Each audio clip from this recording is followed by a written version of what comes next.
All right, we live. This is your homeboy DJ Jig Tight, It's your boy Rob. and this is what we know. What we know.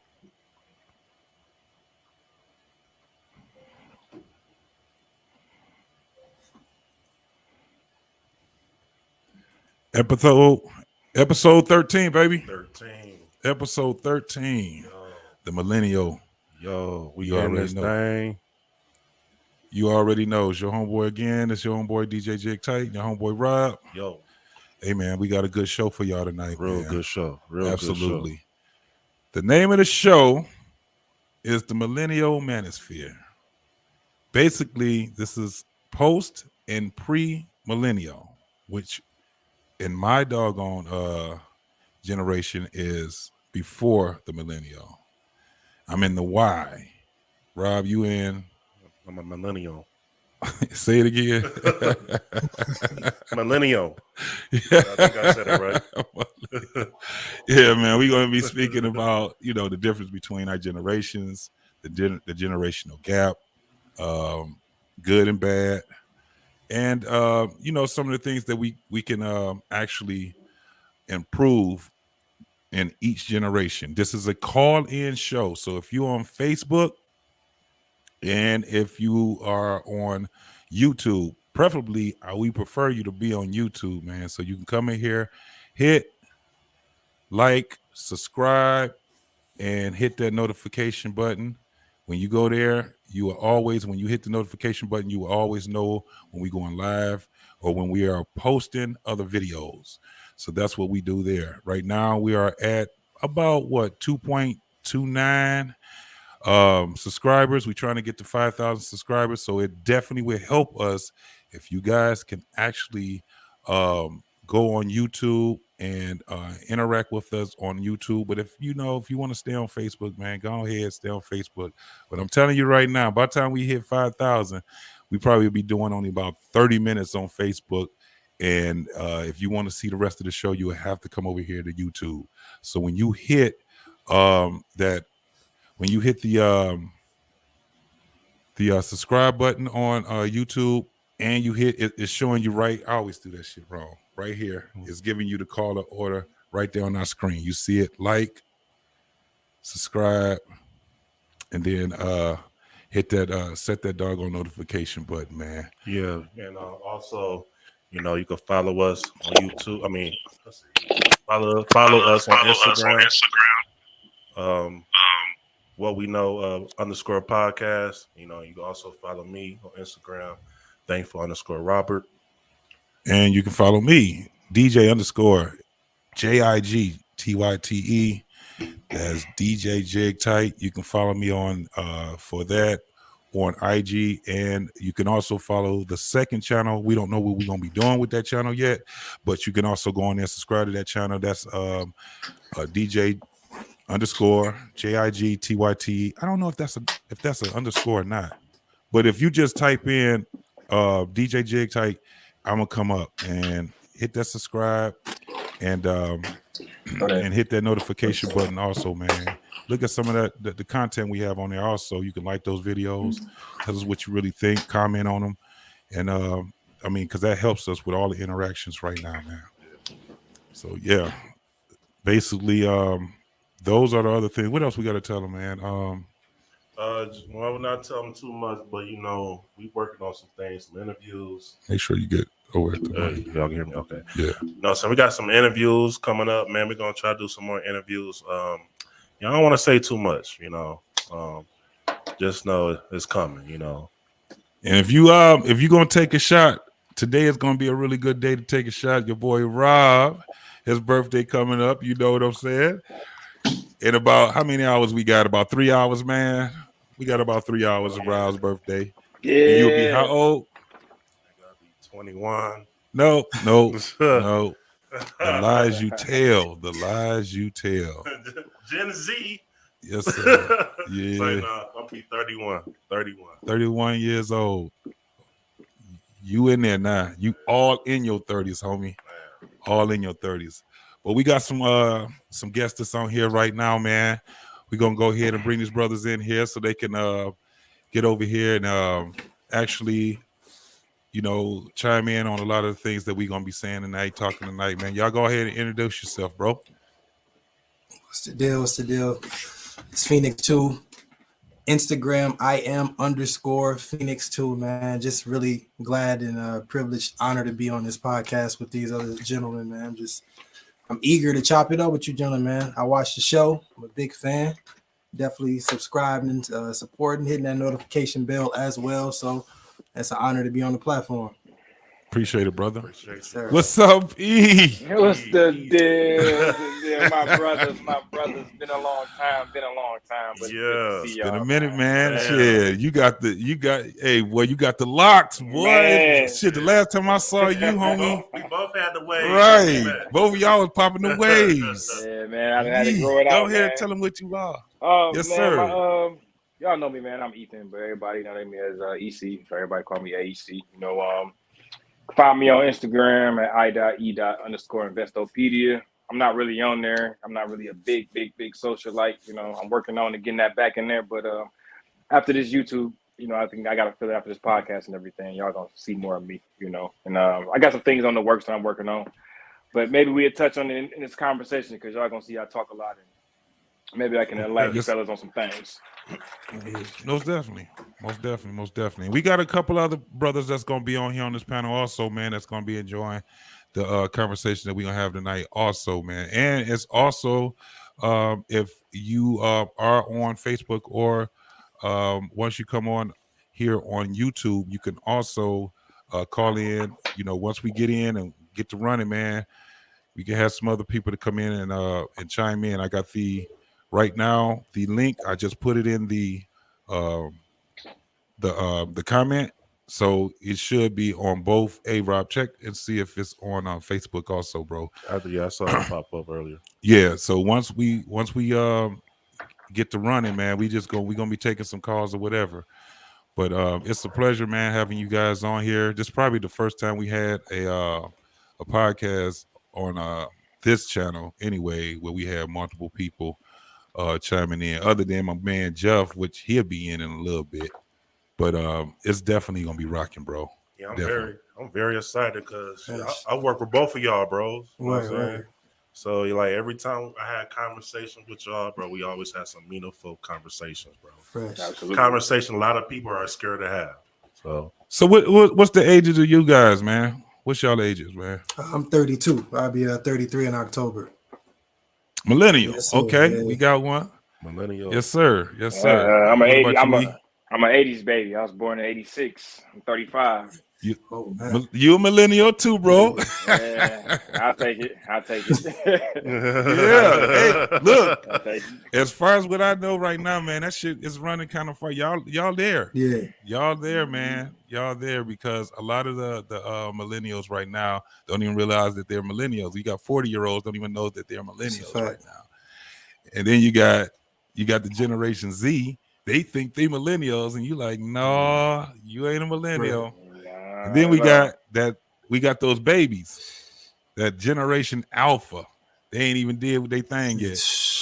And I don't even know where we gonna go with that shit once them motherfuckers get to be teenagers. God. They're gonna have 2 second attention spans. Yeah. For real. Cell phones is gonna be a thing of the past. They're gonna be like, nigga, we use our hands now. They gonna be in the metaverse. We got contact with them. Yes, sir. They gonna be in it. They gonna be like, damn, it's gonna be all fucked up for them, man. But it's a good. I guess I'm the only one right now, as it stands right now. That's shit. The baby. I'm the baby of the baby boomers. That's Gen. What is it? Gen Z. Gen Y. What? Yeah, baby boomers. Yeah, baby boomers. No, I'm X. Oh, Gen X. X. Gen X. My bad. Yeah, Gen X. Yep, Gen X. Yep. We Gen X. Baby boomer. Yeah, the generation I'm in, bro. We done seen it all. I remember when a damn color TV was, that was the cutting edge of damn technology. You know what I'm saying? I remember the 8-tracks. My father having and shit, my uncles, all of them. They had their little 8-track cases and shit. They used to take it and put it in the car. And if you had an 8-track in the car, you was balling back then. You was balling. Then that tape, then the small tape, the compact tape came out, and shit. That's when that came out, and the damn boombox came out, and the boombox itself, it was cool, it was okay, but when they had that double deck on that motherfucker, bro, that's when you got a chance to dub some shit. When motherfucker go buy a tape, and you didn't want to go spend that money, yeah, that was the first time. That was the first bootlegging of music right there. When motherfuckers got that shit, cutting edge of technology, man. Most definitely. It wasn't no cable. It was on. It was that was the closest thing. On and it. There was the thing about the Gen Zs, man. The Gen Zs, y'all seen a lot, man. Y'all seen a lot of transitions, man. That's why I like Gen Zs. Y'all seen a transition from like the peace and the 70s and stuff like that, going into the drugs and the epidemic, the wars. Y'all seen a lot of transitions, man. So, it's like everything is turning back to, like what nobody really, they was tripping out about wearing your natural hair then. But this was the craziest part. They wasn't tripping on the women. They were tripping on the men. The men were tripping on the men because men were getting perms and you know what I'm saying, getting their shit. And so you seen the difference was you saw the men, you saw some of them. And this wasn't even our generation, though. This was the baby boomers generation. They was the ones that was going through that whole thing with the perms, and then you seen the ones with the afros. So it was just Wait it was a minute, very afros normal. Is fake? No. Oh, When you seen people with afros, bro, that was the ones that was like, I ain't never putting my hair up under that stress no more. Everybody tried it. Every shit, even in my generations. That's when the S curl came out, the Jerry curl came out. What they had, California curl, they had all kind of shit. So you was like Otis in the Temptation when they put that shit in their head. They're like, yeah, I mean, everybody experimented with it, bro. Everybody had experimented with that shit, man. So now it's like it flipped to the women because they always was wearing wigs and long eyelashes, but then they got rid of the long eyelashes and just started wearing mascara. So that's how it was. But now it went back to it, but that shit look crazy as hell now, bro. Yeah. It looks real crazy now. You like, damn. So we see everything it's messed up because we're seeing it come right back to what it began to. It just keeps, it's like, that's why they call it a generation. It just keeps going over and over and over. But the only thing that does not change is technology. That's the thing. Technology, when you talk about these damn phones, it's something different, bro. It's something different with these phones because they had car phones, but they were actual car phones. The niggas had wires. They had an antenna in the back. You know what I'm saying? I know you heard that song, Diamond in the Back, Sun Rooftop, Digging the Scene with the Gangster Lean. Was that an extra bill? Correct. Yeah, you gotta have some money to do some shit like that. That shit was expensive back then, bro. That shit was expensive as shit. Then in the 80s, they had the phone that you carry. In the case. That shit was super expensive. So you had to pay the car note, then you got to pay the phone bill for the car. All right, I see what's going on. It wasn't really no. Yeah, you can go out and come back in if you have to, bro. It's no thing. But they had it was expensive. It was just you wasn't nobody out there doing shit like that, bro. See, that's why. Like even with beepers, you niggas was you was balling. Not only was you balling, it went from you just, and when nobody saying balling, when nobody saying no shit like that, because even basketball players, they wasn't really making a shit ton of money. They was making some good money. So ain't like it now. No, hell no. It was a very few that was making that type of money that they make now. So no, it's a whole different ball game, man. Different ball game. You was balling when you had the two-way. The two-way, nigga. If you see a nigga with a two-way, you like, oh yeah, he got some bread. I still don't know. Two-way sidekick. Yeah. I can't. Even so that's the thing about that. Yeah, absolutely. But it's also when you also look back in the 80s, man. That's this whole thing of crack babies. Like now, you got the crack babies. Like that's how crazy it is. And to see how it really cracked, really it put a it's like it put a whooping on not the economy, because a lot of cats was making some real big money off that crack. But heroin used to be it. That was when you had drug dealers. Then you had crack dealers. Crack was something different than a drug. Crack had something. It was a whole different thing. Them dudes on heroin, they wasn't out there trying to, rob people with this shit. They was too tired. That damn heroin was like, shit. Too tired. Too tired. They was too tired to rob somebody. They was out of shape. Man. But a crackhead, man, that shit had spinach in it. Boy. You mess around a crackhead, they'll rob the damn dope dealers. Like Popeye. Yeah. You seen people that you would not have you would not have expected to be crackheads. You had doctors, you had police officers, you had politicians. Man, that shit was crazy, because it was just a cheaper way of selling cocaine. Because everybody was doing cocaine. It wasn't a big thing. You ain't had no, mothers against drunk drivers and and people against drugs and all that shit. No, it was a recreational drug, and everybody was doing cocaine. It was that's just what it was. If you ever seen, they have a documentary and a movie on Studio 50. What is it? Studio 54. Yeah. Tells you about all that shit. It shows you how that shit was. And then once you had these, these dudes that's out here was like, damn, I'm trying to get fronted for some cocaine and I ain't got the money to do it. They found somebody that can teach them how to, to freebase that shit, rock that shit up. Yeah. Man, that just changed the game. Big time, bro. Nigga, the way I smoke weed now, nigga, if I was in the 70s, nigga, I for sure been on coke. We ain't never.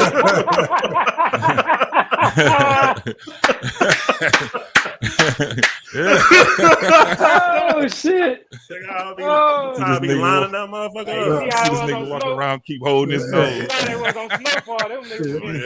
I'm like, bro, what the hell's wrong with you?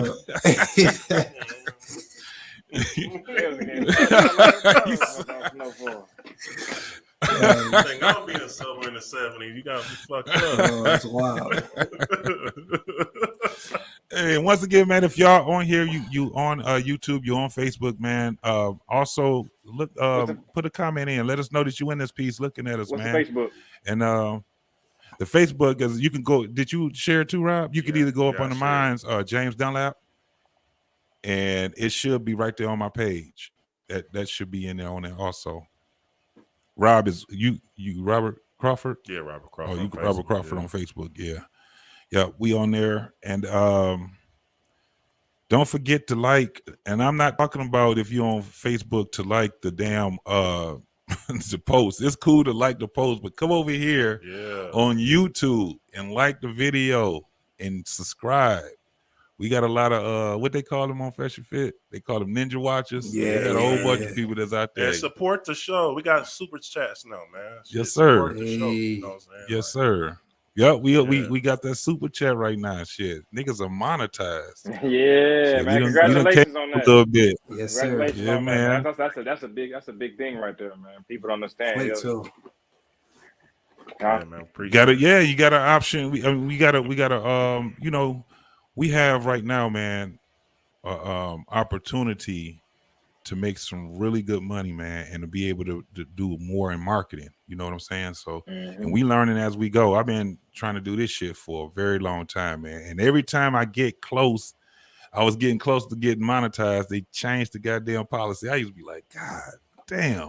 But a lot of that was on me too, because I wasn't as consistent too. So once I started getting consistent and actually rocking this shit out, man, I was like, damn, I just figured out a lot of different shit, man. I look at what a lot of people do, and it shows us, and it shows us how to get our channel better and to also get people to actually look at these damn channels too, bro. So it's rocking, man. And that's why it's cool to have people on the show, like guys like yourself, man. Like we want to, we want to grow with people, what I'm saying, that want to get in this field like this shit, like let's grow together, let's Cause it's a lot of opportunities for everybody, man. It's money for everybody.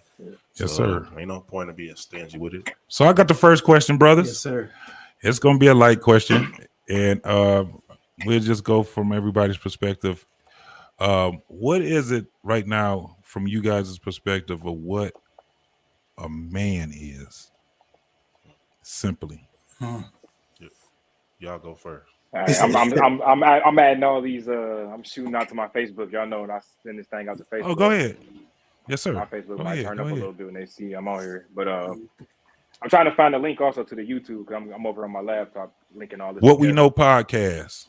Yeah, What We Know podcast. Yep, I got you. Now your question is, what is our definition of a man? What is a man? Yes, sir. Any brothers want to take on before I take on?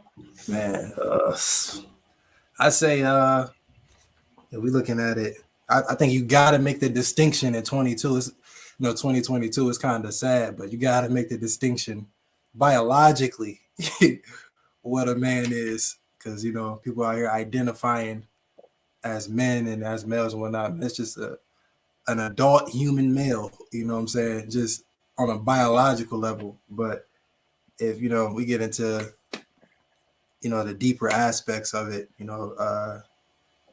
wagering their responsibility and maturity, wisdom, things like that. I say a man is a person, or a man, who a male who carries himself in a certain fashion. He's mature, takes care of his responsibilities, is willing to take accountability for his actions. Even in moments of his weakness, he's able to grow from those instances. He's able to reflect on his actions and see where he can better himself. He has the drive, the will, and the willingness to better himself. And I think it can get deeper and more philosophical when you start digging into what is a good man, what is a bad man, what is if we can even use those terms. But to me, the way I look at it now, as a young man, I was born in a family where I was raised by a single mother. So it took me a while to even ascertain what it meant to be a man, being raised by a woman. So I could say it began to open in my mind when I started to realize that there's nobody I can rely on but myself. And the only person I can hold accountable for my failures and my successes are myself. So when I started taking on that responsibility, that's when I was like, okay, this is the steps into manhood, Okay. Most definitely. If I had to define it, I would say a man is an ongoing evolution. Being a man is not one specific thing. It's a variations of different things, and different levels to it. I teach my son in stages of 3. You got levels of development that you grow through, and you will never be fully complete as a man. We always learning and growing. So I feel like that as a man, you have to understand what your position is, and I believe personally as a man is to provide and protect.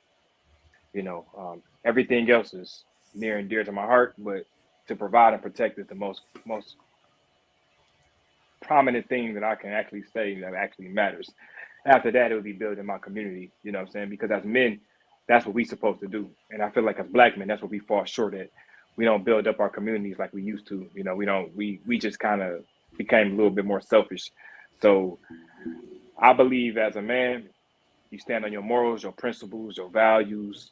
You feel me? You got to understand how to provide for your family, protect your family, how to lead your family.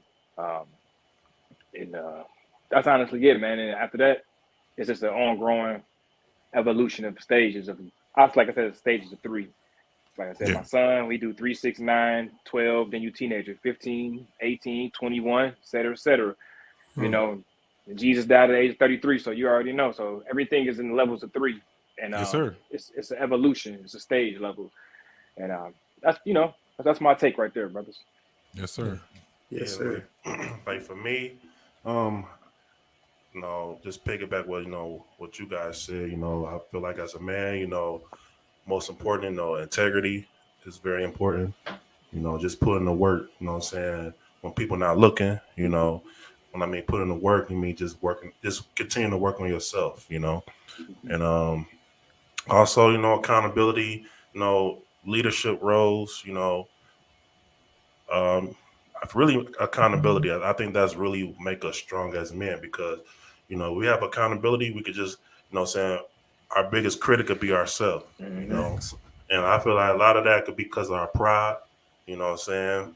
But and something that you said around that really stuck out to me about Turn this around a little bit. how you grew up, you know, your mom being a single mom. My mom was a single mom up to the point she met my stepdad.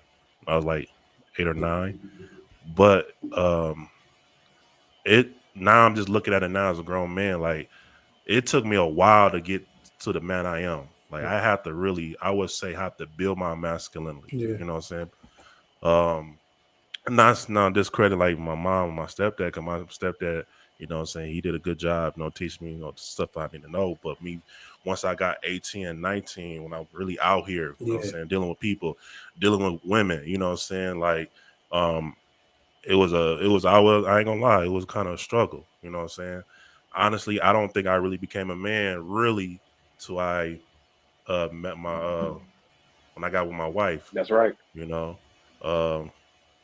And really, shit, when we had our first child, because now it was like, you know, I didn't have no choice, you know what I'm saying, to be on no bullshit, you know what I'm saying? You know, it really, I would say my first daughter is, you know, she changed my life and changed my mindset about things. So, yeah, kids, that's one of the things the kids do. They do get you, they would change your life from, I don't care if you're a street dude, I don't care whatever it is that you're doing as a man, that's your inspiration right there. Once That's you right. have it, once you get that child, man, it changes. It gets, that's kind of like that's part of our process of becoming a full-fledged man. A full-fledged man. But yeah, to piggyback off of what you guys were saying, it definitely is a guy that builds.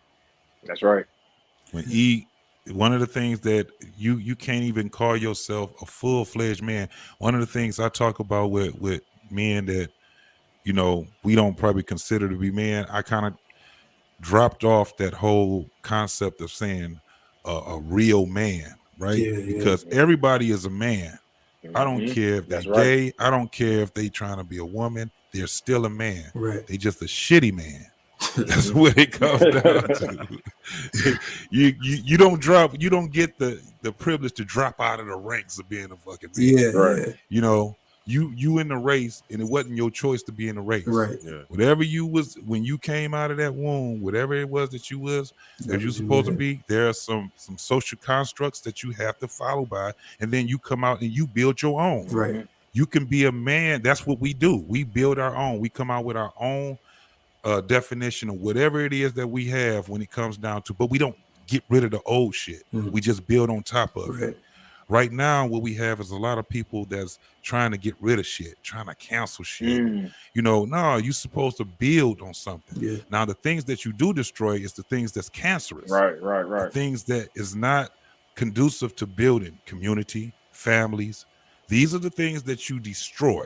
But when you're talking about something that was tradition, because a lot of this tradition, if you look deeper in it, that tradition was something for us to survive individually and collectively. Yes, sir. That's how I look at it. You know what I'm saying? But that's one of the things I had to just start that question off, man, where we could be on the same consensus of what we all have as a definition of what a man is. Just basically, we can go into deeper, you know, things when it comes down to that. But I'm glad we on the same page with that. Yeah.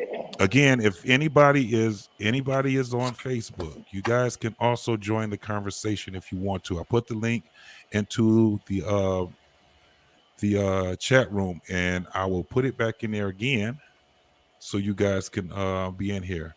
But go ahead. Somebody was about to say something.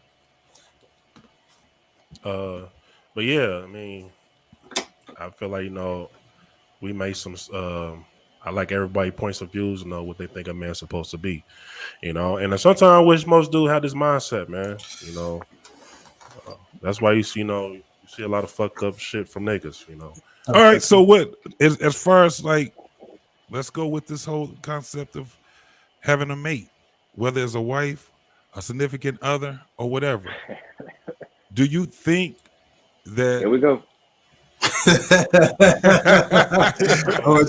I'm gonna be a little light on it for first, but I'm gonna keep it on with us being that man, right? Yeah, I gotta go home. In order to get that woman, in order to get that woman that you actually yearn and want, what do you think you have to do individually to get that woman? Oh, I'll let y'all. We could. Y'all, what y'all want to do? Who want to have that at first? Hey, so somebody could just jump in on you that. gotta have your shit together. I'm gonna tell you off rip. You gotta have your shit together. If any man or any kid, anybody listening to this right now, you gotta have your shit together. If you want the baddest of the baddest, you gotta be the top notch nigga. Your looks ain't even gonna matter. Your looks is irrelevant at this point in time. Yeah. It's about your value of a man. Question too. If you land like how you supposed to be landing, your value of a man, you can have any woman you want. Everything else is irrelevant. Now you could be a shitty man, you can still bag females, but it ain't gonna be the same as you a man with value or a man with substance. Because at the end of the day, a chick can want to be around a man who's gonna be able to provide for her, who will be able to protect her. And he got to be able to network. So she might have a question. Hey, babe, how do I do this? What do I got to do? She want to know that her man can handle it. Yeah. So at the end of the day, you got to be a man of substance if you want a bad one. If you just an average dude, though, and you just kind of just like, 9 to 5, you make a couple of dollars, you're going to get an average motherfucking female. And ain't nothing wrong. There's nothing wrong with that. There ain't nothing wrong with that. But if you want that one, you know what I'm saying? That bad bitch. So basically saying you got to build yourself to attract that type of woman that you want. So if you want an average woman, you just do average shit. Now the thing is that what do we call average? Yeah. See, what do we call average? Now the first thing is first. We got to be honest as men. Please. What's the first thing we look at? What's the first thing we look at in women? What's looks. That first thing we look beauty. at? Beauty. Her on top. Man, I ain't even gonna give you the time of day. I knew. That's why we all click together. Let's keep it a buck. If she don't look good, I ain't even gonna pay her attention. She don't exist. That's right. Yes, sir. I walk right past her. Yes, sir. You don't walk right past her if she don't catch your eye. I mean, that's just we visual creatures, man. We visual. Yeah. Look, I get to know you after. Fuck all that. Let me add my fam up in here, man. My cousin Dame up in this piece, man. Oh my God, he in this. What up? What's up? What's going on, boy? What's the deal, my brother? So you're gonna have to let people know who you are and what generation you represent, homie. All right, shit. I guess. Hold on. What is we? Why? Yeah. Why? Look, it starts. This is the thing. Anything after, before why, right? All you have to go with. Our parents was baby boomers. Their parents was, I just call them the WW2, World War II. Our grandparents. So he's a Gen Y. No, is it Y? Like, I don't know. No. You 75. You 75. So you an X. You Gen X. Honestly, I look at it like this, man. Older generation. This is the thing. It's just to give it context. It's just to give it context. Yeah. So we all know why, because it's a reason why. We came up with this, but we'll get to that. So you Gen X, dog. You right there with me. 1975. Back then, me and him was like brother. He was like before my brother. Yeah. Came to fruition. He was my little brother, 3 years younger than me. So he was the one sitting there when we used to be in the tub. He's sitting on the toilet telling me stories about his imaginary friends. That's my homie right there. You know that gotta be your homie. Y'all in the same tub together. Yes, oh hell yeah! Hell yeah, shit. Nigga, we friends forever. We Right. friends Right. forever. We I'm we not beyond this. blood brothers right now, nigga. What We, you mean, we Oh wow. but yeah, we were having a discussion, Dame, before you came in about what do you have to do to be able to I guess you can bag that woman that you desire, the one that you actually want. What is it that we have to do? And my man E already broke it down and was like, you got to get your shit together. And he kind of touched on it, but he didn't go into detail about getting your shit together. But I want everybody else to be able to go ahead and chime in so we can actually get this thing running. Yes, sir. Yeah, I definitely agree with what he's saying. He tell him he mute. Oh, hold on. I got you mute. Hold on. Let me unmute you, Dame. I didn't hear you. Hold on. You're gonna have to unmute yourself. You muted. Yep, I got it. All right. Yeah, we First got of you. all, you have to not be living in your mama's house, auntie house. You know what I mean? You got to have your own shit. That's the first step. You know what I'm saying? Yes, sir. To get that one, you can't have no baddie and you ain't right. You know, you can't really have nothing if you ain't right. If That's you right. right, That's right. That's a you know fact. what I'm Yeah. saying? You know, and Yeah. you know, grown men gonna handle grown men things. So you go, you know, you shouldn't have to tell another grown man what he gotta get to get that woman. You know what I'm saying? You know, Yes, sir. you know, Hey, let me go ahead. before we go too far into, let me give a shout out to my mom, Gloria. She's in the chat. Okay. My cousin Antonio Tone Capone rushing up in his What it piece. do? And we got, is that Moan Flim? I think that's who it is. What up, y'all? What up? What up? Don't forget to hit the like button and the subscribe button on there. And like I said, if you look in the chat room, if you want to jump in this conversation, you can also do that also. But go ahead, Dave. Man, here it goes Yeah, right here. you know, I mean, you really gotta have your shit together. You know what I'm saying? You gotta be, you know, how can you have a baddie and you can't afford to do things with her? You know what I'm saying? That's what I'm saying. Couch. You know what I'm saying? You gotta be, you know, hey, you know, I don't suggest you be trying to, you know, take all kind of expensive trips if she ain't working. But you know, Yeah. shit, you know, playtime is always fun when you get a little vacation. You know what I'm saying? Yes, sir. Yes, You sir. know, but you know, grown men go handle grown men. I say they go do what they need to do to be secure themselves. Because a man, That's right. I don't understand how a man can feel like a man if he ain't secure, got his own bag. That's You know, right. Yes, you sir. know, bringing your Yes, own sir. paper in the house. You know what I'm saying? That's what a real man do. You know, I come from the days where men used to take care of the household. You know what I'm saying? The women's money Yes, sir. was extra. Hey, your money was her money. I mean, your money was y'all money. Her money was her money. Yeah, But y'all money was community money. right. So my baby Nidra, she up in here. My baby is in here too. I just made you a moderator too, sweetie. I just made her a moderator up in here. Yes, sir.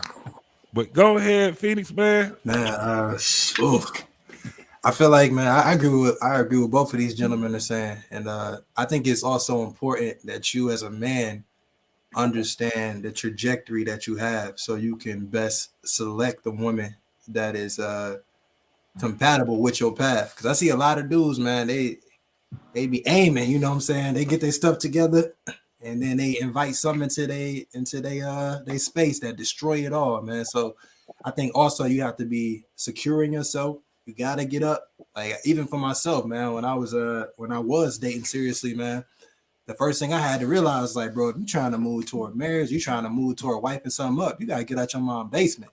So Big I had to facts. make the necessary steps to be like, all right, let me get my own space, man. Let me get my own vehicle, my own money, make sure I got money for me. And if we need to go out, I got money to spend, you know, learn how to budget. Do, you know, like you said, men gonna do men stuff, you know.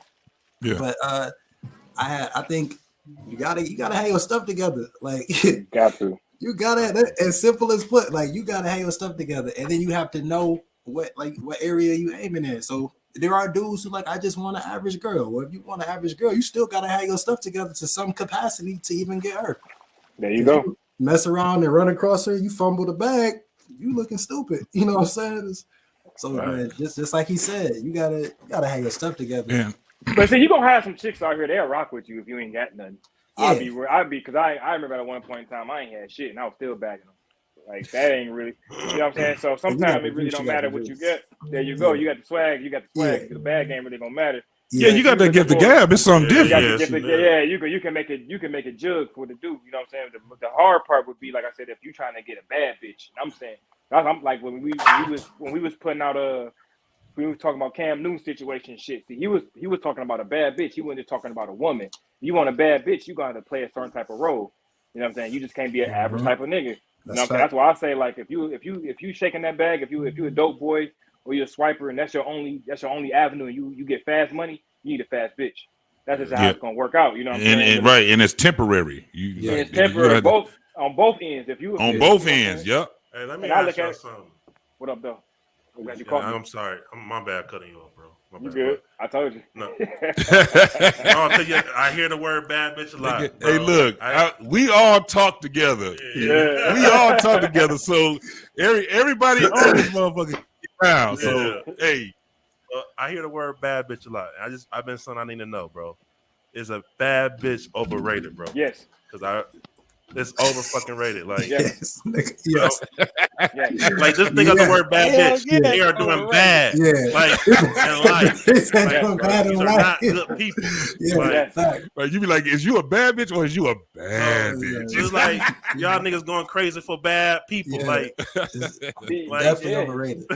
It's overrated because a lot of them bitches be just what they say. They a bad bitch. Usually a bad bitch consists of a lifestyle that most average niggas ain't trying to fuck with. And most of the times, the bad bitch is dealing with a nigga who want fast money. You know what I'm saying? If you a bitch talking about, I got to get flued out, and I'm walking around with Jimmy Choo's and red bottoms, and I'm going to 5-star restaurants. Yeah, you might be a bad bitch because you got the image. You ain't a 4, 5, or 6.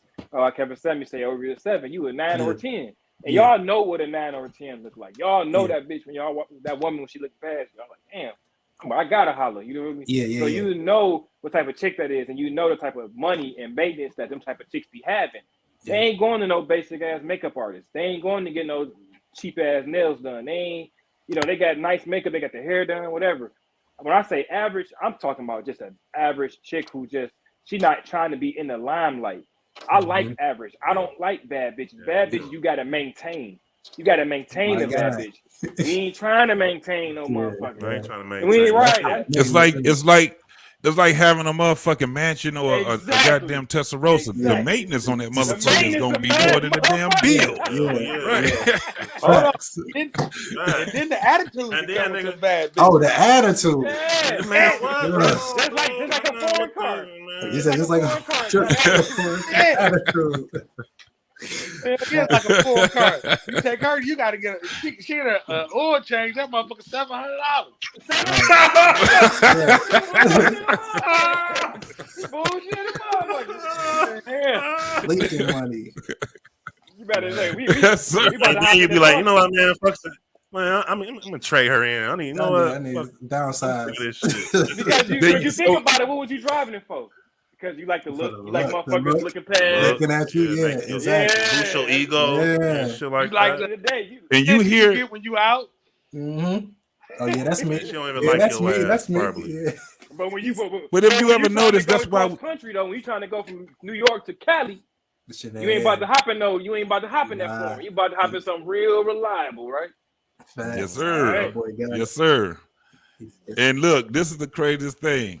If you ever notice, this is how crazy this shit is. When we talk about women and we always use them as, we use the analogy as cars. Yeah. It's always been used that way. Because look at when you go to the car show, what's in front of a car? Women. Yep. You ain't about to see no goddamn. Well, nowadays you don't know what the hell you about to see in front of the car now. Damn, that's real. and the reason that the reason we do that is because that shit is synonymous with men. What men do, like men, we value that's how we value what we got. You know what I'm saying? Oh, you got a cold ass whip. Or you got a like it's the same thing with women. That's what women don't understand. Like shit. You know, if I walk in the club and I got my man's and we all out eating or whatever, and I walk in with a bad motherfucker, my niggas gonna look like, oh yeah, he got a bad one on his Got a arm. bad one, right? If he come in with You a gonna with get average, judged off? Yes. yeah, exactly. They Yes. gonna judge you. Mhm. Now, They granted, gonna- look. if he ain't a bad car, no bad bitch, he's an average. But my man, he driving that motherfucker, he happy. I'm happy for him because I'm like, he winning. Facts. He winning. Yeah. He's Winning. happy. Shit. Absolutely. It ain't gotta be a motherfucker. Confidence is key, man. Confidence is key. You feel me? I look at it like this. When you actually put the analogy of women in cars and you want something that's reliable and it looks good, this is when you get shit like BMWs. This is when you start getting the economic cars, but the motherfuckers look sweet as hell. They got some other things that's in it. One of the number one thing that we get when we get cars is what? A car that is reliable. That's right. Now, the craziest part is we kind of do, when we are young, we would pick the women kind of like how we would pick our cars. It be used. We just not starting to figure out how to, get used to it and shit. You know what I'm saying? We let our homeboys drive it for a minute. It be some crazy shit that we do when we get those first cars. Yeah. And it's kind of like that because you don't know what you're doing in a relationship when you're young. So you doing all kind of crazy ass shit. You done left the keys in the car. You done left the windows down. You don't care until the motherfucker gets stolen or it breaks down. And you be like, nigga, I'm tired of this shit. And you get about 2 or 3 of them goddamn used motherfucking cars. You be like, I need something that's more reliable. Yeah. Right. And then this is when you start getting your life together and you say, nigga, fuck it. Fuck that. I'm not going to pay a note Long shit. that bitch Yeah, get me from I went point on A that. to point B. Right. Yes, sir. Facts. Yeah. Now you start saying I got to do what I need to do to maintain the type of woman that I want, Yeah. and I want a woman that requires something from There me. you go. I want somebody that requires. It's just like when you get a car that you be like, nigga, I miss one payment, nigga. It's on. If I lose my motherfucking job right now, It's- I'm about to have some problems. Facts. It's kind of like that when you got your woman. She's going to require some shit. And what we were talking about earlier about that woman, when you have a woman that actually, what she's trying to do is invest, she gonna do some shit that she normally won't do. She be like, oh, this stupid ass nigga done cheated on me. She'll give you all kind of hell, but she ain't gonna leave. Cause she's trying to invest. She knows. She like, and all you gotta do is just say the magic words. I'm sorry, I did some old fuck shit. Now, if you go out there and you out here trying to do too much damn explaining, or you out here trying to tell her the reason why you did it was because she didn't, you about to lose something that's good. You know what I'm saying? You about to lose a good goddamn woman.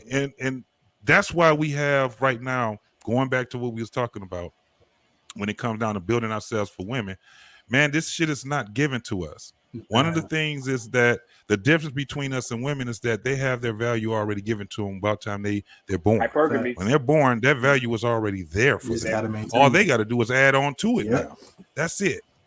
That's with us, nigga. We cute when we 3, 4. By the time we 5, our parents about tired of our little hard-headed ass. See, but our now what they have to do is be parents. You know? Yeah.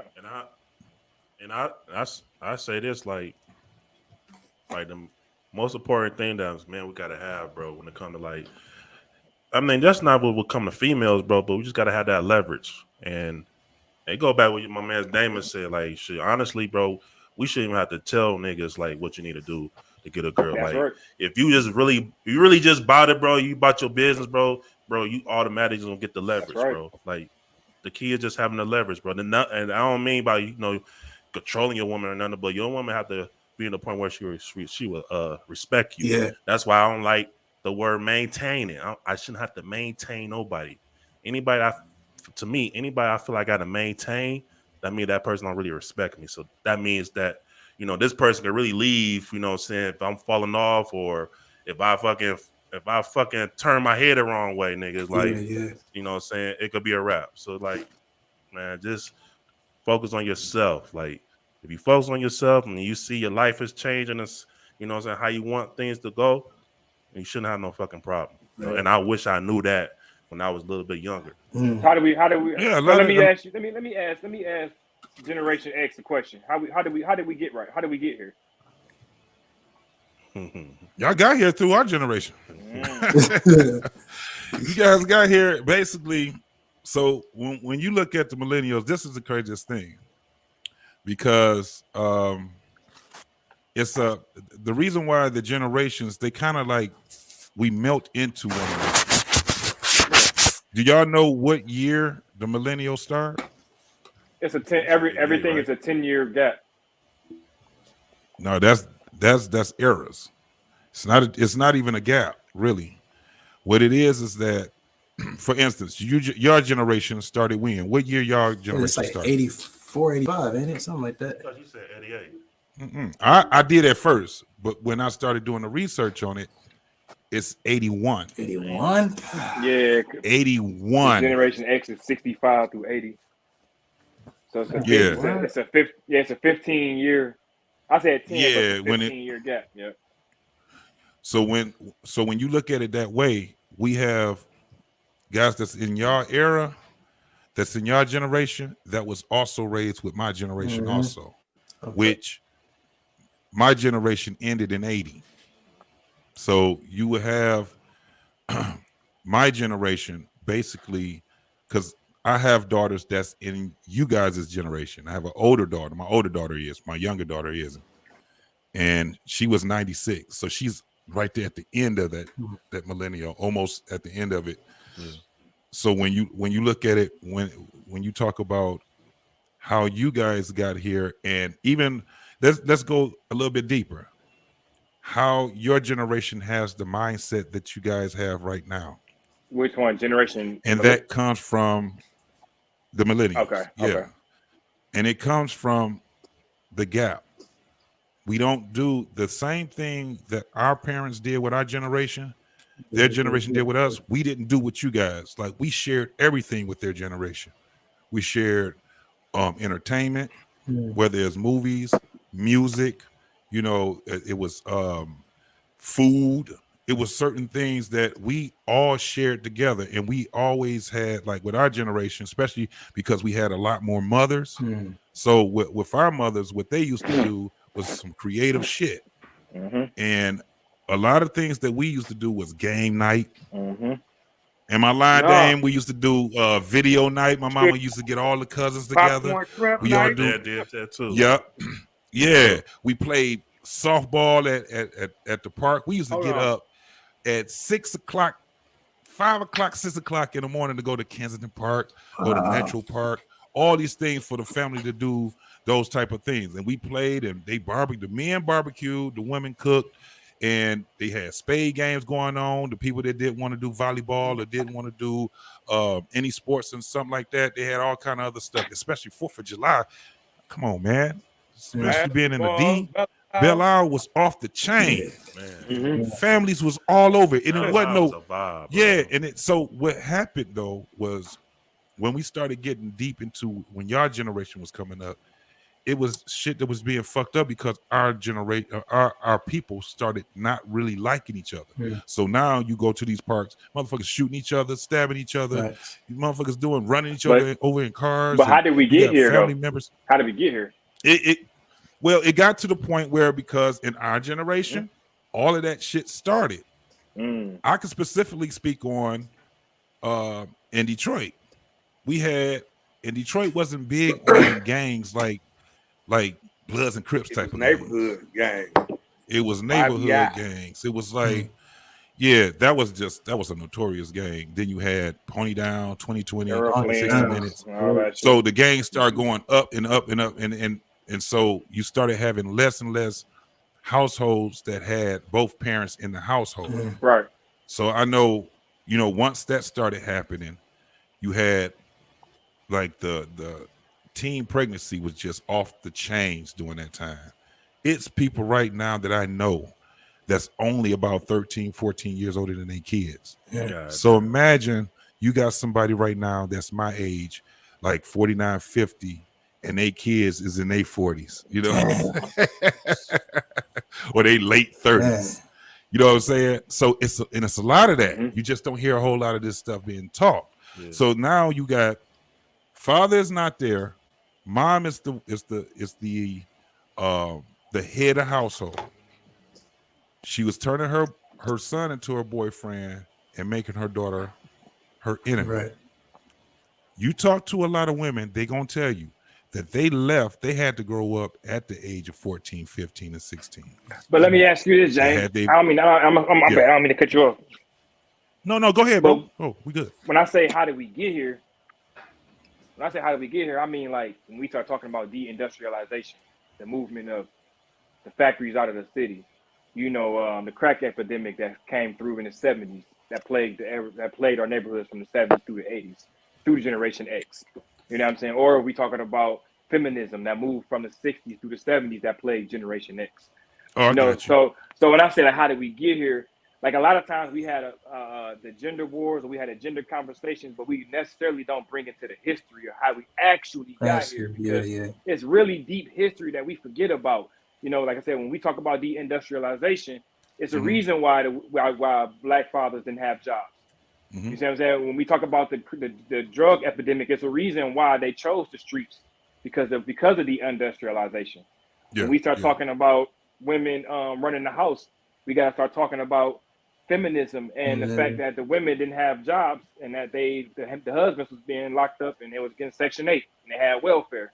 And then you see what I'm saying? If we talking about exactly, and if we talking about the mothers raising daughters and stuff like that, and son moms and boy moms, again, you got these guys who went to jail under this Bill Clinton law. You see what I'm saying? That was technically Generation X again. That it felt so even before the Bill Clinton, let's go with that. Even before the Bill Clinton, we had Ronald Reagan. We had Ronald Reagan. War on drugs. Ronald Reagan was where the crack epidemic, came across. So you had Ronald Reagan, which was allowing the drugs to come really high. Yeah. Guns also. And at the same time he was doing that, he had his wife having a campaign called Just Say No to Drugs. Yeah, I remember that. Just say no to drugs. Yeah. When at the same time, so during that time, we was talking about that epidemic right there. That was one end of it. So we got the drugs and all of that shit, and that was terrible. Like I said before, we had people, man, that you would not even expect to be on crack. Yeah. And in DC, they had a damn mayor. Yeah. Not only was he doing crack, but he was doing crack. He was doing crack on video. It was like, he on tape. Damn.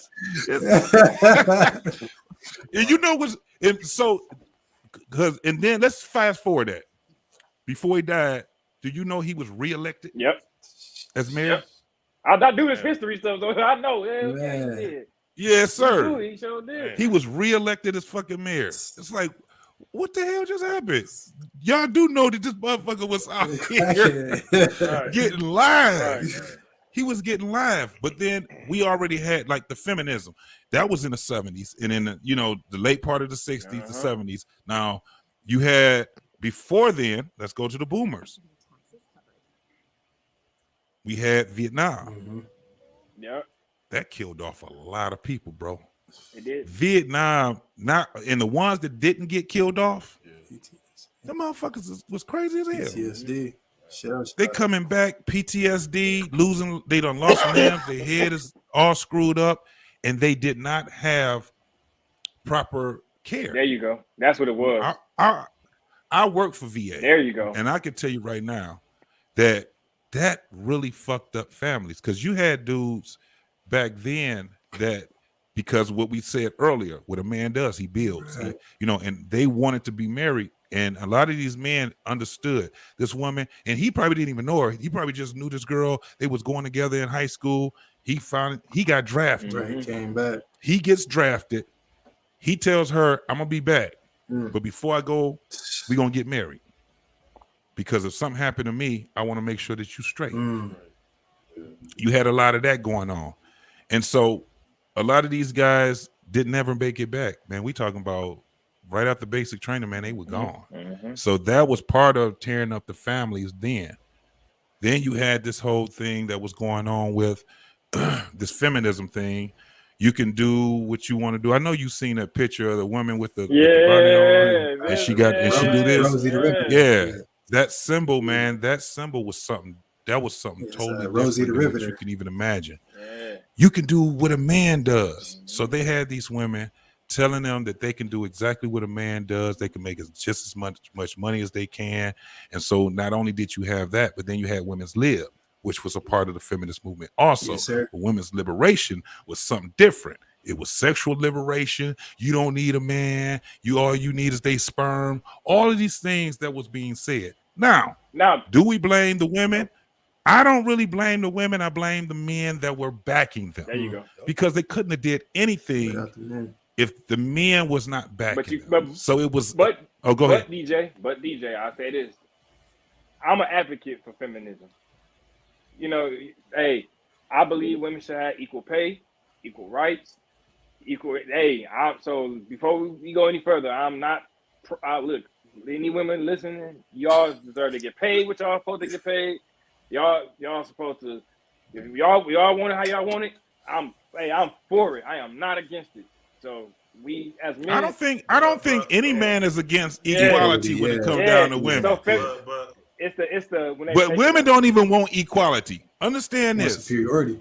When voting, women they keep saying that women had to fight for the right to Most vote. women didn't want to vote. Most of them didn't want to Yeah, vote because they did not want what came behind it. And that was equality. Now the thing is, because I asked the question on Facebook, can you be independent and in a functional relationship? Most women would say yes. Yeah. That makes no sense because did nobody say, well, let's describe what independence actually mean? Because if you ask a lot of these women what it mean, they're gonna say, I got my own car, I got my own place to stay, I got my own money, all these things. And you be like, well, that's not independence, that's just being an adult. Facts. All you doing is being an adult. So that's cool. We understand that. But to wear it as a badge is one thing. Because what you're doing is that they've been telling women lies, these generations of women lies so much where they've moved them pretty much away from the man's protection. Because we also have another on the other end. We got dudes that's out here that's salty as hell at these women. I'm not one of them. I'm not one of them. But you got, I don't know if you guys know what this movement called MGTOW is. Yeah. Y'all ever heard of that shit? It's men going the wrong way. Men going their own way. Yeah. All they want to use women for is recreational. Oh. Men going, they have a movement. And I'm like, that don't sound good. Yeah. First and foremost, them movements, men don't move in movements like that. Because guess what we have? The ability to be in the system. We have an ability to That's how we move. Yeah, we disrupt. Yeah, we could lawyer. Look at all of these other places. When the law is fucking us up, basically what we do is we get us some kids to be lawyers. What we have right now, what's going on, police shootings and all these different things, that should be a call. There should be a call to duty for us to sit back and say, man, we got to pay attention to the later generation. This is why I came up with, hey man, let's do this millennial thing, because it shows that we have to start bridging the gap, because you guys is coming up next. Your generation is right here. Y'all about to come up next. So what's got to happen is that your generation is going to have to instill into your kids, and so they can instill in their kids to infiltrate the system. That's how you fight the system. If you want to blow it up, you have to blow it up from where? Inside. The inside. Facts. You can't blow it up from the damn outside. So you have to be a part of where the problem is in order to be the solution. That's just what it is. I respect that, DJ, but I'm gonna say honestly, I'm gonna have to disagree with one part. Our generation, we doing our part, but really it falls on the next generation, which is Gen Z. Gen Z is the one that we gotta start letting them know what's going on. No, that's what I was saying. Okay. That's what I said. You have to instill in them. Yeah. Your generation is up next. No, we're here. We're now. Now we got to get. Now. You don't build a plane while you're flying, the motherfucker. We're now. you already flying right now. Either you gonna crash. The only or thing not. you can Yeah, do you now is gonna put the crash or maintenance on not. the shit. Yeah, you either put the maintenance on it or you have to make. And as far as look, there's a generation right now that's about to come up right after them. Mhm. That's Alpha. Yeah. That's the babies that's out here now. That's Gen Z, right? That's all you got. No, that's Alpha Alpha. generation. That's Gen Alpha. Oh, it's starting over. It say 90. That's me and Damon's grandbabies. Okay, it said 90. Yeah, it's a start over. It starts over. 97, Absolutely, it said Damon. 97 to no endpoint. We got To 50. no Yep. endpoint. To present. Yeah, Yep. present. To present. Oof. Yeah. That. Gen Yep. Z. That's where we. That's where we at now. And I look. That's why I was like, That's okay, my son. what we can't do. That's why it's hard for me to talk to dudes. Like when I talk to dudes that's in my generation, the only thing we could talk about is what's really fucked up and how we could individually keep ourselves surviving. That's how that go. And then we have to be able to pass it along to y'all. But in order for that to happen, man, we got to have real fucking conversation. Facts. We got to quit looking at the next generation like, oh, nigga, y'all generation is fucked up. And our generation, boy, those was the good old days. No, it wasn't. It was fucked up too. Right. Yeah. Mm-hmm. All of them were fucked up. That's right. So what we have to do now is say, look, this shit starts with the youth. Gen Z. There was a song, and I'm telling you, this song is crazy as hell. It's a crazy thing for me to sing it because I gotta sing it, but I ain't gonna sing it, but I'll say it says, I believe the children are the future. Yeah. Teach them well. Teach them well and let them lead the way. You don't teach them well and have them up under your shit. Mm-hmm. You teach them so they can sit back and literally, and they can tell you where your fuck ups were. Mm-hmm. You don't teach your kid to keep going up under what you know because you telling them some bullshit just like anybody else. You get them to the point where they can understand that, man, I got to lead. In order for that to have, I got to have thought Lead that the is way. my thoughts. But in order for me to, there you go, lead the way. I was about to go ahead and do Teach 'em well. go to America. Snatch your chocolate. Yeah, man. That boy good. Go ahead, boy. Boy, good. What was his name? That nigga. I'm Thank like, you, man. thank you. Oh, Yeah. man. We been here all year long. He was on the episode of Mama What's Going On. Yeah, I get it, man. I'm with you, bro. Like, yeah, we definitely got to let the children lead the way, and they the future, Yeah, bro. bro. Because at the end of the day, we already The future, like bro. what we doing now. We supposed to be setting it up. Like with me, like how I do with my son personally. I'm teaching him stocks already. You know what I'm saying? Like, that's just how I That's own right. it. Like I don't teach him nothing that ain't facts.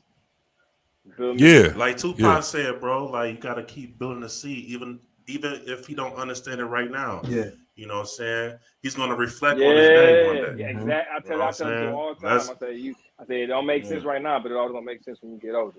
You know Yeah. what I'm saying? That's what I have a problem with most people before our generation, because they assume that we hard headed, we don't listen because they tell us something that it might not register at the moment. But like no, like the information or wisdom that you give kids, like if I'm talking to somebody like a kid right now, I don't expect them to understand what the fuck I'm talking about. You know what I'm saying? But I know one day, you know, as kids, when they get older, they will reflect on things because they're gonna deal with real situations down the road. You know what I'm saying? Yeah. So I rather you tell you some shit where you could just have it back on your mind. Yeah, You know what I I'm dig saying? it. It's kind of Well, you, oh my bad. no, go. No, it's on you. Go ahead. It's you know I don't got no kids and I got like nieces and nephews and I was actually a teacher at one point.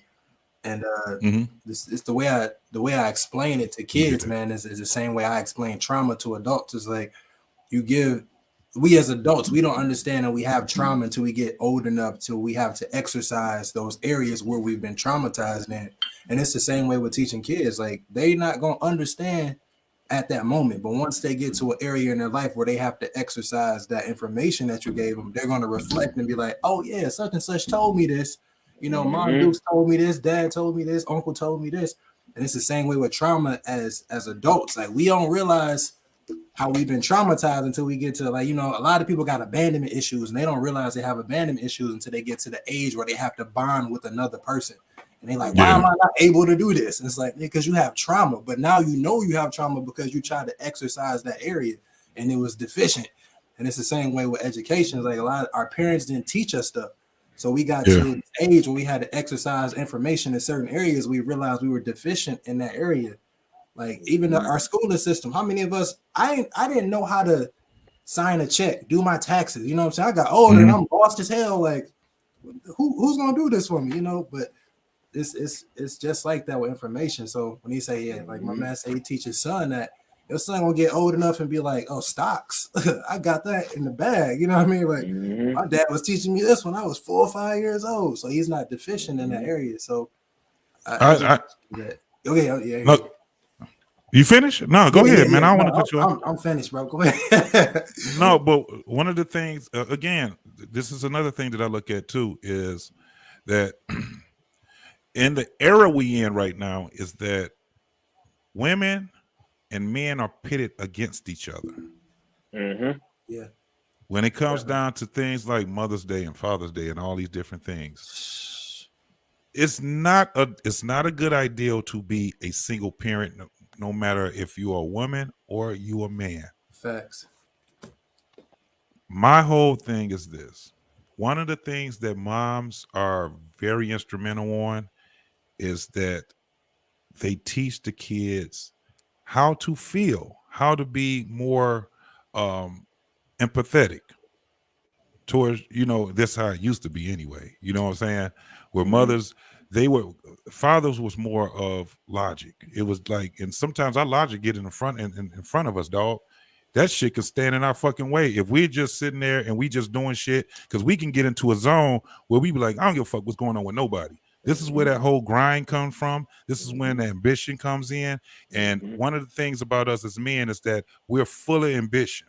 If you tap into our ambition and we don't have no motherfucking integrity to check that ambition, man, this is when you see the bitch assness come out of dudes. They would do anything to get over on anybody. Yeah. That's why you have to have integrity, because it checks the fuck out of that damn ambition. You know what I'm saying? This is why it's a turnoff to me when I see a highly ambitious woman, because she's way more dangerous than a highly ambitious man. Trust me. Very ambitious.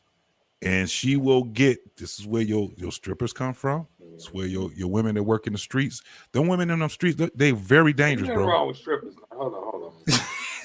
No, I'm not saying anything is wrong with them. We need all this shit. This nigga. Everybody got a place. Everybody got a place. Right, everybody got a place. Okay. Just don't bring just don't be bringing the stripper shit in church. That's all I'm saying. Just when you at work, stay the fuck at work. Quit trying to be a stripper at work. If you a CNA, be a CNA. Quit trying to be a stripping CNA. Right. You strip at night, you be a CNA in the morning time. That's how you do it. Put it in perspective. That's all I'm saying. Know nurses? Any of y'all know nurses? Oh, y'all work in the hospital. Oh yeah, I used to work in the hospital. Do I know a nurse? You know about the late night twerk fest they be having from hallway to hallway? Yeah. No, that's real. Fuck A lot of times be a fuck. A lot of times be a fuck fest. My sister-in-law was like, "Hey, I'm gonna call you back, bro. We about to have our twerk on." Twerk. Dirty motherfuckers, fuck that. Oh, so that's why they changed the scrubs up. That's why they got the scrubs super tight now. If you know the disgusting shit that happened in the hospital, bro, and I ain't talking about patients. Ah, damn, yeah, man. Absolutely. But you guys get what I'm saying, man. You have to check. You have to check that. Now, I don't know what you guys think about this. This is my thing. What do you think? My bad for niggas that work at the hospital, but I used to. What do you think about loyalty? Do you think that loyalty is conducive for any type of relationship? Me and you talk about this all the time. Man, loyalty, man, that shit overrated too. Like I said, like you always say this too, bro. Like I'd rather have somebody with integrity, bro. If you have integrity, like you say, you're gonna check yourself on certain things. You know your boundaries, but that loyalty shit, it's like shit. You just tell somebody not to be human, bro. You know what I'm saying? Or no matter what I do, if I'm on that bullshit, I want you to still be on it. Yeah. Nah, you got to require some shit from me. Right. And that's where integrity is just there.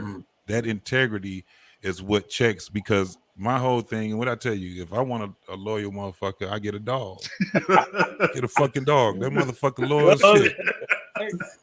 Loyal motherfucker. Right. I got 2 cats. Ain't shit loyal about them motherfuckers. They cool with me until some shit about to go down. They be like, nigga, you on your own. Let me get to my high spot. A dog be like, I'll take a bullet for you, man. Because, hey, look, we done kicked it for a minute. You done taught me some shit. You know, that's loyalty. You know what I'm saying? You could beat the dog still be cool with you and shit. Be like, look, man, just I'll kill a nigga over. yeah, I'ma still be on your but integrity is just something different, man. That shit has a lot of value to it. And by default, we all say it, you know, I want a person that's loyal, you know, all these different things that we would say. But when you really look at what loyalty actually is there's a component in loyalty, man, that it just is toxic. Yeah. Or it would it would attract a lot of toxicity.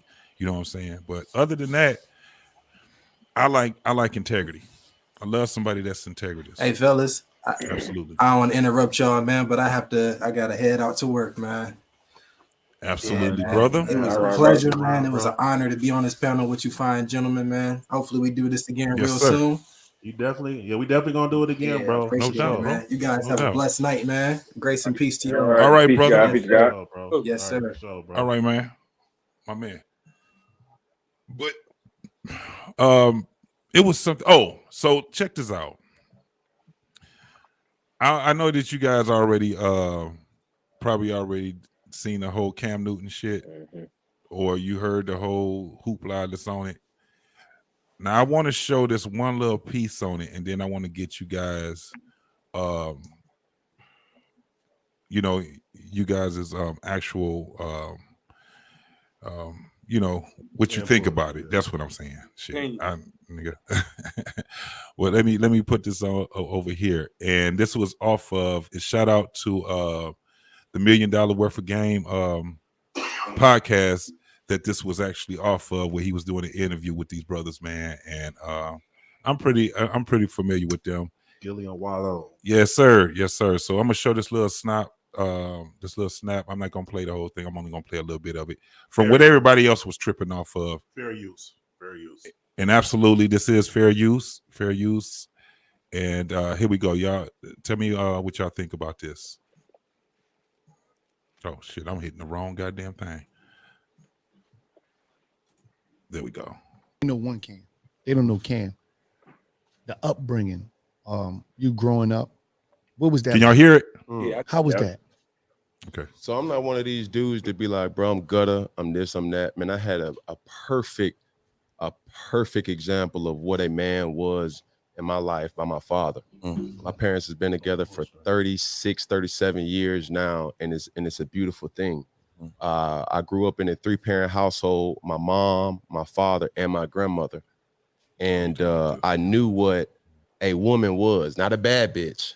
Okay, what's the difference? A woman. I can't do that. A bad bitch is a person who's just, you know, girl, I'm a bad bitch. You know, I'm doing this, I'm doing that. I look the part, but I don't act the part.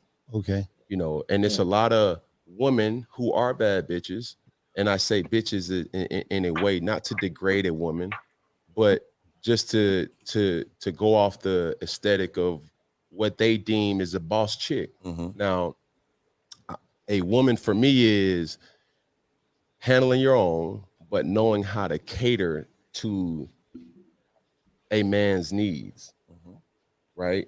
And I think a lot of times when you get that aesthetic of like, I'm a boss bitch, like I'm a this, I'm a that. No, baby, like, but you can't cook.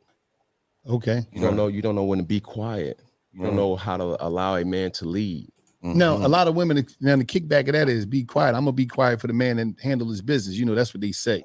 Oh, I'm gonna be vulnerable. I'm gonna be submissive to a man and handle his business. That's what they're gonna say. So what is your? But it's ways to do it. And I'm not just about to sit up there and beat up my queen. No, I ain't saying like that. But I'm also gonna also tell the men to start being men, bro. Absolutely. Like, that sucker shit should not be rewarded. And what sucker shit? So you know, when a person carries himself social media wise, and it's a fraud in real life. Okay. Mhm. You know, it's more to every person that got money, every person who's rich isn't a real one. You know what I'm Okay. saying? Right. And I All right, bro. I got something to say immediately. So when Wallow said, well, you got these females out here saying, well, I should be, y'all hear me? I could be submissive with a man, you know what I'm saying? What he say? When I want to, or if he got his shit together. And I just laugh because, well, if you were a man that you don't want to be submissive to, that's your fucking fault. Because, you know what I'm saying? Like, first off, if a man ain't got his shit together, you're not gonna really take his ass serious the first place. So I feel like that shit is irrelevant when females think they could just pick and choose or turn it on and off. Like, no, you're not gonna take a man that's serious the first place, that who don't have no type of leadership or who don't have no type of don't show that he could know at least be a protector or provider. Like, if you don't show none of that stuff, that you're not gonna even give that man a chance. So I just feel like, to me, it's really irrelevant. You know what I'm saying? When I hear females talk that shit, talking about, well, you have to be this. I'm not gonna be submissive, man. Be submissive to any man. Like, that's bullshit. Anybody else? My take on that clip, man, is you know, the brother got a point. You know, he ain't say nothing wrong on my eyes. You know, some brothers do gotta step up. You know what I'm saying? I do feel like a lot of brothers is falling on the wayside when it comes to how they deal with the women, you know, and ladies,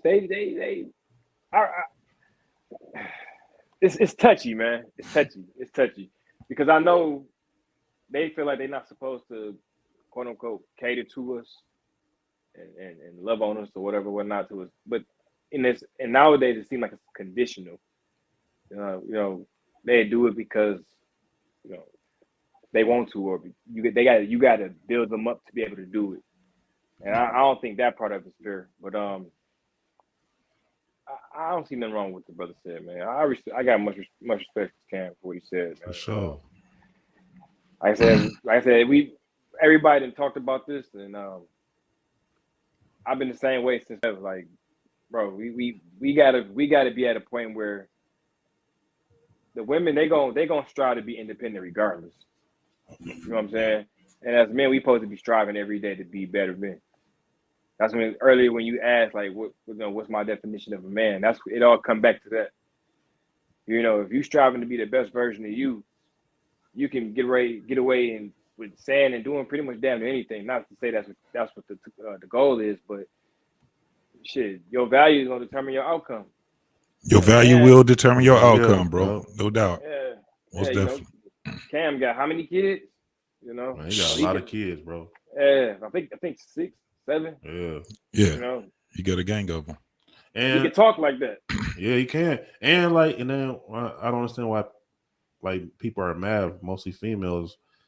Hey, that's his fucking preference. You know what I'm saying? Like, he ain't talking about all women should be this way. This is the type of women that he's going to be attracted to. You know what I'm saying? And this is why I go back when I say, you know, you got to have the leverage, because you have the leverage, bro. You're going to have the attitude, hey, you either take it or you don't. Like, you know what I'm saying? Right. This is, you know what I'm saying? This is what the fuck it is. You know, this is my standard, how I want my woman. Hey, you don't agree with it, you can't do that. Hey, I'm not controlling nobody. Hey, do what you want.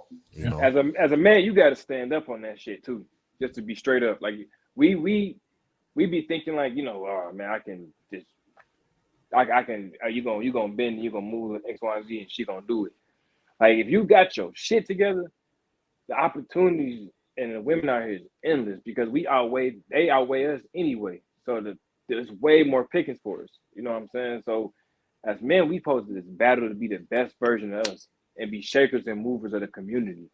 And then the women gonna come. And I think we keep forgetting that part. You know what I'm saying? Like choosing to. What'd you say, Dane? It's like we choosing the women too quick. You know, yeah. that comes to, I think, I'm gonna be honest.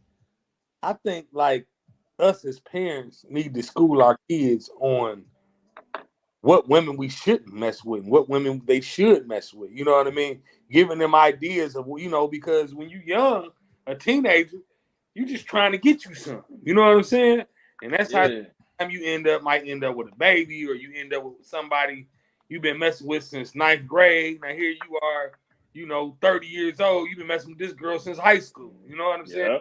You stuck with her. You never chose. You never looked into her family history to see, okay, we ain't compatible. This is going through your family history, like high blood pressure, and that's going through my family history. If we had kids, we go breed the same kind of things given to these kids. You know what I'm saying?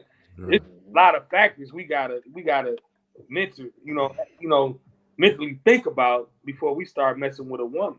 We got to get to know them the right way. So we got to teach our kids on women that are so-called, bad, to give them some kind of idea, because a lot of times children don't have no bad ideas unless they go off of, when they looking at their mom, hollering at them, yelling at them like, oh, man, I ain't gonna never be with no female like that. It's always hollering and yelling, and ain't that, how sometimes it's just black women is not happy. You know what I'm saying? Mm-hmm.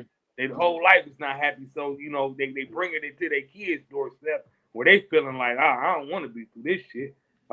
Some kids not be like, fuck marriage. I'm not about to be arguing with somebody all the time. They got to be taught. You know what I'm saying? Yes, sir. Yes, sir. Hey, shout out to Stefania. Hit the link. Yes, sir. She said, I ain't got a problem with Cam, but y'all need to have a female on this male-dominated show. What is it? Doesn't allow. What is? I can't see it from there. Let me put that on there. It doesn't allow for honest dialogue. Hit the link. You can hit the link. I've been telling people to hit the link, Stefania. I just put it back out there again. Stefania, you coming? If you can come on up in here. You can come on up in here. This is not. It's not. We not doing it like that. No, not at all. Dictatorship. This ain't the real. This ain't the view. Absolutely. We want them come through. Like, come on in. Come on. Come on. That's why I got it on 2 platforms right now. You know what I'm saying? We just very open-minded people. Yes, sir. Yes. But yeah, going back to what you said, Dame, we do have to pick. We have to be able to teach our kids how to do it. And a lot of times, see it on a man's perspective, we kind of like, especially when it comes down to our daughters, we gotta kind of like tell our daughters how to look out for that man, and pretty much that man probably was like, he's gonna have the attributes we had as a young guy. So we gotta like show them, because my kids know I wasn't no damn just no stand-up guy and all. I was stand-up guy, but I wasn't. I was on some bullshit, Right.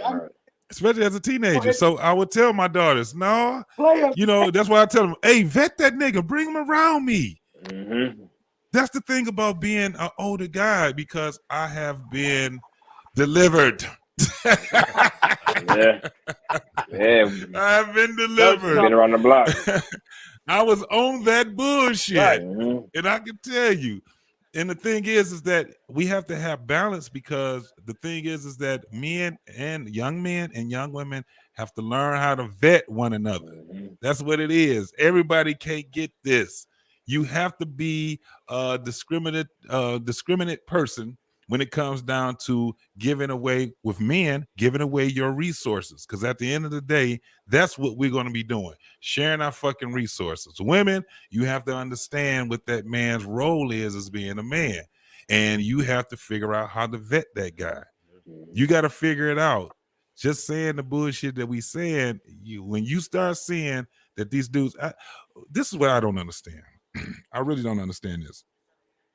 When you get these younger women, they get the dude that they're taking care of. Like the way it's really changed. Yeah. These girls have way more resources than the young guys now. In the generation we in right now, it's really hard for dudes to actually be able to get a girl now. It was already tough. It's real tough now. And if you look at them studies on what it is on as far as like young men being virgins, that shit went up like 35%, bro. Right. Virgins, by the time they're 25, they're still virgins. Where the young women, it has got to a point that by the time they're 18, they've already had multiple partners already. Shit down. Has 18. flipped. It flipped. So now you got a bunch of dudes that's going around being virgins. One of the reasons is because you have these internet streets. She can get flued out. Right. You got the ballers, man. They take it. It went back to how it used to be. You had the dudes that was getting all the women. What were they? They were knights. They were kings. They were, dukes and princes and motherfuckers that had resources. Right. And all the guys that was peasants, they didn't. So they had all the minority was getting all the women. This is where you got that damn matrimony shit. It's like, well, shit, man, this shit's some bullshit.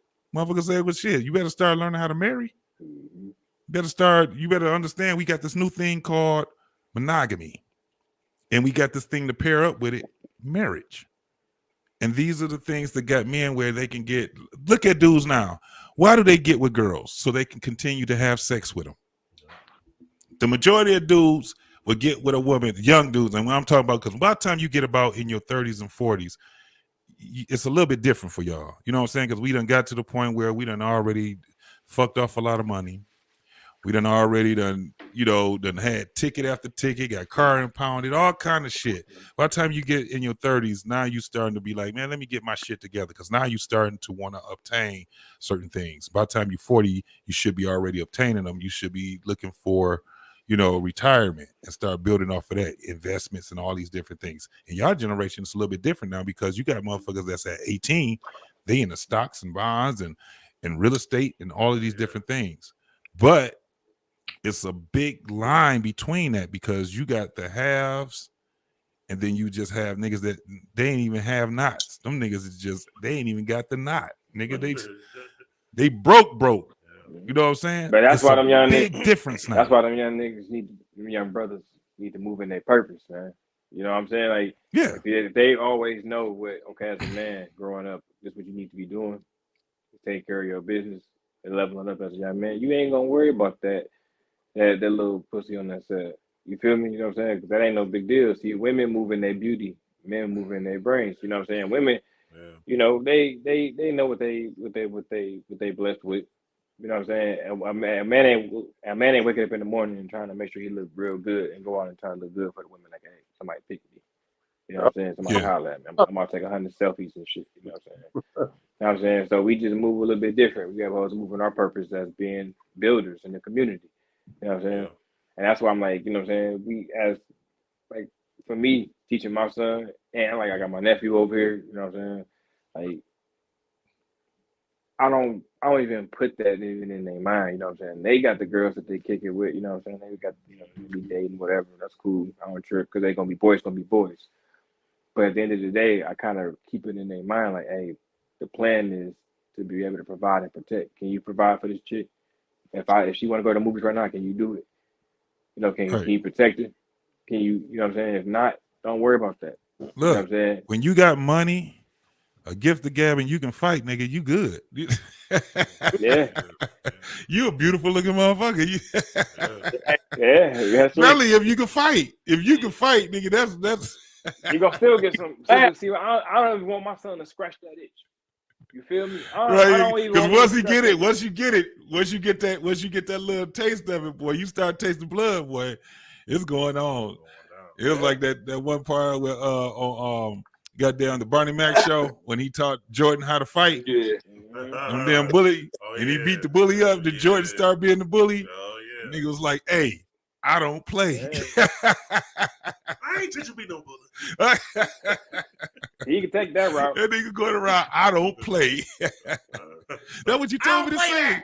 That's what you told me to say, Uncle Barney. Yeah, once they taste blood, nigga, it's on and popping. You know. Yeah, I just don't want to say. I don't want to mess with them girls. You feel me? Them girls be the, like, you know what I'm saying? It'd be cool, but Like I said, as long as they keep their mind, you keep these young boys' mind on advancing to a higher level of themselves, Yeah. a higher level of consciousness. And I'm You feel me? glad you said that, bro, Yeah, because absolutely. what you just said is so powerful. Because think about when we grew up. Yeah. The first thing a motherfucker would ask us, like, how many girlfriends do you have? Yep. You know what I'm saying? Yeah. All type of uncles, like, you know what I'm saying? Yeah, you can have you get your dick wet, you know what I'm saying? All type of shit, you know what I'm saying? And I had that mentality that, man, I have to do this. Like, I'm not, I have to be a man, you know what I'm saying? To be known as a man, I have to get, you know what I'm saying? I got to get some type of pussy, you know what I'm saying? Like, but that was what we were taught. That was the bullshit we was taught, was because they asked you what was your grades in school, but then the next thing was how many girlfriends you got. shit crazy. You know, And that's why we. How many girlfriends? Like, how many? I was saying that's why we flip that narrative. You feel me? Yeah. That's why we flip that narrative, because at the end of the day, we don't want them to follow that same path. When you say start with the children, start with the future, teach them well. That's why I teach them, like, don't worry about that. You feel me? Learn what the stock market is. You know what I'm saying? Learn what credit and debit is. I let my son use my debit card. You know what I'm saying? So he understand how to even use one. I let my son understand what money is. Like, not what money is, but what money is. So now he understand what cryptocurrency is. So he understand what digital currency is. You know what I'm saying? Teaching the things that matter. So at the end of the day, he can matter. And then all that other shit gonna come. You feel me? Success gonna bring everything that you need at the end of the day. You feel me? So that's why I strive to be successful, more successful, so I can pass it to him, so he can take it to another level of success. And it takes focus. And then he gonna find that woman that's gonna be on that higher plane level of thinking anyway. He ain't gonna want to mess with somebody on a lower level of thinking. Yeah. You feel me? Now his friends, they're gonna be on a higher level of thinking. You know what I'm saying? When you move in a certain type of vibration with the universe, you're gonna attract that certain type of people in your surroundings. You know what I'm saying? And it's gonna make him even more successful. And he's gonna attract that beautiful queen. You see me? That's what's gonna make him be even more of a man. Yeah. You see what I'm saying? That's gonna change the whole trajectory of everything that we got going on with these generation, these kids. To understand that the young boy gotta be the best version of him. Yeah. You see, and not to make this about race, but if we just even throw that in there, see, the white man, he don't even move like that. See, he move on a way that he move was best for him. His kid, you know what I'm saying? He go to college, he go to be accountant, or he, you know what I'm saying? He ain't get caught up in the streets. He working on his credit early. They taught early, you know what I'm saying? And they move it in their purpose to be the best man that he can be. And he find him a wife in college. He graduate college. They start a family, and they move up. You see, in the black culture, we don't even think about going to college. We just trying to make it through high school. See what I'm saying? Because we got a materialistic mindset. So it's changing all of that shit to be like, hey, man, fuck all that. You know what I'm saying? You have to change that whole trajectory. Yeah. You got to change that. And you have, listen, one of the things that I learned was that you can't be scared to move out of your comfort zone. You have to be you have to be comfortable with being uncomfortable. And one of the things is, especially what you were just saying, when it comes down to getting knowledge, damn education.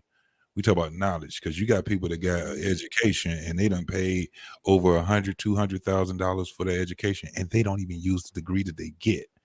So when you have a person that do, like E said, moving their purpose, something different, they will move because what you hear a lot of people complain about. Man, they don't teach nothing, and they don't teach, stocks and bonds and how to do banking in school and stuff like that. You're like, well, that just told you that's the problem right there. Yeah. So we have to bring it up on ourselves instead of relying on somebody else to be able to give us that type of education or or knowledge. Even when it came down, because it did. This is what the fucked up thing is when you go back. When you talk about it racially, American, we taught our parents and a lot of my generation was taught survival. How we was taught how to hustle. Yeah. We was taught how to hustle the streets, how to hustle in the streets. And these were the things that we taught because it was survival. These were survival tactics. But those survival tactics, they also come to an end. It can end in death. It can end in jail.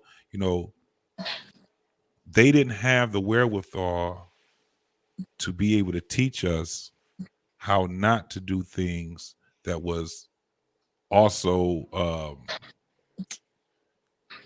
it was like when you see a lot of shit that our communities and stuff that they do, it was against the fucking law.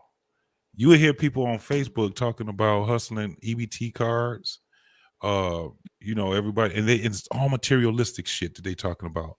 They trying to get Louis Vuittons and all these different things. You like, God damn, we kind of went the wrong way. So how do we get it back? Going back to what you were saying earlier, how do we get here, and how do we kind of transition into a better way? First and foremost, it goes to the next generation. Oh yeah. Our generation is already flying a plane. Your generation has already taken off, and y'all flying a plane. The young generation has not gotten on there yet because we're still building the plane for them, or we're helping them. We're giving them the tools, and we're supposed to be giving them the tools. Yeah. And that's a lot that you have to do, because it goes another way. Mother and father. They're always going to be missing someone they don't have mother and father tell them something. And none of us is going to have 100% of the tools that come, because as when we get older, then we just start picking tools up. Sometimes some people have to learn later. Some people learn earlier. But if you get a foundation, it teaches you how to not only, it teaches you how to be resourceful. Yeah. I put it to you like that. And I end that one right there. And then it goes back, Resourceful. I go back to what E was talking about, purpose, right? You know, I feel like, I feel like what our generation is doing, we're trying to break certain curses. And one of the things I noticed from people my age is now in their careers, they want to a purpose. They want to a purpose that they parents, you know what I'm saying, want them to go. You know what I'm saying? And that's where you get a lot of people are unhappy with their careers.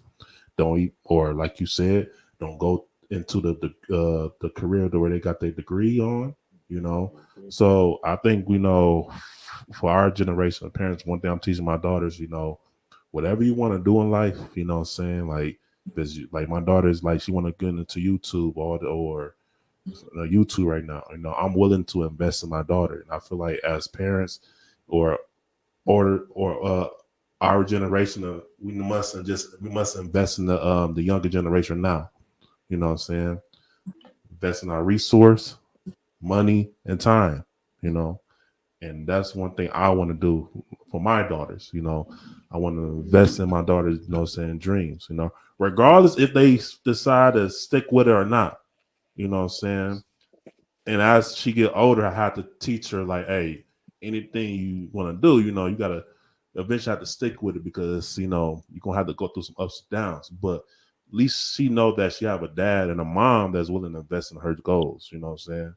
Instead of her trying to figure out on her own, because I feel like, you know, not to cause like the generation before me out, but fuck that. Yeah. Call us out, nigga. Generation they didn't really do that. Show is over with. I'm cutting this shit off now. Go ahead.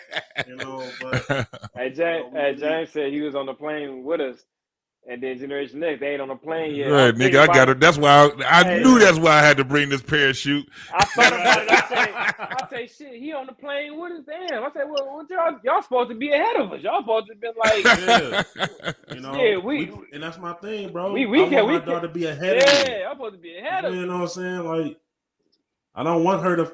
I don't give a fuck what nobody says as a parent. I don't want my kids to fucking struggle. Like, you know what I'm saying? Like, that's another bad habit older generation have. They feel like just because they struggle, we have to fucking struggle. No, I'm willing to do whatever I have to do to make sure my child's getting ahead in life.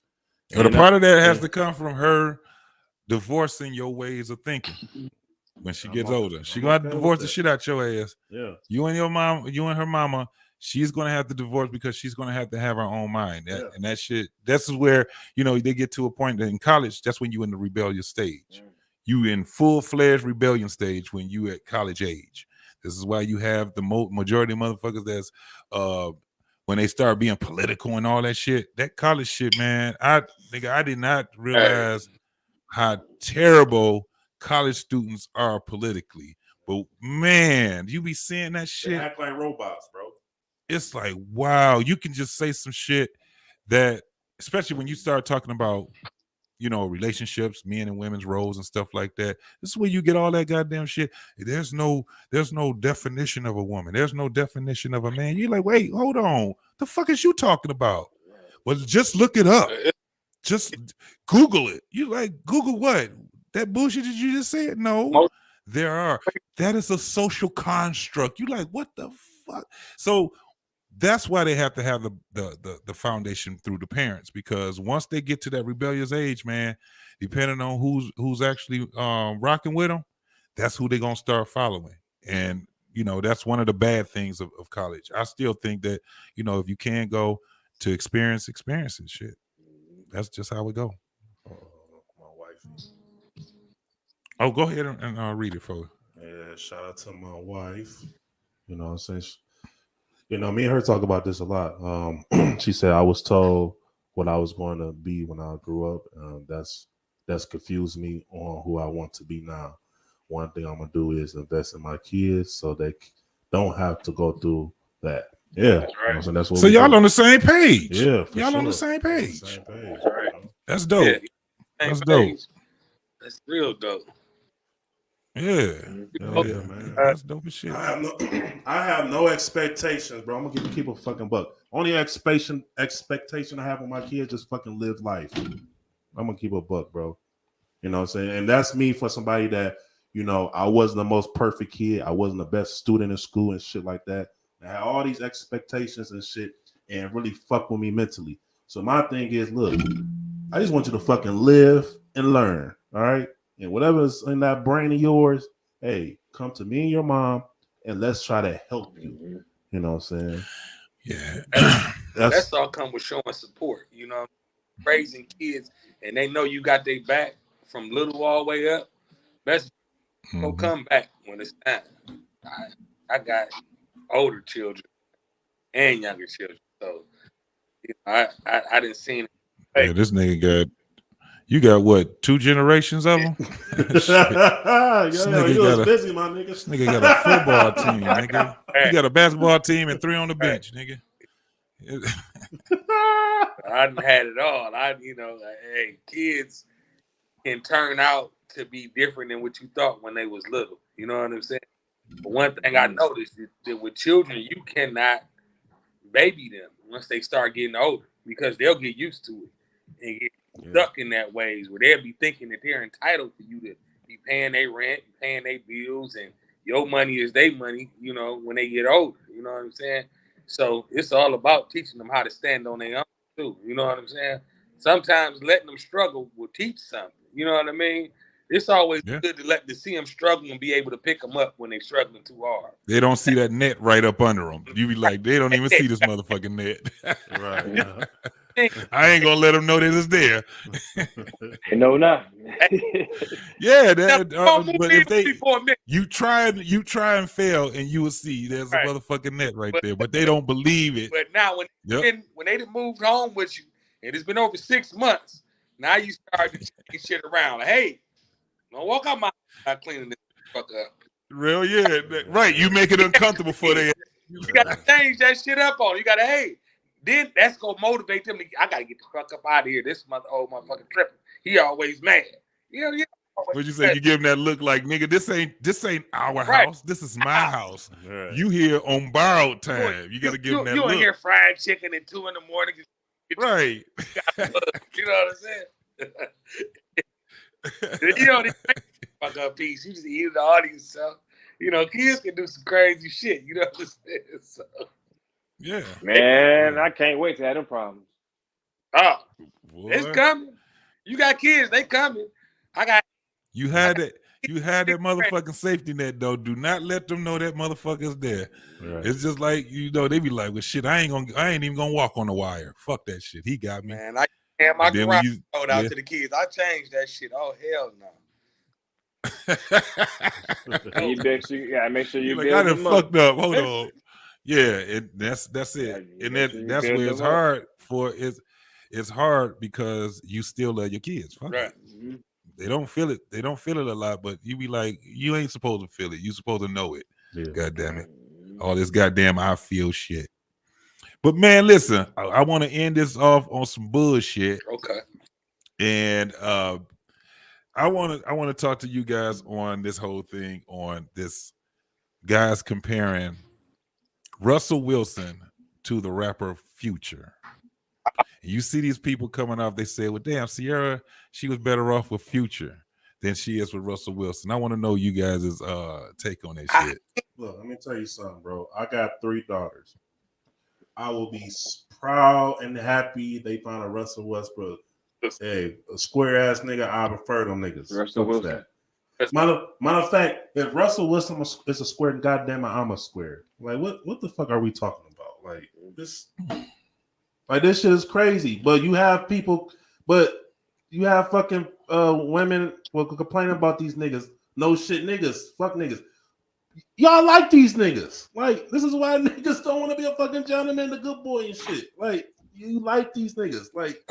But what if your daughter she rocking with a Future nigga? Like, she come in, you see this nigga, he talking with them. He got the locks like E. Oh, shit. We gonna walk around the corner. We gonna take a walk. We gonna have a nice long talk. You know what I'm saying? That's when you had daughters. You know what I'm saying? I got 4 of them, and my last 2 is dating now. The first 2 they already. You know, one is engaged and one is already dating. But you got to take them men for a walk around the corner. You got to get them out the house, and you got to explain the rules of what's going on to date your daughter. You know what I'm saying? And you got to be firm with it. You know what I'm saying? Because if not, you going to have some bullshit happen. You know what I'm saying? Mm-hmm. You know, you got to talk to your daughter because you got to be the known to talk to your daughter to know she has a place that she can't be doing things too. Every time she don't like something, it's certain shit you can't do to a man. You know what I'm saying?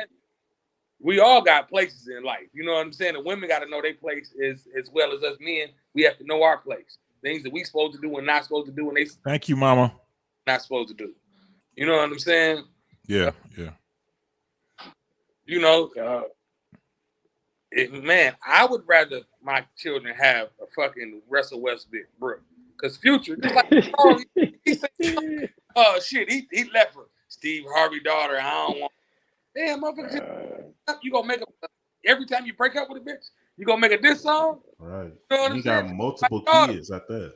Right, that's somebody's daughter. And I know us as men that have daughters, when your daughter look at you heartbroken, that creates anger. I know it's me. My daughter heartbroken and looking and crying, teary-eyed. I'm ready to fuck somebody up. I don't give a fuck if it was right or wrong. You know what I'm saying? So yeah, my daughter with no super thug. You know what I'm saying? Yeah. You know what I'm saying? I think every man or every father don't want they daughter with a super thug. What a future, you know what I'm saying? I wouldn't want my son even to resonate a lifestyle of a future. Right. You know what I'm saying? So I think Future is an entertainer, and I think sometimes we forget that, you know, because that's all these celebrities even is just entertainers. You know what I'm saying? Now that's their currency. And they live rockstar lifestyle. And they live rockstar lifestyle. That's what it is. You know what I'm saying? Now Russell Wilson is a role model citizen. You know, there ain't nothing wrong with that. He's a father and he's a stepfather. You know, so he took on someone else's child. Yeah. So you can't do nothing but respect that because that's pretty common in the black household. So you know, and calling him a square to me because he embraced his wife. That's like, I honestly, that's what's really bothering me because you know, it's stupid to me, bro. Like, I'm agreeing with you. Yeah, because they look at the square, man, like as a person who just like, man, he ain't lit. He ain't out here doing what everybody else doing. Yeah. He in the light. He in the lifestyle. And that shit ain't cool. More money. You know be honest. Yeah. Where's the one that got more money? The ones out here being entertainers, they ain't really got money like that. You know, they ain't too busy blowing it every night. You know what I'm saying? That's why you will start seeing dudes that's entertainers. They change from the entertaining thing to start being more real entrepreneurs. I know niggas calling themselves entrepreneurs, but they end up start doing, because think about this, dog. If you got that type of money and you have that status and you in that life, you meeting a bunch of motherfucking money people. Mm-hmm. So you get exposed to something that a lot of other people don't get exposed to. And a lot of, and it, that's why, you know, when you be looking, you be like, what the fuck is going on with these goddamn football players? What the fuck is in their motherfucking mind of being broke, nigga? The nigga was trying to tell you, you fuck around. I'm telling you, I bet you it's been motherfuckers that talked to Warren Buffett and didn't even know they was talking to Warren Buffett. Mm-hmm. They was sitting there and he was sitting there trying to tell them some shit. And they was just like, man, some old ass white man was talking that shit to me, man. I wasn't even listening. I was half listening to that nigga, dog. I'm trying to get to this motherfucking club. I'm texting while this nigga talking. Right. And that's why when you look at it, now this is the thing. It goes to what you were saying. Future is an entertainer. And that's where I look at him as. He's a rapper, and he do what the fuck he do. But when you talking about even, all right, let's flip the shit. Damn your kids. Would you want that nigga to be your stepfather? Or would you want to be a kid of Future? Damn. Would you want that nigga, you be like, you had a Future type of nigga. You like, damn, this nigga, and you see this nigga on TV all the time. Your mama, you like, you baby number 3. Or you baby, how many kids he got? 8, 9? Shit. It's around about that. He got, Shit. and he, nigga, and so your brothers and sisters, they got to get flown out because now what I don't believe is that he just got all these fucking kids and he don't, you know, he don't take care of them or be with them. Yeah. I think the dude, you know, I'm pretty sure that he do. You don't hear no women really complaining about that part of that. But it's still at a point where you just be like, nigga, I'm tired of every time. And don't let that nigga be your daddy. Imagine if that nigga was your daddy and then you got 3 or 4 siblings. Your mama got 3 or 4 other babies by some bum ass niggas. That shit, you know how much you're gonna be hated by the motherfucking kids? Yeah. Oh yeah. You coming in rocking with motherfucking, you know what I'm saying, whatever the fuck he putting you in, and then you going home, them niggas be like, this fuck ass nigga right here. That's crazy. Why your daddy didn't take us with him? That's crazy. That's some fuck shit. That's crazy. Let me ask y'all this, right? What up, though? Let me ask y'all this, right? And you just imagine if you had daughters, right? Or say when you one day have daughters, I guess. But you have daughters, I got daughters, and Damon, you say you got daughters. Yeah.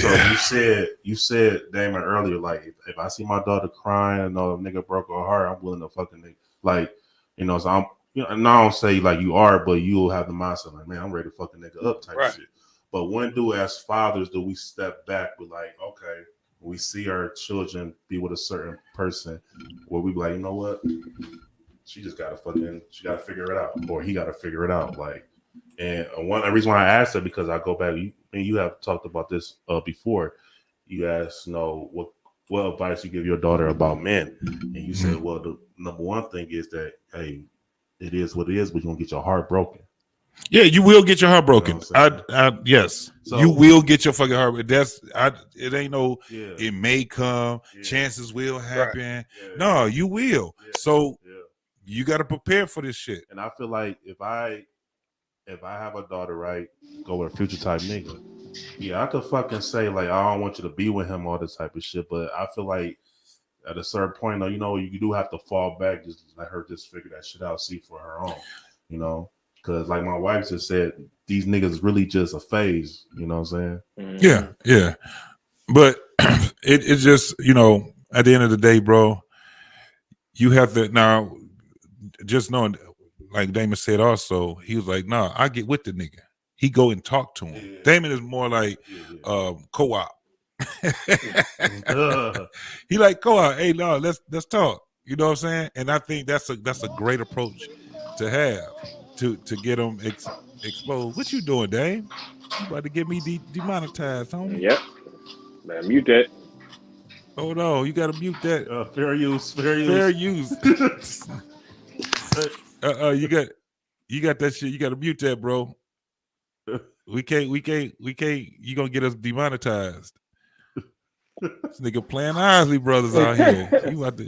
He faded and X-rated. Hey, can you hear us? Huh? Yeah. Yeah, you might have to turn it down a little bit more, bro, because we get monetized for having that on YouTube. Yeah, copywritten. Hell yeah, they would get it too. And they really big on our ass now, boy. Hell yeah. They would get up. That shit be crazy as hell. Yeah, trying to see if he gonna got it. I'm trying to talk over that because it's still playing. Yeah. Talk Most over it. definitely. But they Most definitely. My man that guy- Latrell Rashad, bro. What's happening, my man? He said that's the part women nor men think about. Absolutely, bro. Yeah, because you know, absolutely. I teach my son, like I said. And I think I'm out of it. No, you in it. You in it, bro. You here. Hold on. Let me go. Go ahead, man. Finish your thought. I got I was about to say is just, I try to teach my son that to be the best version of him. Because young ladies, they learning to be the best version of themselves too.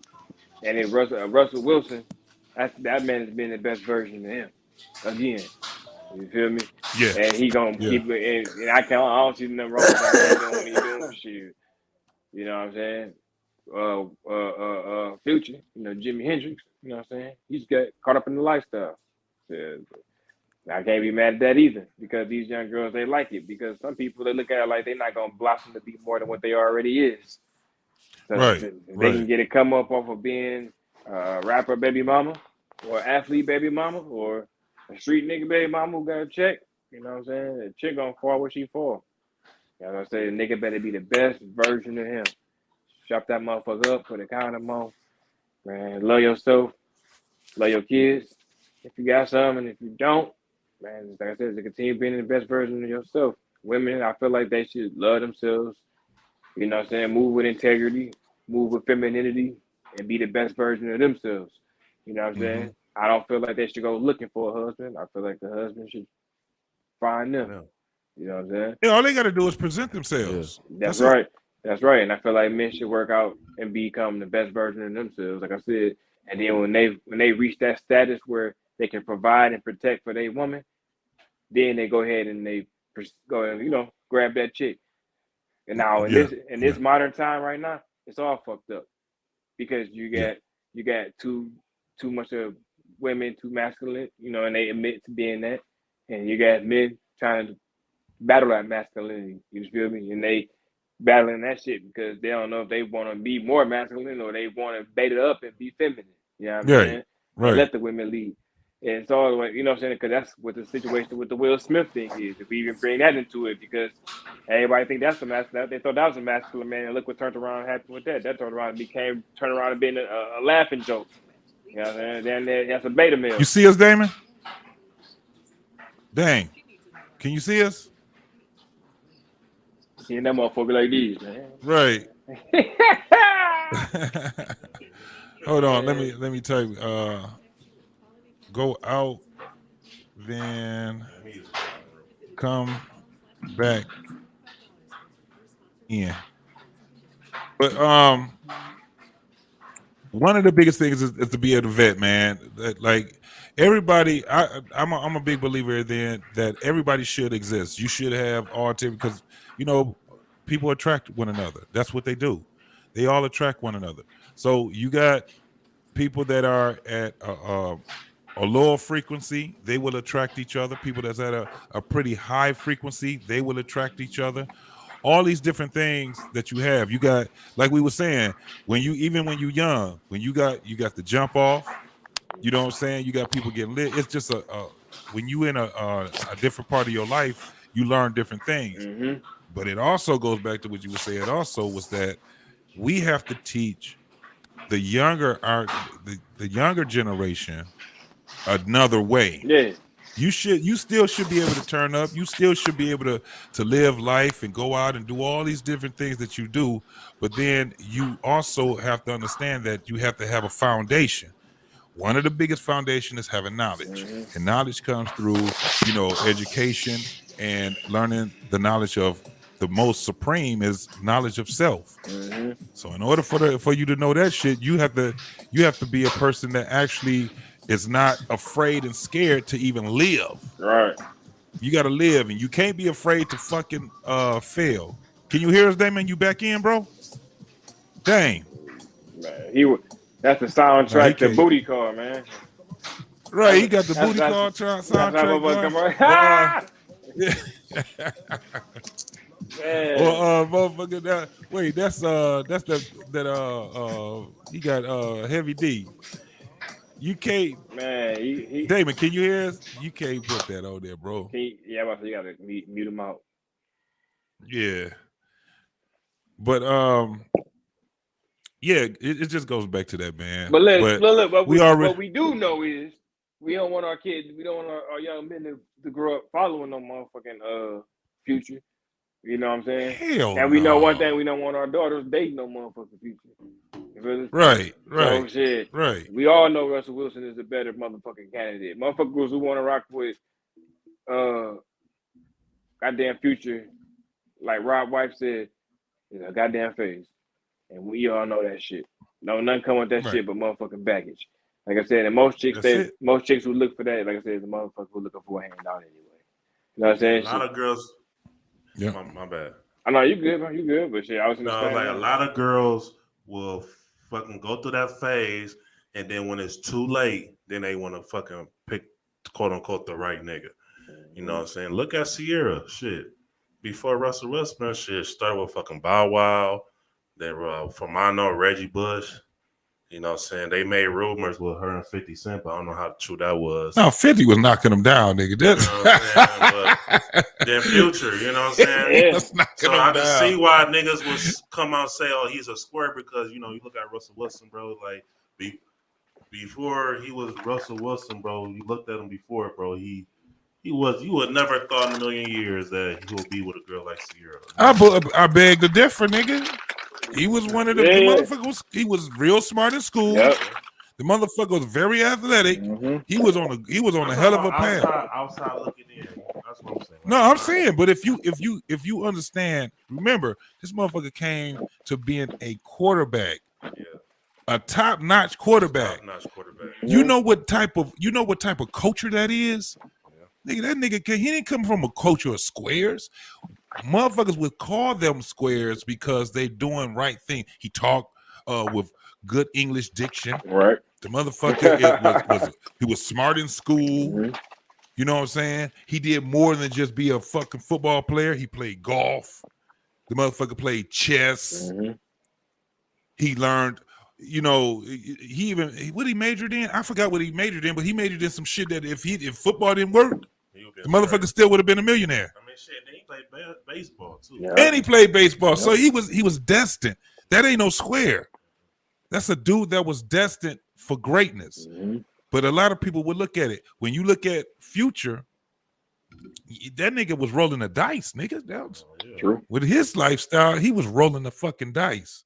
And he happened to become a motherfucking millionaire rapper. That's just what that was. He rolled the fucking dice.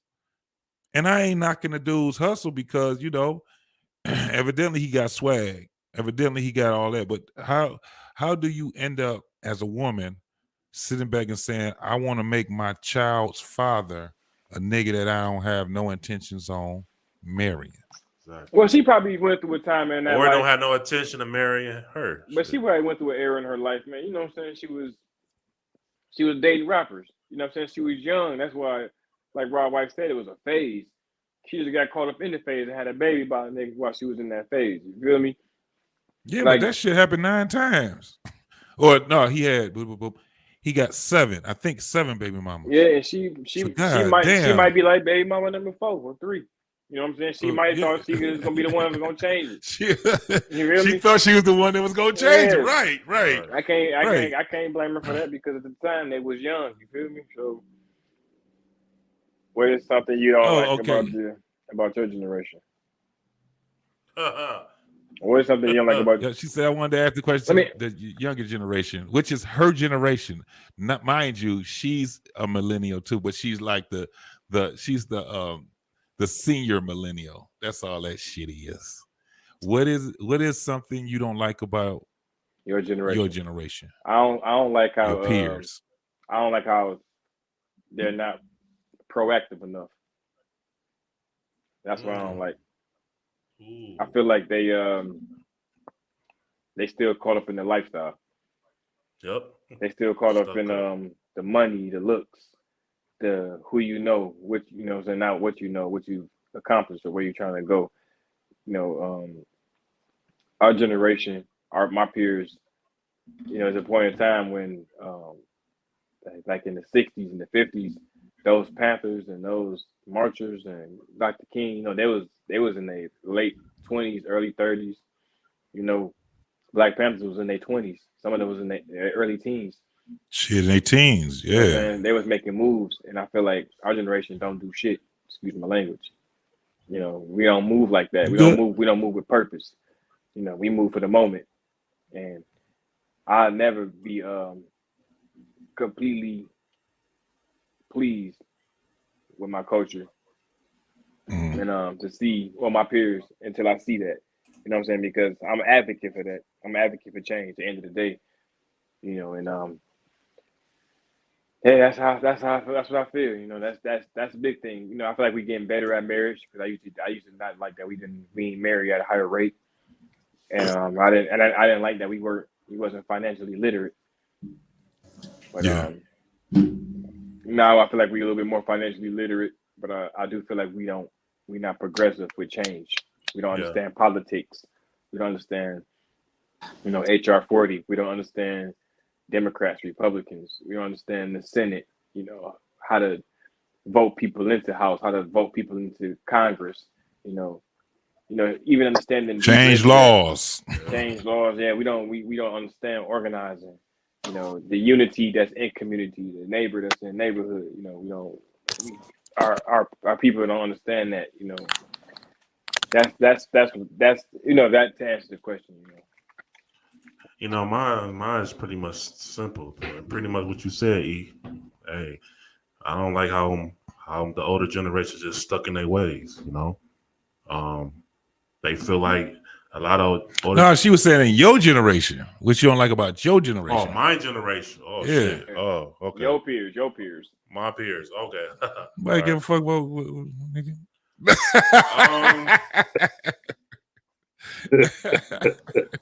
I would say pretty much what he said. Not a moving with purpose. Moving in the moment, especially with social media. I feel like I don't know. People is just everybody's just a bunch of peers to me. You know what I'm saying? Everybody just want to do what's popping. That's why I don't take a lot of shit serious. Like when it comes to pro-black, all these organizations and bullshit. Like, you know, I don't really take a lot of that shit serious because a lot of us in our generation just, you know, we just going by what we see or see what our favorite celebrity is doing or what's, you know what I'm saying, whatever to keep us trending and we'll put the lights up. No, a lot of us don't even like, you know, like you said before, like we don't do our research, you know what I'm saying? Well, we're not willing to know our history, you know what I'm saying? Understanding why our ancestors had to go through what they go to and why we need to have a different mindset on a different mindset about things now. You know what I'm saying? We can't have the same old victim mindset, you know. We have to keep each other accountable. And I feel like with our generation, accountability is very lacking. And this is why and it's kind of fucked up because we would teach our kids about, you know what I'm saying, having accountability, but grown folks don't even do that shit. So you know, we really have to change these things so we could be better leaders to the kids growing up. But yeah, man, that's why what we said before. That's why it's important just to me, man, like when it comes to black folks, bro, man, I'm more so about black kids. You know what I'm saying? Like, you know what I'm saying? How can I build black kids? You know, so kids in general, you know, because they're gonna be the ones gonna change the world, you know. I really be out of the mindset niggas ain't really shit. Like, I'm gonna keep it a buck. You know, we do a lot of great things. We trying to change the narrative on a lot of good things, but a lot of times most of the time be talk. A lot of times motherfuckers ain't taking action. You know what I'm saying? Motherfuckers just want to say shit to look fucking smart. You know, so that's my thing. But that Crawford chick said, if you ask me, millennials are making Gen Z too strong. They are standing up for what they believe in, but they have little to no fear. Man, I think we not building generational wealth for our children like our great grandparents did. You know what I'm saying? It kind of fell off with our parents, and we got to rebuild that. You know? Great grandparents, they left land to their family. You know what I'm saying? They left whole farms, and they left things for people to pass on to each other. You know, what is our generation passing on to our kids now? But debt. You know what I'm saying? they're not passing nothing but debt on. And that's something we got to teach our children. We teaching them, we got to teach them how to save. We got to give them something, to keep afloat, to keep building. But along with that savings, you have to invest. Yeah. Because saving alone by itself, you just saving for somebody else to take your shit. But smart investments too. You know what I'm saying? Yeah. We gotta buy back the country, man. Us is a lot of black people don't own things anymore. You know what I mean? Yes, right, and it's just getting a piece. It's just getting a piece of the pie, right? Like everybody was saying, on the Jeffersons, get a piece of the pie, so we can get that. I'd never live in an apartment. Fuck that shit. A deluxe apartment, my ass. See, like James said, and I see what D talking about. Yeah, but we gotta start like really implementing that shit. Yeah, you feel me? Like the thing is, and I be going to these men conferences and shit. The thing is, niggas just be talking. You feel me? Like I hear what the brother's saying. I hear what everybody's saying. I hear it, but like the lady just asked, straight up, your peers. You know what I'm saying? My peers, niggas ain't moving. Yeah. See, when we talk about financial literacy, I know that shit. I love that shit. That's my name on social media, I.E.Investopedia, because I live this cryptocurrency shit. I ain't no millionaire, but it's because the generation that I came from, I had some fucked up trauma, and then I did some bullshit. You know what I'm saying? Product of my environment. You feel me? So I feel like we gotta understand, like, okay, we say it, but how do we change it? How do we change the narrative? That's why I'm teaching my son stocks now. That's why I'm in this trucking shit. So when I buy my own truck, I can get him into this trucking shit. So I can buy houses, then I can buy apartments, then I can buy complexes. You feel me? I can lead him shit. Yeah. Start foundation, start nonprofits. Yeah. Financial group. You know what I'm saying? Like we can come together and do some shit. Bro. You feel me? That's when you make change. You feel me? That's now you really pushing your community up. Everybody being uplifted. You feel me? Like that's what I'm doing now. Bro. I'm sacrificing that shit now. Like that. So we can say, like, man, we should have did this. We should have man, our past they fucked up. Yeah. I can tell you where everybody fucked up at. But at the end of the day, what are we doing right now? Because we got to push the needle forward. We can say all the what it was then, but what are we gonna do now? Yeah. Because right now we need to come together and be like, all right, let's stop bullshitting with the weed. Let's stop bullshitting with the drink. Let's stop bullshitting with the hoes. Let's stop tricking off our money. Let's save our cheese, build our credit, start investment groups, investment firms as black men, build together. Yep. You feel me? Take that money that we have a nonprofit, LLC, and use that money and invest it into some real estate. Yeah. Flip that real estate. So when you say, how do you get land? That's how you get land. You come together with other multiple black men. It don't take $1 million. It takes 20 to 30 black, good, strong men who make a couple of dollars and willing to sacrifice their time and their money on anything but that, and watch how much that shit change. You take that money, you reinvest that shit into the stock market, not saving, but into the stock market, or you put that shit into crypto or something like that. You break that shit down, give yourself about a year, 12 months. Bro. You change everything. Bro, like the reason why I'm shaking my head a lot, bro, because this how much I pay attention, bro. And this is why I had to hit you up, because I remember, I'm gonna see if you remember this. I remember you posting on Instagram. It stuck with me, bro. You know what I'm saying? When Nip died, bro, when Nipsey Hussle died, right? I remember you post something, bro, it was so powerful. You know what I'm saying? This is why everybody was talking about the marathon continue, all this other bullshit, right? But you was like, everything Nip was saying, bro, like we could really do it, bro. Like I remember you was, I don't know where the fuck you was at, but you point your phone to a building and like it was for sale. And like it's like shit right. You like it's right here. Like we could literally come with like organization come together and buy shit like this like right now. Like it's right here. Like, you got to get the bitch ass inside you know, before they come together. man. You know what I'm saying? I'll be right back. Hold on. You got to lay the ground rules when you start investment firms and everything, because you got a lot of people that don't want to equal cut, you know, or they want to look at, you know, I done been in business. Well, I'll put it like this. I done been in business for myself since 2000.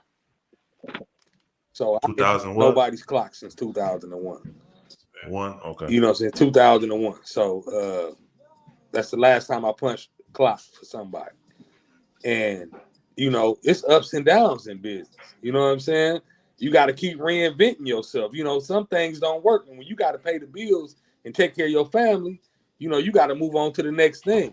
But, you know, you got people that don't want to see you win. You know what I'm saying?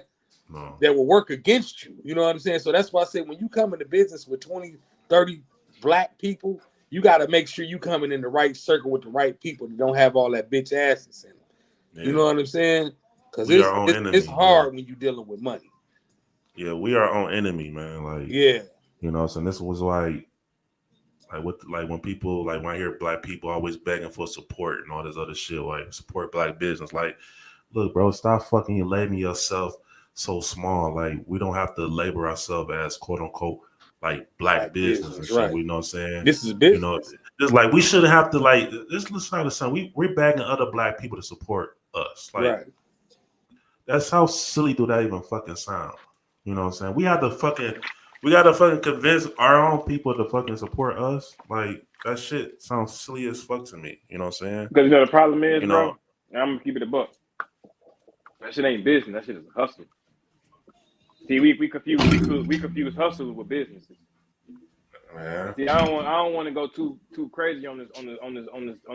You know what I'm saying? But we confuse hustling with business. See, a business, you got employees. Employees, you give it back to your community. Hustles, you got money come straight to you, and you take care of your people, which is your family. Yeah. So I understand the dynamics, but when you got a business like these Chaldeans and these Albanians and Hamtramck and all that you said they build up their community because they don't have hustles, they have businesses. Yep. So their kids ain't got to worry about doing shit. But hey, I'm about to go straight over here to Pop's crib, to Buscemi's in Sterling Heights. Got about 10 of them. All 8 nephews and nieces working them motherfuckers. All these motherfucking liquor stores and gas stations, their nieces and nephews working them motherfuckers. All these nail salons, their nieces and nephews and their cousins working these motherfuckers. All in Dearborn, all these motherfucking hookah lounges, their nieces and nephews working these motherfuckers. These ain't hustlers. These is legit businesses. They opened up crispy, crunchy chicken spots all up in this bitch. They all up in the hood. These are legit businesses. These are not hustles. Businesses, you are employing your community. Our black people don't have money. That's why we have $1.7 trillion worth of spending power. We spending, but we ain't reinvesting into our community because that money ain't recycling. That means we have to have more actual businesses that employ our people, which means we need some grocery stores to be black owned. We need them gas stations to be black owned. We need them dollar stores black owned. We need everything black owned. That's the only way that the whole trajectory gonna change anyway. Good. Most definitely. But check this out, hey, bro. We gotta stop the show real quick, real fucking quick. Oh yeah. Oh no. Yeah, we gotta stop the show. I just thought about that. Hold up. You know what I'm saying? It's 12 o'clock. It's midnight, and it's my motherfucking birthday. And I want to take a shot. You know what I'm saying? If you're smoking something, put in the air real quick. You ain't Hey, saying I usually don't do this on the show, but You ain't saying that. hey, I didn't do one puff real quick. Just Hey, one man. puff. Just one puff. All There right, you go. one puff. One puff for my birthday. And One they puff. do that. Hold on, They man. do that anyway. They do that anyway. My nigga got it. Hold on, where my lighter They do at? that anyway. And we got 27 motherfuckers in here too. Hey, it's my motherfucking birthday. You know what I'm saying? Happy birthday. Hey, we're gonna start with the shot. Hey man, I'm so thankful for being on this earth for 31 years. I'm thankful to be with my mans right here doing this platform. I'm thankful for y'all. I'm thankful for just life in general. I'm thankful for my wife, my kids. Hey, and more birthdays coming soon, man. It's my motherfucking holiday. Man. You know what I'm saying? Yes, sir. It's my favorite motherfucking holiday. We And let gotta me tell give it y'all to something. Anybody, I hate when people downgrade their birthday, nigga. You was fucking born on earth, nigga. Be fucking thankful about your fucking birthday, nigga. Because a lot of motherfuckers can't celebrate their birthdays. So yeah, let's take a cheers on that. Cheers, man. Yeah. 54, Most you got definitely. 54 watts. You got that count going up. Yes, sir. Happy birthday, boy. Let's go. I'm gonna puff one time. Puff one time. You got 70 more motherfucking Christmases, nigga. Oh yeah. Yes, did it. Oh man. Happy birthday to you, bro. Happy birthday. Most definitely. Happy birthday, brother. Thank you. Most definitely. But I gotta say something though. And I want my man E to look at this right here, nigga. What is that? That's that book right there. That's powerful That's writing. that book right there, That's nigga. powerful We're writing gonna do right an interview there. on that book. Emotional That's turmoil. powerful writing right there. Powerful. That's how much you my homeboy, man. That's love right Most there. definitely. That's love. I appreciate that right there. That's We're gonna have We gotta give you this right here. you're gonna have to come to the studio, right? And we're gonna talk about this book. Hey man, listen. I appreciate that, man. I done read this a couple of times. I said this nigga put his heart out here on here. He has a lot of motherfucking poems in here, man. That's some shit. Like, that's why I want people to know that even on here, you know, this nigga ain't just talking that shit, man. He out here really trying to get it done. Yes, sir. Yes, sir. And you know, that's one of the things, like all of us, everybody that's on here that we got on this podcast, and we want to have even more brothers that's actually out here, man, that want to make not just a change, man. We want to make a motherfucking impression before we get the fuck up out of, before we check up out of here off this earth. We want to be able to put a dent in this motherfucker, man. We already done got our DNA out here. Now we want to go the other route, make an impression. Yes, sir. Dig what I'm saying? And I done read a lot of this shit in here, bro. I've been holding this book for a long time. You know, when you gave me this shit, nigga, this is the Home Depot days, brother. I remember you talking about that. Yeah, I dropped. This is when you had the waves. This is when you was rocking the waves. Yeah, that was 2015? Yeah, 2015. Man, that shit. Yeah. That shit went fast, man. When we had the orange aprons on. Yeah, man, time go past. I appreciate that, man, for real. That's from the bottom of my heart, man. Like that means something to me. I see brothers still holding on to that, and I took the time to read that, man, because I put a lot of my emotions into that. But yeah. Yes, sir. and That's why we need it. You say what, brother? My bad. Go ahead. My bad. I don't even cut you. Oh no, I was gonna say, man, it's your motherfucking birthday, bro. I'm just saying, you know what I'm saying? Hell yeah. Hey, boy, we about to go. Hey, we get to look. me, you know what I'm saying? When we do the interview, we give everybody all that good stuff. Yeah. What y'all over there drinking on? What y'all sipping on? Boy, you know what we got, boy. Casamigos. You dig what I'm saying?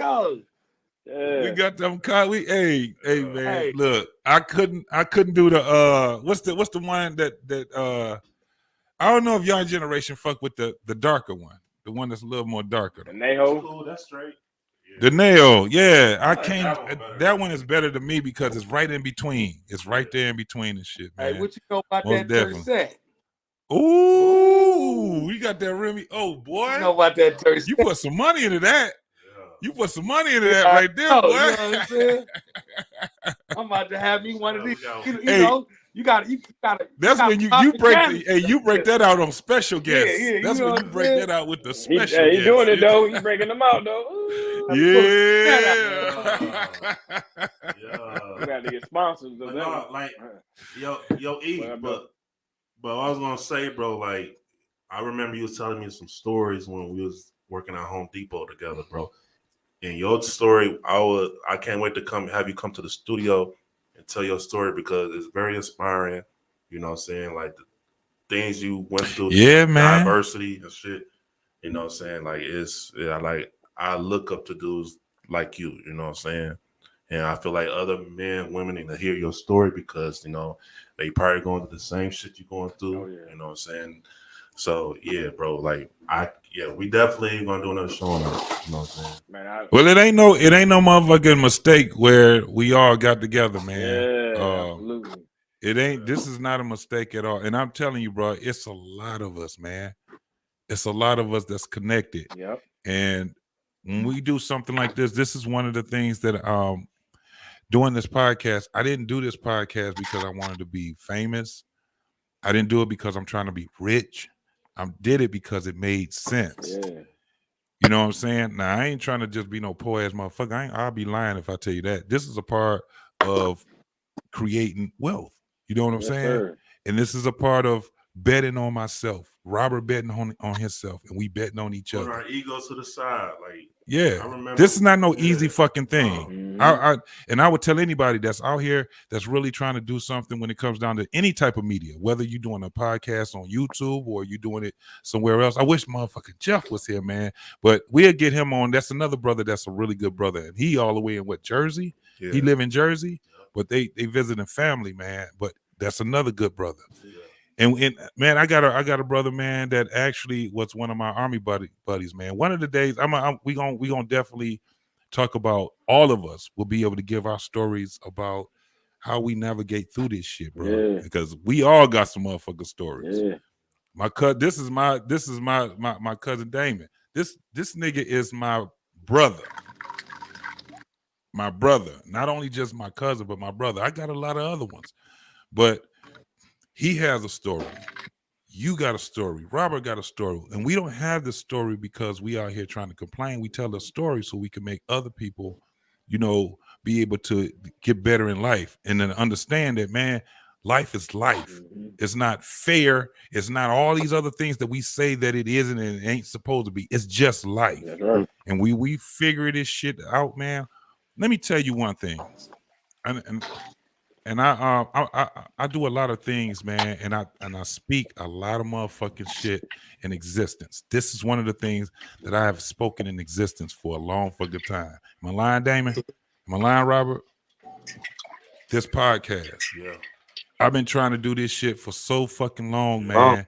Where I'm like, we pretty much we're making headway. Fuck man, we don't even look at the money shit.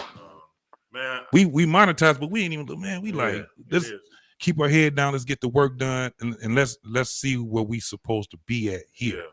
But that's why when Robert reached out to you, when I reach out to my cousin Dave, because y'all matter, dog.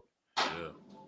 Y'all matter. Y'all matter to not just, one type of people, not just to your kids, but you matter to the world. And the only way that people are gonna know that is if you tell people I fucking matter. Yeah. You going through y'all going through the life, y'all going through the world like, man. I'm talking about both of you two brothers right there on that screen, and I can tell you, y'all both go through this world like, nigga, ain't no thing. Mhm. I've talked to both of you dudes, Mhm. and y'all be like, it ain't no thing. I just got to go do it. Mhm. I get knocked down. All right, shit. Let me. All right, that door was closed. Let me open another motherfucking door. Let me see how this goes. All day. Yeah. It take us to build each other. I remember when I hit up James, right, about the podcast, and I was about to have my third kid, my daughter. And I was saying, this is back in July. And I hit him up like, bro, like we always talk on the phone, bro. Like, we shouldn't just be talking on the phone, just be talking on the phone, the shit that we talking about. Like, let's start a podcast, bro. Like, you know what I'm saying? Like, and I remember he was telling me, like, man, because he was doing this shit before me on YouTube. And I remember he was like, yeah, I got discouraged a few times and shit like that. But hey, bro, that's why I'm here, It sometimes takes that person to uplift you some more. Yep. What the Migos say ain't nothing but a little bit of straighten. That's it. Straight. That's it. Ain't nothing. It's all it Hey, is, yeah. bro.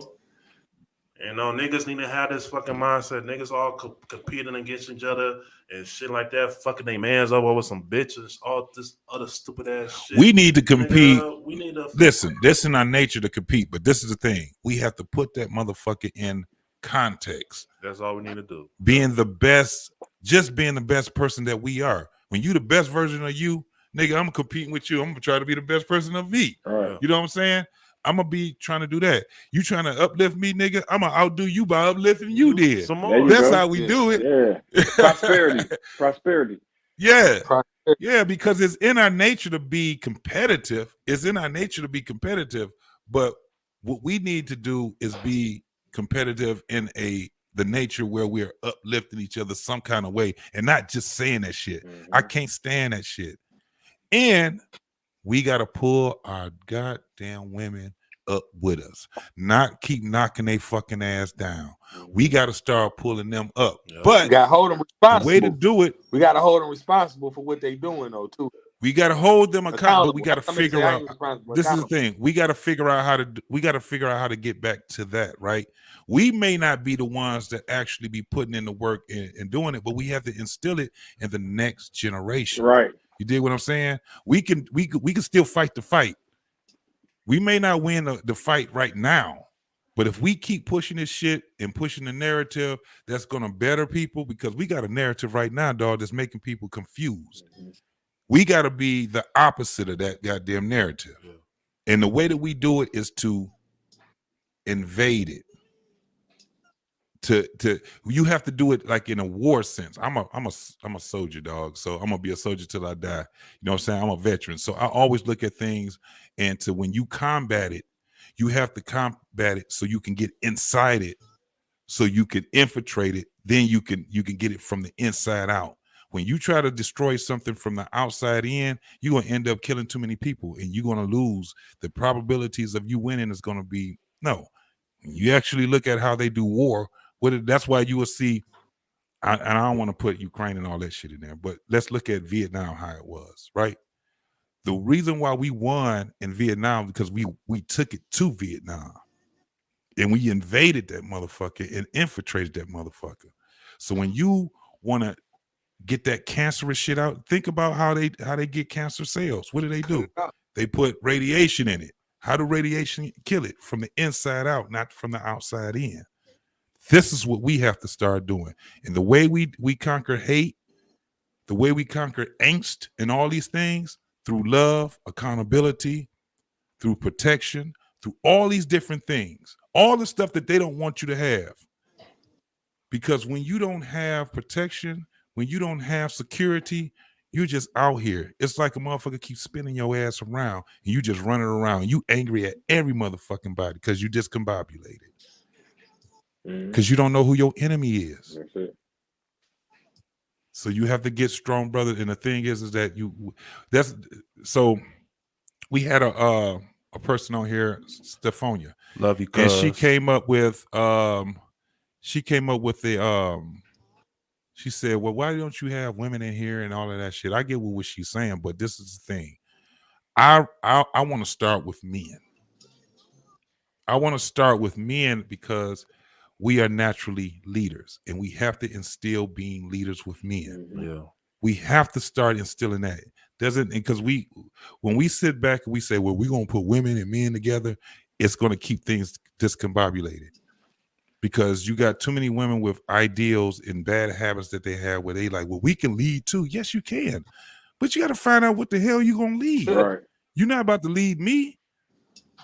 When you lead me all the way to the end of something. I don't want to be led to the end of something. I'm already going there. Shit, I'm going to die eventually. I don't want you to lead me to my death earlier than I'm supposed to be there. Right. So let me be the leader. But in order for that to happen, what did I have to be? What we talked about earlier in the podcast. You got to be a dude with integrity. You got to be a dude that want to be a leader. You got to be accountable. You have to be able to take on a lot of the things. Sometimes, nigga, you just got to take on the fucking accountability of some shit. You be like, shit, because I'm not about to sit back and I ain't got enough energy and time to sit back and try to justify my actions, every motherfucking action that I make. So what I would do is just take accountability. If I fucked up, let me just do it another way then. I'm cool with that shit. Right. Yeah. Because I'm a man. I ain't afraid to fail. And I'm not afraid to say, I'm sorry, I fucked that off. My bad. But I'm not gonna keep doing it. Right. Yeah. But then I'm also gonna get old. And I may not have all of my motherfucking faculties with me. So what do I do now? What I need to do right now while I'm capable of doing it. So when I am at the point where I'm not able and capable to do it, guess what? I done built enough shit to keep me straight. Yeah. Forever. That's what it is. Hey, shout out to when we got 140 mother. Now the liquor company kicking in. I'm calling everybody motherfucker. but it's your birthday, nigga. It's your birthday, nigga. Every time. It's your birthday, nigga. We got 140 people in here, man. Hit the like. Hit the like button. Hit the subscribe. You know what I'm saying? Hit that shit. Yeah, man. Yes, sir. That mother cranked up, man. That's how I crank up when right at 12 o'clock. Once we started turning up. Yeah, man. We got subscribers in different countries, so ain't no telling what time and shit. Hell yeah, you got motherfuckers. We got shit in China. China? Nigga, I saw some shit in Ukraine. I said, what the fuck? They still niggas got time to be. USA is USA and Canada be banging. No, USA lately has been creeping. So yeah, everybody been supporting us. You know what I'm saying? I ain't talking shit, but I feel like we the one of the fastest growing podcasts out. You know what I'm saying? But man, can talk that shit. Fuck it. Gotta talk. Hey, look, you put it in. We put this shit in fucking it's in motion, fruition, man. We put it in it's in motion. And we're gonna pass it along to people that support us from day one, like yourselves. You know what I'm saying? For real. You know, this ain't about us, bro. Like you said before, man, it's about generationals. You know what I'm saying? And the best thing to do generational wealth is passing the shit around. You know what I'm saying? Pass it down. At some point.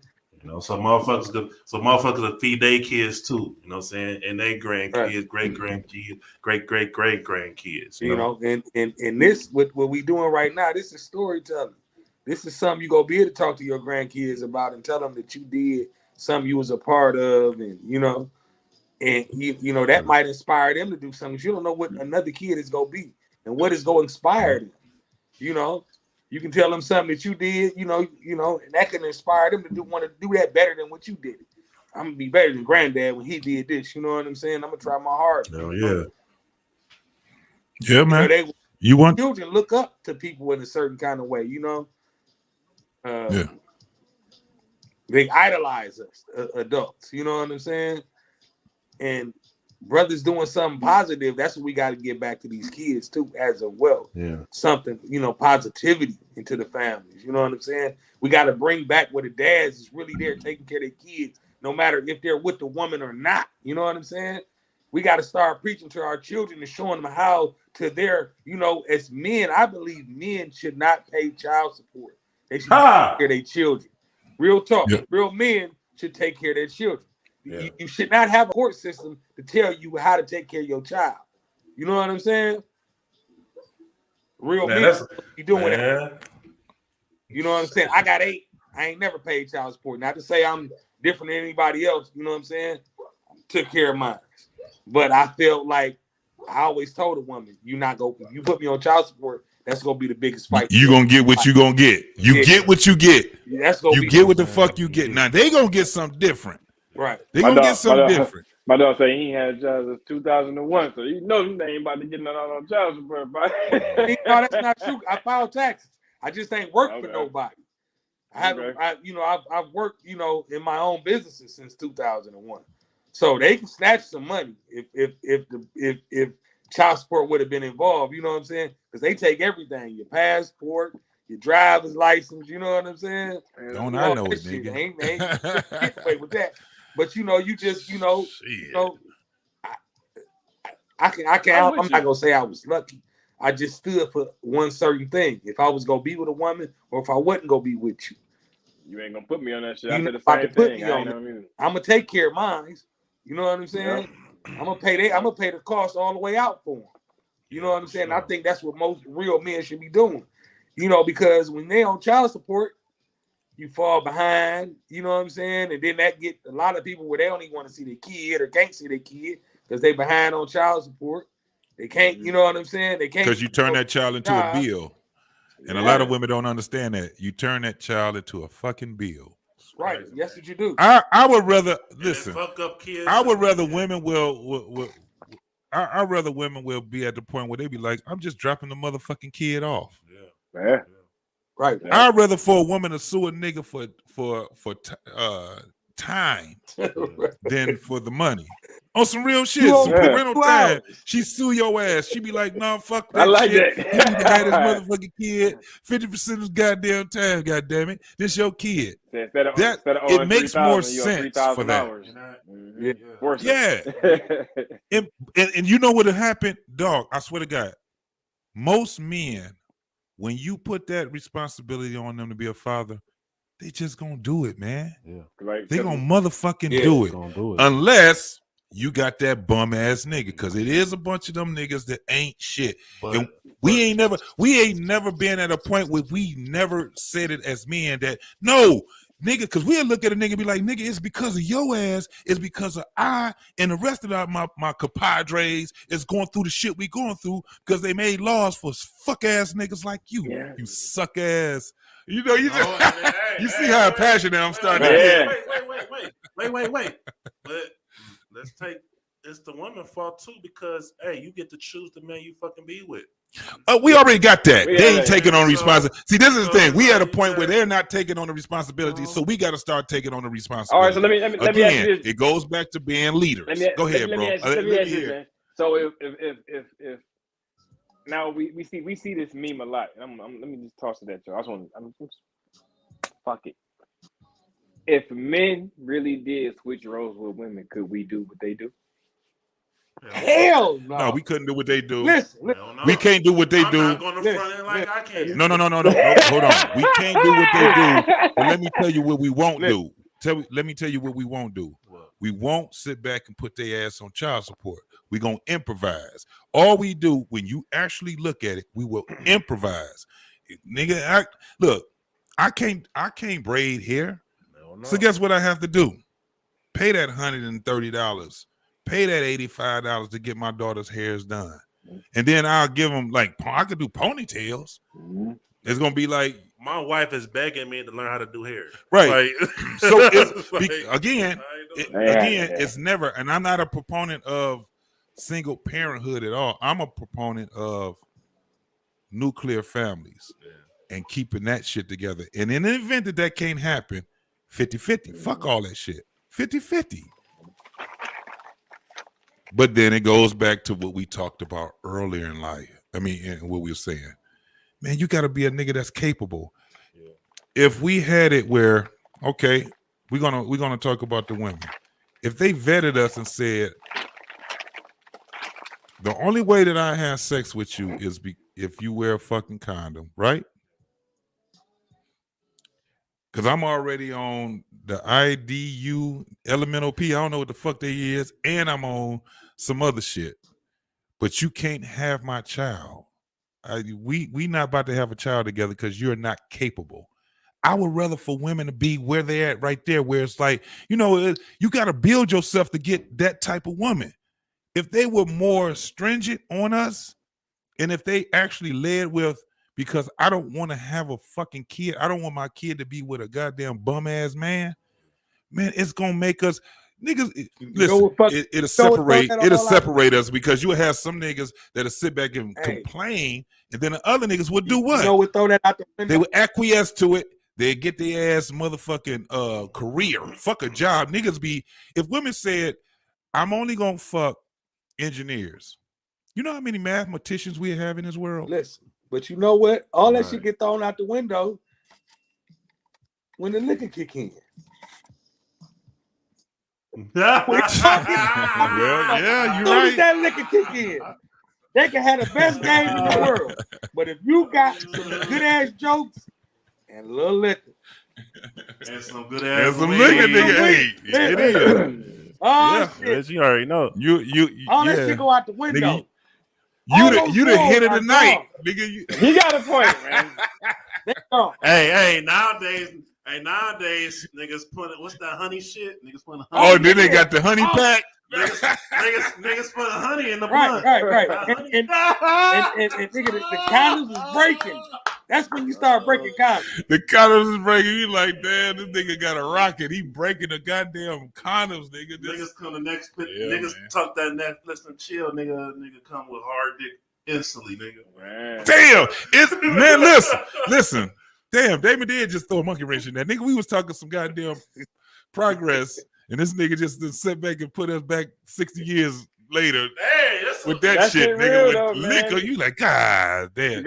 And not only that, nigga, and you got some good loud. Oh, Cause look, this is the thing. I don't know if is this your generation or is this generation of Z, where motherfuckers will sit back and to get a girl, all you gotta do is have some motherfucking loud. And you be like, all we gonna do we chill. It's like it used to be Netflix and chill. I think that's y'all shit. yeah. Now it's just we gonna chill and blow one. Hell yeah. Especially if we got a fat ass wood, you know what Man. I'm saying? Man, Bro, that's really gonna set shit Let me off. tell y'all something.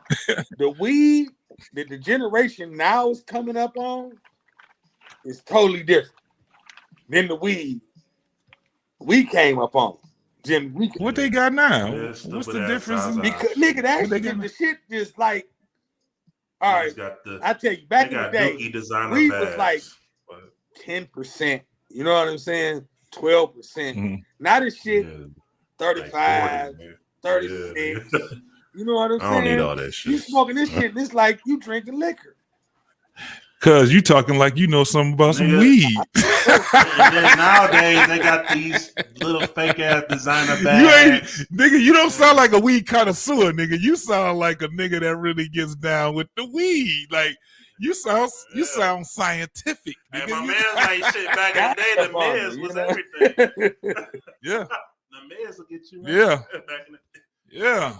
It's man. Hey, And now, It's a difference because yeah. even when you look, I got one. Now hold on. Nowadays, if you show a girl a nice pretty bag and weed in, now shit, they just assume it's some right. loud, Oh, like, yeah. Yeah, because everybody got shit. You be if it ain't a Captain plastic Crunch. bag, I don't want Yeah. it. right. They got Captain Crunch, hot Cheetos. You like, what the fuck is going on Right. here? Niggas be coming out with shit 10 minutes after some shit happened. I swear to God, dog, a motherfucker had a package after Will Smith smack goddamn Right, Chris Rock. A nigga had that smack in 10 minutes. That nigga had a package.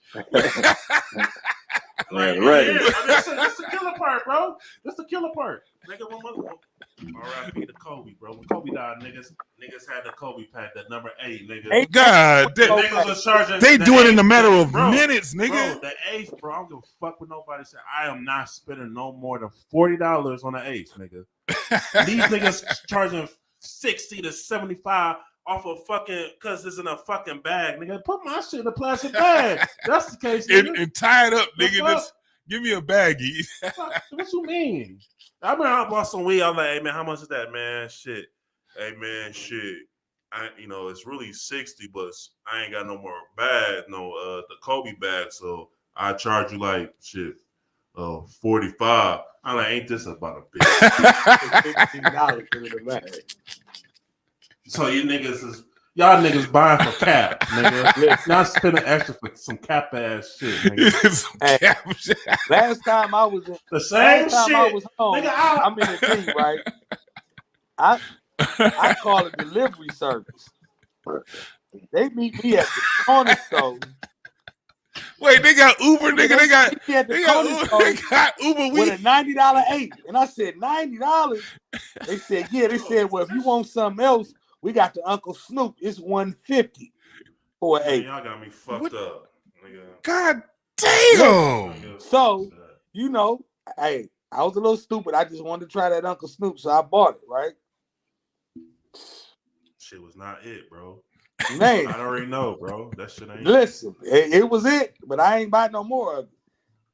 Okay, all right. I just wanted to see what it felt like, you know what I'm saying? And I'm telling you, I did some stupid ass shit. Like, you know what I'm saying? Yeah. You know, the first time you smoke, that type of shit. And I've been smoking shit for 30-some years. So I did some stupid shit. Like I was holding something and it was falling out my hands, and I sat down thinking it was gonna stop falling. You know what I'm saying? Like, why did I sit down? Motherfucker shit still falling. Like, no, I'm like, I don't know what the fuck they did to make that weed that strong. You sound like Cat Williams, nigga. I don't want regular weed, Listen. nigga. I want that hypnotic, kryptonite. No, I Right. That That shit, listen, that shit, oh my goodness. That shit right there, Oh man. that Uncle Snoop. Well, y'all can have the weed shit, nigga, cause you give me some old dirt weed, nigga. I'm like, all right. And I just look at you like, you're like, nigga, how that feel? I'm high, nigga. Hey, I get high off of just some hold on. bullshit. When we got pulled over in Southfield. Hell yeah, motherfucker. Look, high than a motherfucker, nigga. I know where I'm going in my right mind. Nigga, so high, I'm just turning. This nigga gets out the car though. We get out. That nigga like, man, goddamn, the cops done pulled us over. He's like, shit. So I'm like, fuck. I pull up in the gas station. He just jumps the fuck out. He like, look, everything's all right. Yeah. Everybody okay. He just took a bad turn. Nigga. But they were cool. Cause I was just like, I'm high as hell. I couldn't say nothing.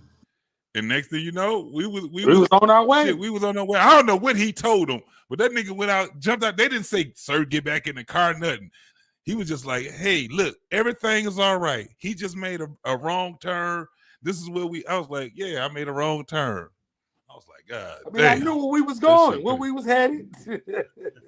We right down the street from it. Like we a little lost. I had to tell him we a little lost. Nigga, I done took these motherfuckers on the motherfucking. We was sitting there driving. We were only around the block. We was around it. Man, that ride felt like it took an hour. I don't know what it was. I heard back in the day a lot of niggas smoking that brown weed. No, this wasn't chocolate. no. We had some game. Nah. Okay. Yeah. We had some good shit. Like no, we don't. No, we had the matter. Yeah, we had some good shit. No, this was top of the line. It wasn't no bullshit, no doubt. But that's why it was, nigga. I'm not. That's why I leave it alone. Y'all can have it. Hey, 420, we'll do a show. Have at it, bro. Not me. Yes. Not me. Yes. Not me. Yeah, 420. It's Wednesday. Okay. Oh, god damn, nigga. You sure? We could do that. We doing the 420 show? You know, I'm in. Hey. If you do it. We might have to do whatever. You want part of that? You want part of that, E? I'm back. We Yeah. The 420 I've been listening show? the whole time. My bad. To get my son together real quick. Yes, sir. Yes, sir. I'll jump in that thing, man. I'll definitely jump in that thing. Oh yeah, you sure? We can do it. All right. We can do it. I'm with it. Keep it wearing. Hell yeah, we can do it. Hit you up Tuesday, Have a little conversation. Y'all partake in it. Listen, I'm just listen. I had to make a vow with myself. I'm just too fucking old to be trying we understand. to do it. I'm good, bro. We got to roll you. but Somebody got to roll do it you for a my J. brother. You know what I'm saying? Man, nigga. Yeah, that's what it. No, Backwood and that roll. I might have to call my boy Raj. I might have to fuck with Raj. Raj got he still smoke. No, not only do he smoke papers, Raj smoke old school weed. It only gets you high. It don't get you mega high. It don't get you super high. That motherfucker gets you old school fucking high. That's all it do. That's it. We That's still all got the seeds in it. He popping like a motherfucker. Pop. I ain't smoked. Hey, I can't lie. I smoked some fire ass Reggies before. I missed the Reggie days. They got look. I was most of the '90s. This is the craziest part. Most of the '90s, nigga, I wasn't here. So when y'all was saying Reggie's and all that shit, it's like 10 years was of my life was on in the United States. It was out of there. And I kept trying to figure out why the fuck do I don't remember this and I don't remember that. One of the reasons why was because I was gone. I was over in Europe for almost 10 years. So when I come back and when motherfuckers just said, they was like, nigga, that's Reggie's. I was like, I'm thinking like, what the fuck is, I was so out of touch I come home and visit. But when motherfuckers was like, listen, remember when I came home and visit Dave? Nigga, this is when you was a manager at the gas station. Yeah. That's the first time I came home to visit. Yeah. This nigga got me fucked up. We was all over it. Look, he from the O. So it's like, God damn. Whew. And this was the first time, like, shit, the last time we saw each other from that time, you was probably, 13, 14? Hold on. No. I mean, you left when I was 13 to 14, wasn't you? 16? Yeah. No, Jason was like 10. 13, yeah. Jason was Remember, 10. I was in high school. I was only 2 years behind you. You left. I left at 18. Damn. I was But out I'm of here. saying I still was only 2. I was only 2 years behind you when you left. Yeah. So when you was a teenager. Yeah, nigga, cause this nigga was he was something else, boy. we on live internet now. Right. Hey, fast forward let's go somewhere else with that.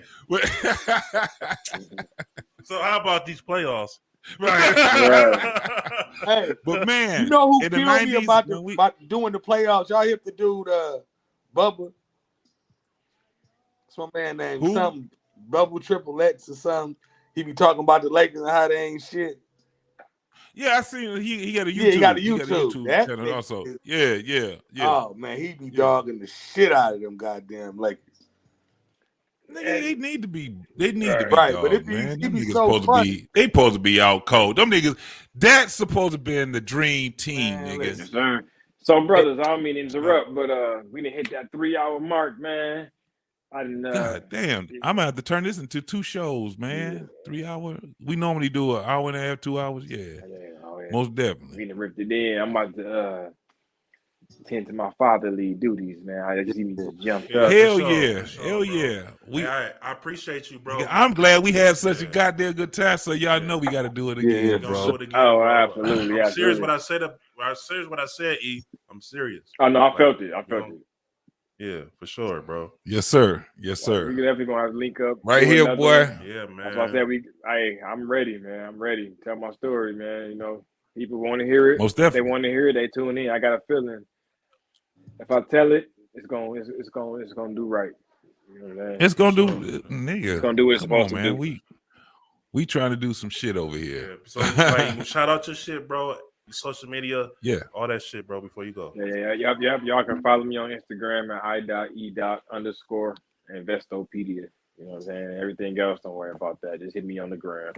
You can find me there. I accept it. Everybody, you know, say what's up. We can have a conversation, talk about crypto, talk about stocks, talk about stock options. We can talk about the economy. We can talk about I'm on that world trading news. options. Yeah. We can talk about it all, man. Talk about business, LLCs, business credit.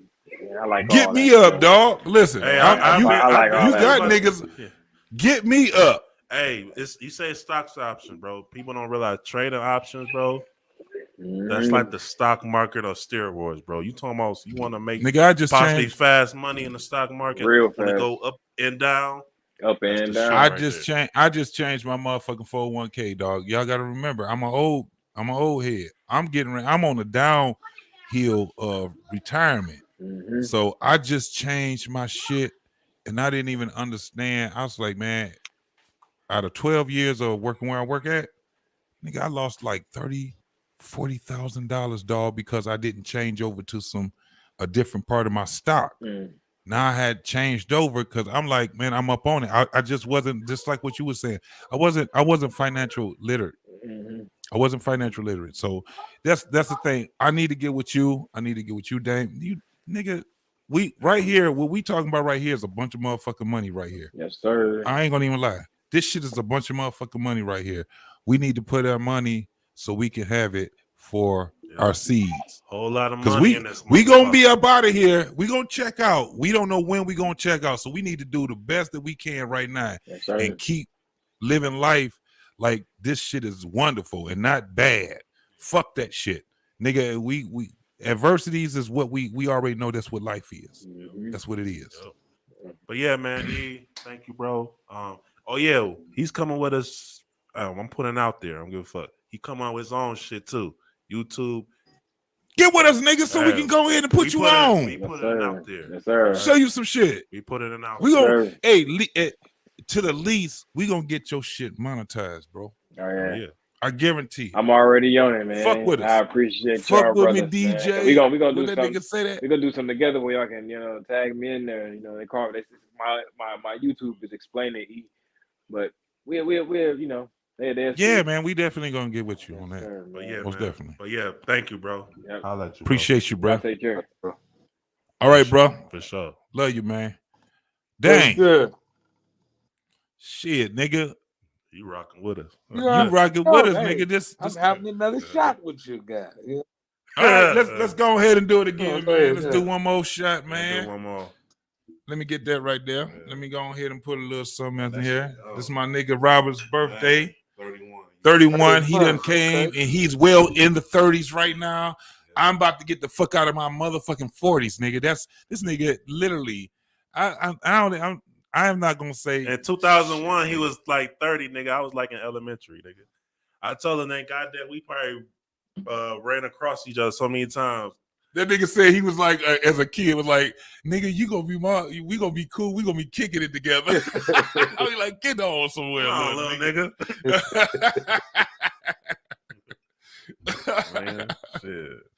Hey, man, but we definitely got some motherfucking stories. Now, with your ass, we about to get this motherfucking cooking shit together, homie. Oh, let's Yeah, get let's it. go. I'm ready. You know what I'm saying? I got a way how we gonna do this shit. Let me get part of Cause that. we gonna get Part of you, that. we gonna get you monetized. Yeah. We gonna get you popping. Cause your shit, this nigga can cook his ass off. We all can cook. Yeah. We all can cook. But hold on, let's get one shot, man. My motherfucking cousin, our cousin. Yeah. It's a pleasure meeting you. Bugsy. Bro. Pleasure meeting you. My cousin Bugsy, man. Let's celebrate his life. Yeah. Let's bring him up. Cause that nigga be on live with us right now too, man. Yeah, for sure. Talking that shit. Yeah, it's my last shot. So I gotta make sure I get home safe. May he live long, bro. Yeah. For sure, man. But we got to get that shit popping, cuzzo. Yeah, for sure. So what's your specialty, bro? What's your Let's go. You know, I'm about ready to start traveling again, man. I finally put that motherfucking shoe on a couple days ago. Hey, I told you on my 50th, nigga, we about to ride out. What we doing though? Jason about to close on the crib. Nigga, what we'll talk about that off the hookup. Hey, hold on. We'll talk off that. We'll talk that off. Hey, I got my boy Mac on the phone. We on the podcast. I'm live right now on the podcast. You know what I'm saying? What do we know? Yeah. You know, this birthday, man. yeah. Oh, we gonna have Yeah. we gonna have Mac on the next my one. Motherfucking brother Pots and Pants, nigga. Mac was on the other show, wasn't he? He was on. He won. Oh yeah, do that shit, nigga. Shit, man. Hell yeah. Happy birthday, bro. Hey, everybody, man. Crib, nigga, I'm gonna roll that blunt up with you, man. Call me, get to the crib, man. Yeah, you already know. Hey, everybody, right now, look up Mac 90, nigga, streaming shit, nigga. One of the best rappers I heard in my life. They don't know we neighbors. Yeah, we don't know, nigga. Wait, Mac was on the show. That's Mac. Yeah, way back. Yeah. It's my man. That's my dog. What up, boy? Yeah. All right, bro, hit me up, my nigga. For sure, bro. I got you, bro.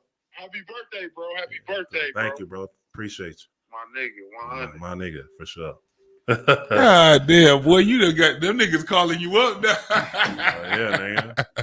I They got calling two you favorite holidays, nigga. My birthday and Father's Day. Fuck the nigga, fuck you talking about? That's two birthdays. No, he was asking Dave. He was asking what was your specialty. Like what's your thing in cooking? Man, like what's like that I one dish? really, like, all right, you gotta have. man, listen, I like just like looking at shit and recreating it. You know what I'm saying? Yeah. Or getting ideas and The real recreating. shit. I feel like I can create anything. You know, I feel like when it comes to frying shit, chicken, fish, I probably like the coldest at it. You know what I'm saying? Cause I got that from my mama, man. I know how to make it come out like perfectly light brown, light skin, but it's still well done. You know what I'm saying?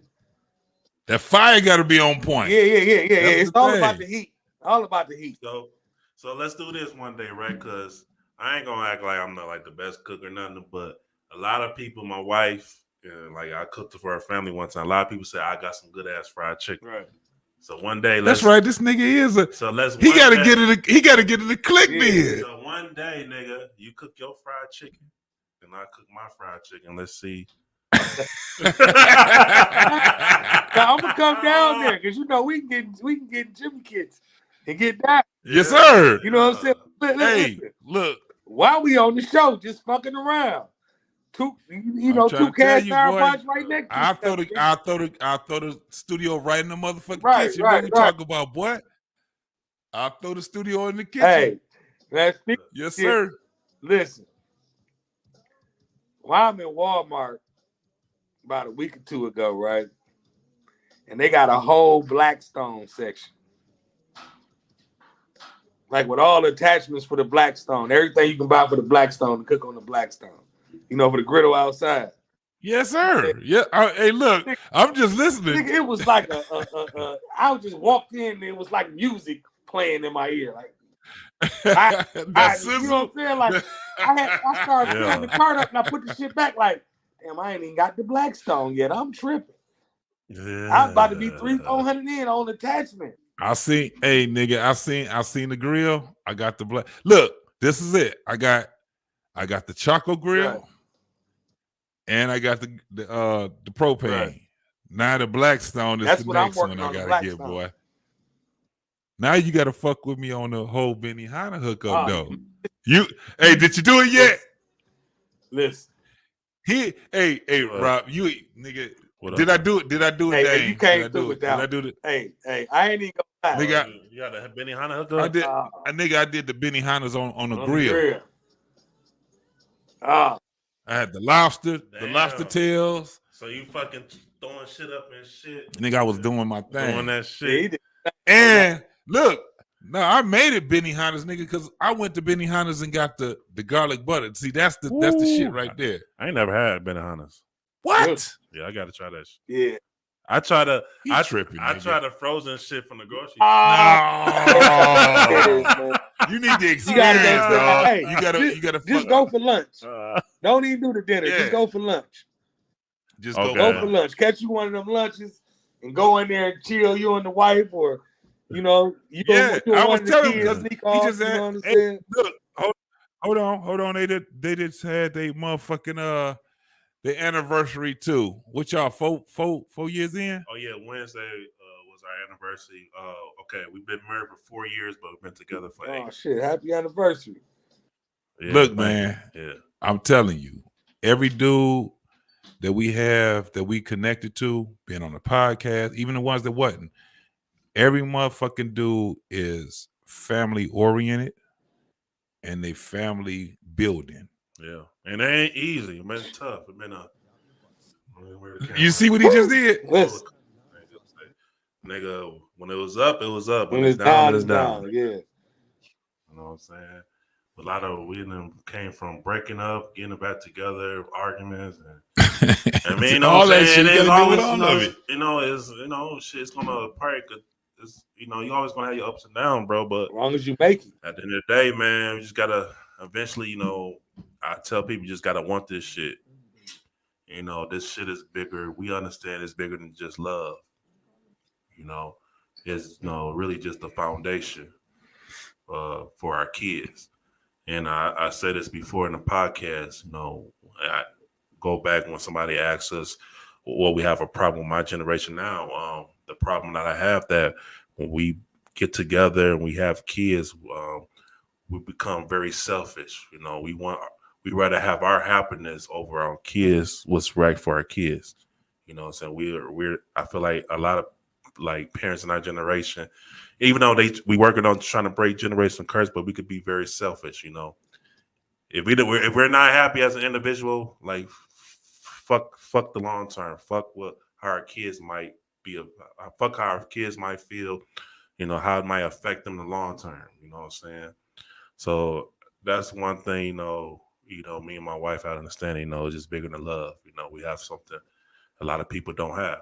You know, we have a real foundation where my wife, you know, homeschool my daughters, saying she could stay home, homeschool them, and I do what I got to do as a man. So, I mean, and we need a hope, we need more black men to think that way, more families to think that way. So that's my thing with it. But that Crawford chick, she said, our parents believe in what the white people are selling us, that they sold our parents opportunities. What we see that the opportunities that they gave us isn't real. Absolutely. Yeah. It's a fantasy. It's a fallacy. But what do we do to make it right? And that's my thing. We can't always make that an excuse, Nope. But it's not even an excuse. It's just forward. when you accept it and you accept it as being reality. Now, the classroom is what? How to get over it, get through it, get under it, whatever you got to do to go ahead and surpass it. Yeah, that's all it is. Yeah, that's absolutely. Hey man, one of the things I can honestly tell you, your wife got your motherfucking back, homie. Oh, for sure. She got your motherfucking back. That's why I'm gonna forever fight for mine. You know what I'm saying? Like, yeah. So I see what's going on now, bro. Like, bro, I'm not about to. My patience. I don't see myself being patient with nobody else. No, it's because she's teaching like, you. Like, look, I'm not gonna reveal. Just like with me and Damon, it's certain things we don't reveal on air. With me and you, it's certain things we talk. Yeah. Off air. No, but when it comes down to it, when it comes to not building ourselves, man, let me tell you something. You two guys right here, my man Ethan, homeboy, what's his name? Your boy? Yeah. These are we men, man, that's actually not trying to figure it out. We got to figure it out already. What we're trying to do now is manifest something for the next generation. The hardest part is transferring this shit over. Yeah. We think that the hardest part is for us to manifest the shit. No, it ain't. Nigga, we go through life and we be like, shit. Yeah. And one of the things that had me, this is one of the things I love being around my cousin Damon, is for the simple fact that he even when shit is fucked up, he don't try to make it seem like it's the end of the world. Dame be like, all right, man, shit, nigga, we gotta fight another way then. Yeah. You know what I'm saying? And one of the things that I respect, and I'm 2.5 years older than him. Yeah. But I still have a part of me that look up to him, just like he got a part of him that look up to me. But we look up to each other. One of the things I look up to him for is because he make things look like it's easy when it's not. Yeah. That's the dopest shit in the world, man. Yeah. That's the dopest shit in the world for him to sit back and do what he does when it comes down to that. You see how calm he is when you hear him talk. Yeah. I wish I could see the rest of your face though, nigga. You way up there. That's how I feel. I hit the rim. I ain't in the camera. I'm using my phone. That nigga leaning. My iPad didn't work. For some reason, my message wasn't clicking in and something. I don't know. Okay. Man, it's about just growing. Is what make bro. I had to grow to be calm. When I was younger, I kind of got wild for a minute. You know what I'm saying? But that path didn't get me nowhere. You know what I'm saying? Yeah. And I'm gonna tell you, Jimmy, it was like me being younger. Your mother showed me how to control my anger. You know what I'm saying? Yeah. That was the biggest thing that she showed me that I had to get a hold of at a young age, and not to be the one that be like, oh, this happened to me, so I'm going to exploit this, and this is the reason why things are not going to be right in my life. You know what I'm saying? So I try to do the same things with my nephews and nieces. You know what I'm saying? To my kids, to say, hey, don't make up no excuses of why something didn't go your way. You know what I'm saying? Because you failed, or because you didn't get this exactly at the time you wanted it. or you worked hard right now and it still didn't turn out right. Because sometimes you work hard and you don't receive, you don't get the goal at the end. You still got to keep working hard to reach that goal. You know what I mean? And it might be a little bit harder for you than somebody else to get it. You know what I'm saying? Yeah. But that should never discourage you or make you feel like I'm going to quit. You know what I'm saying? I don't know the word quit. I don't know the word to feel sorry for myself. Exactly. I don't know the word to say I have a weakness because if what's your alter ego, nigga? Huh? What's your alter ego? Oh, Uncle Happy, nigga. That's the alter ego right there. Happy. Uncle Happy. Yeah, even when the chips is down and everything is going bad, I'm gonna figure out a way to bring happiness and joy into my life. Yeah. Because I'm the only one that can create that. And sometimes you gotta, for me, sometimes you gotta kind of trick yourself to be happy, to make your mood go right. You gotta play mind games with yourself. So, you don't want to miss blessings in life. If you're mad, you can walk out here and miss a blessing. You mad. Yeah. Your energy is focusing on something that pissed you off. Yeah. So now everything that you're doing it pissed off. How you gonna succeed? Yeah. You know what I'm saying? So I'm trying to be a success in everything I do, which I know I can't be all the time. You know what I mean? You strive to do it though. But I'm gonna get 3,000% every time. You know what I'm saying? I'm gonna figure it out. Yes, sir. And that's what it's all about. Is I feel it's us as adults. We should be teaching and taming our children how to be problem solvers. Yeah. Because that's how we get through life. That's how we get through things in life.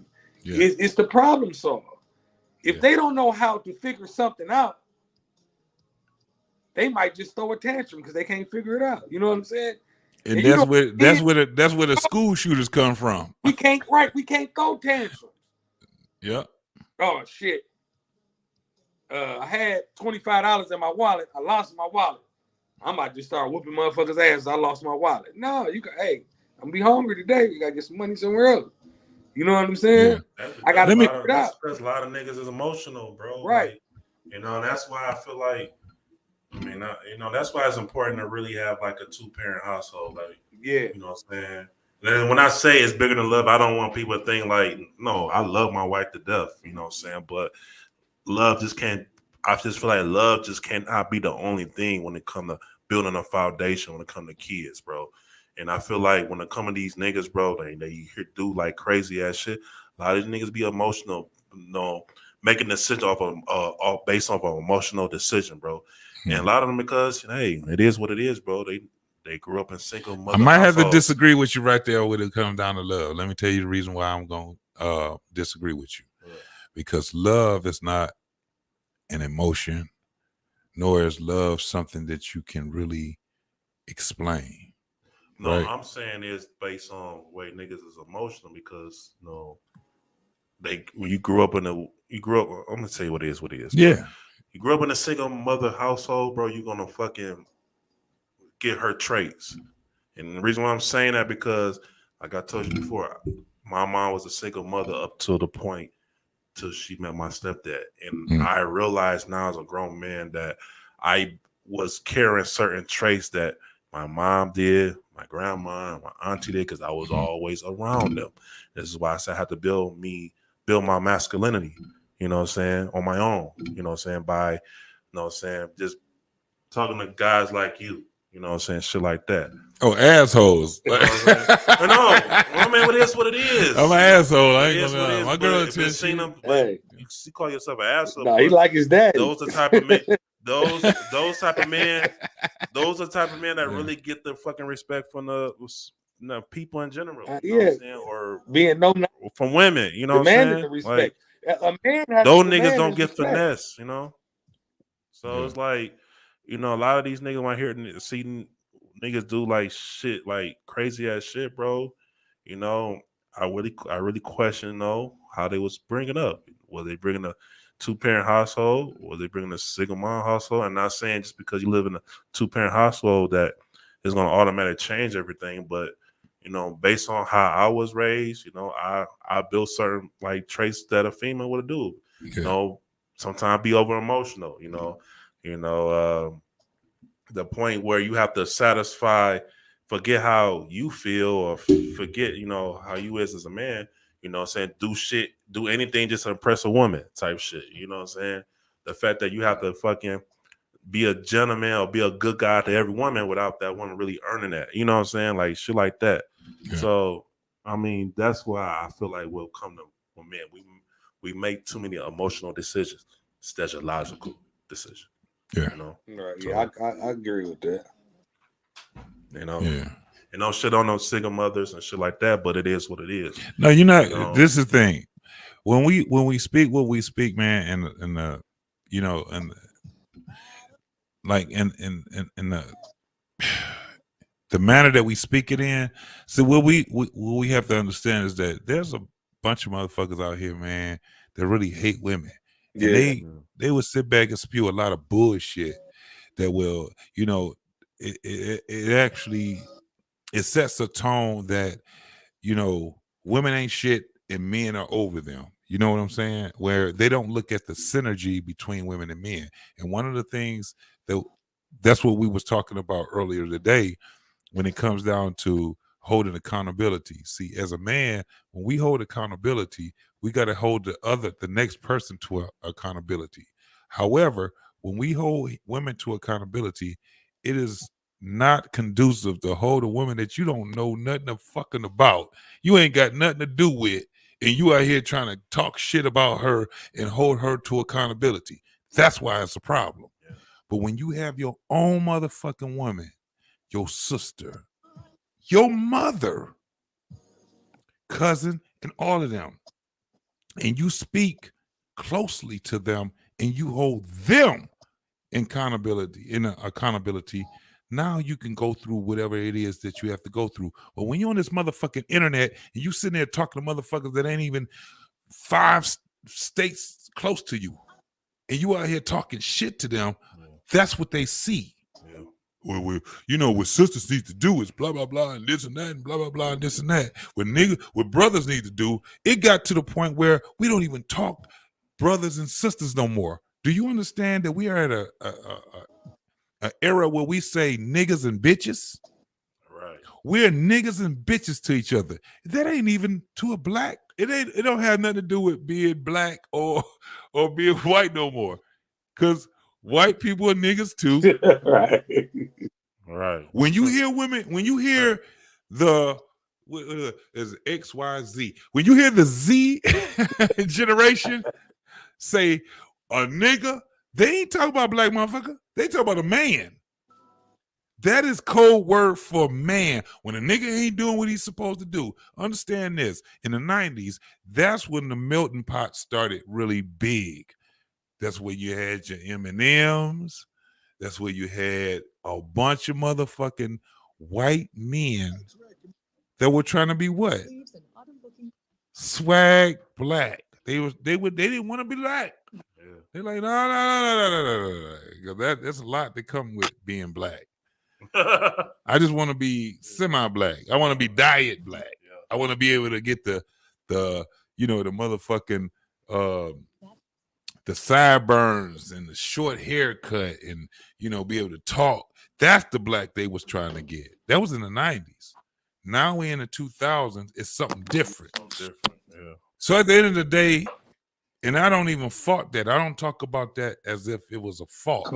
I talk about it as if it was a social construct that was being changed. That was it. That's why you have, when you hear black men, it wouldn't it be funny if we was wearing, like, that's why you hear dudes, it don't actually get to the point, oh, you taking my baby out there? Come on. By the time you might have some babies, Dame, you know he got a cane Corso. Come on. Okay. That's motivation to get a crib. Yeah. Cause you got a blue though, don't you, Dame? She blue eyes.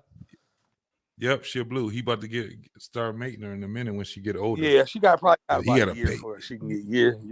Yep. Hopefully, yep. I don't know how this damn cat's gonna take that shit, but nigga, I might have to get that. Mhm. That's the thing. My girl, she like big cats. Yeah. If y'all didn't know, we actually is this the after show. Hell yeah. We had the show 2 hours ago.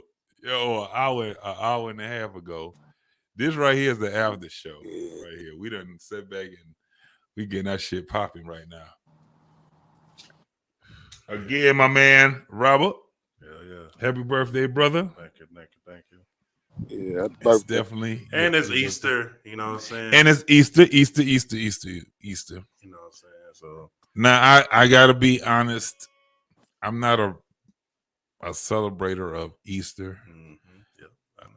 Not in the traditional way. Yeah. I'm more of a,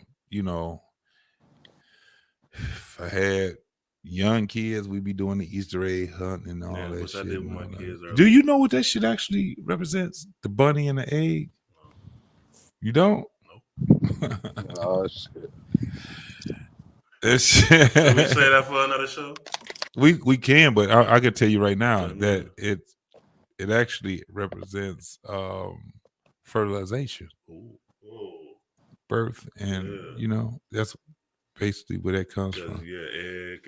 I'm too drunk to even try to go and try to explain the whole intertwined type of thing of how they came with the whole Jesus thing arisen and the Easter bunnies and all that shit. But you have to put it all together. Even when you Google it, it's still you gotta connect the dots when it come down to that shit. Yeah. But it is good to learn history. One of the things that I can tell people is that when you are actually starting to learn what history is about, you got to hang your motherfucking emotions on the door, because history is what the fuck it is. And people think that the worst thing that ever happened to Black Americans is that they ended up being Black Americans through slavery. I just want y'all motherfuckers to really think about that whole thing. Instead of looking at it as, it was fucked up, just look at it as history. Because if slavery never existed, none of us probably would be existing either. How about that? How? Yeah. Things happen for a reason. Everything That's it. happened for a reason. Everything happened for a motherfucking reason. That's it.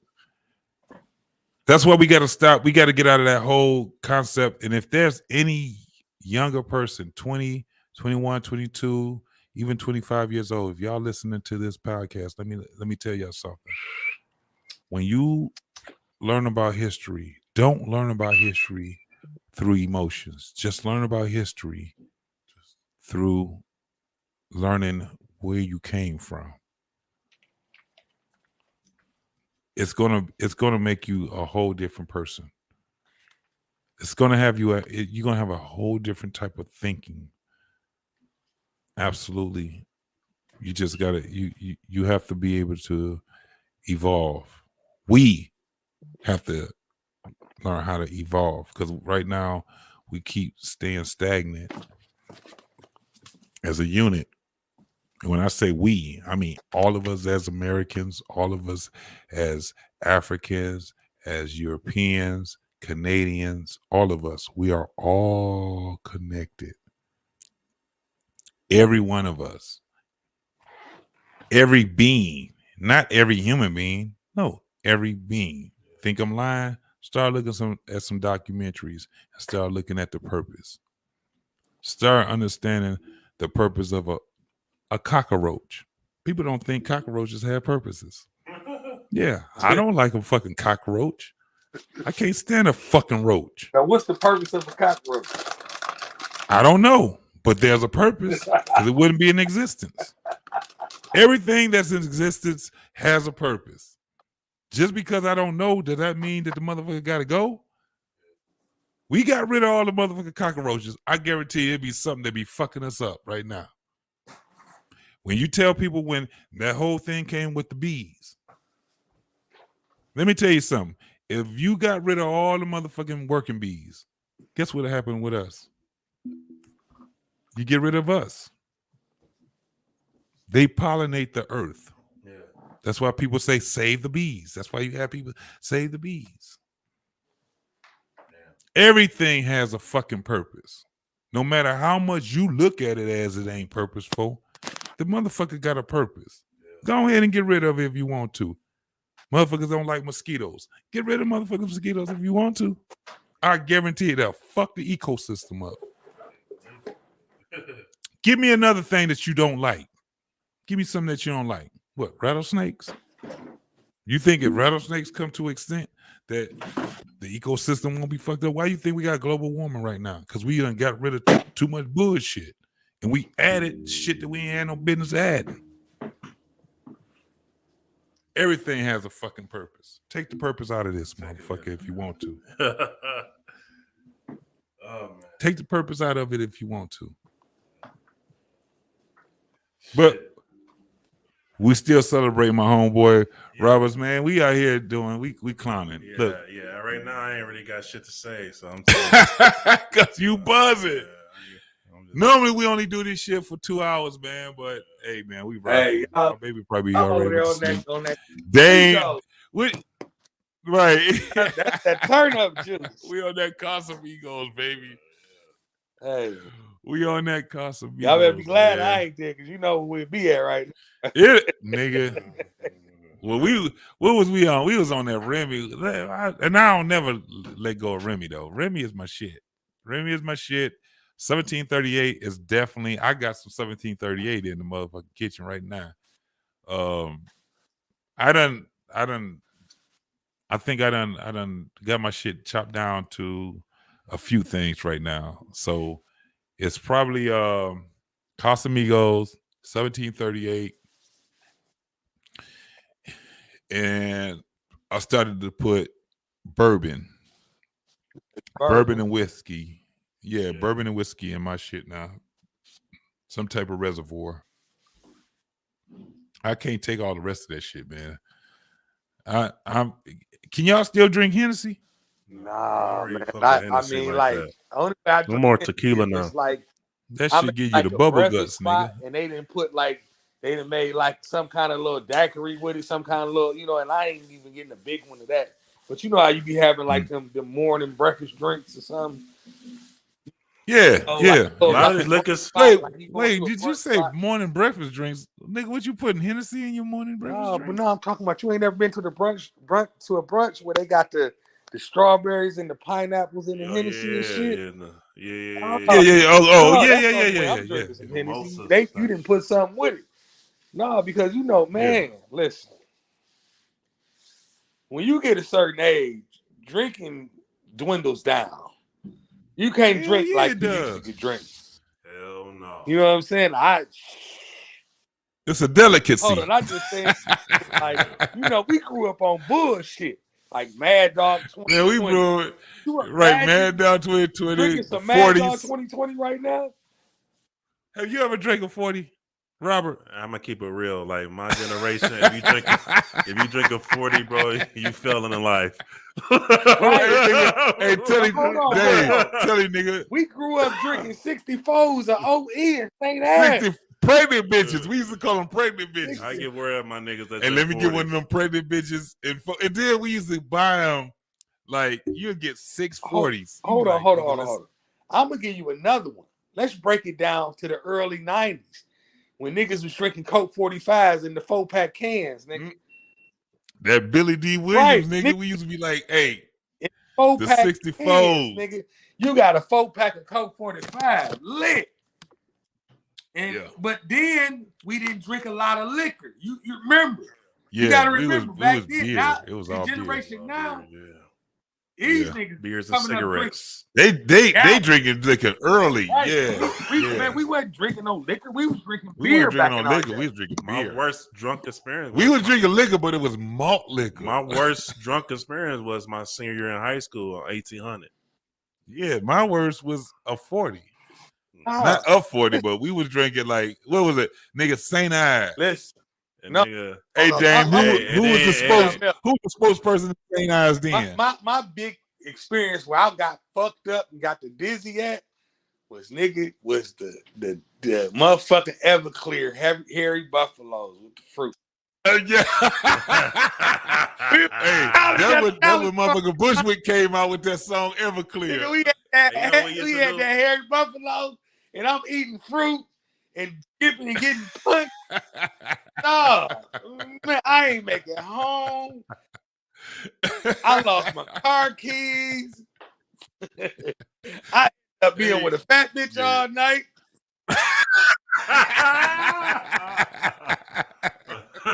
I'm talking about. I was talking shit to this fat chick too. I all ass cool. Hey, you would put in work, boy. You would put in work with her. Boy. Next day, I was trying to. Go. Hey man, that shit. Look, that nigga Dave was like this. Damn, you sexy as hell. Hey, I was coming up with all kinds. Hey. Once they bend over from the back, it's all the same. Yeah. And she was big too. No, she wasn't just.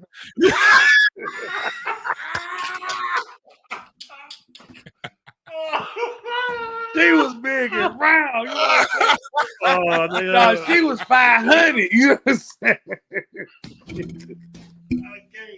This bitch wasn't even Lizzo. No, she wasn't big and sexy. She was just big. Oh fuck!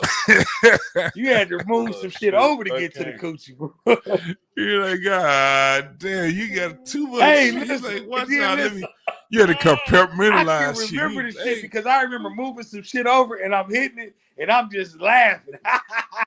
hey, you gotta see that through, nigga. Right, you like, normally when you hear something, you be like, these niggas can see me now. Right. And you was like, no, nigga, you couldn't see me now. Hey, that was that 3 o'clock shit right there. That was like, come on, Dad. You gotta see that through. You gotta see that. Man, I didn't want nobody to know about that. You did, right? You hurry up! You walking too goddamn slow. Shit, I just need a. Well, you fool. You a fool for that one. Yeah, shit. I just need that one hole. That's it. Bitch, I ain't trying to give you no type of good dick, nigga. I'm just trying to.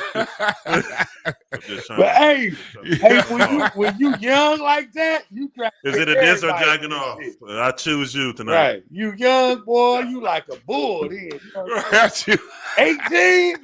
Hey, nigga, I done fucked a couple fat bitches. Hey, I don't keep, nigga. Hey, you said it's either you and jacking off. I choose. I ain't about to say no shit. I don't get myself in trouble. I choose you. I choose you.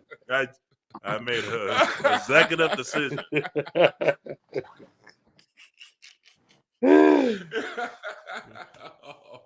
Because of this or the hand. And bitch, you got what I need right now. You got what I need right now. Oh, baby, you got what I need. Boy, man, I'm telling you. Oh, I got some fat girl stories, buddy. Man, nigga, one of the best experiences from a fat bitch for me. Listen. One of the top head I got. Hey, I remember going over this girl. I had my little sneaky link. I used to always go to her crib, right? And one I was lit, and she was not there. And this fat chick next door used to always peek out the door. So, and I'm leaving. I'm knocking on the door. She don't answer the door or whatever. So I'm leaving. Little fat chick opened the door and shit. Man, I went right over there.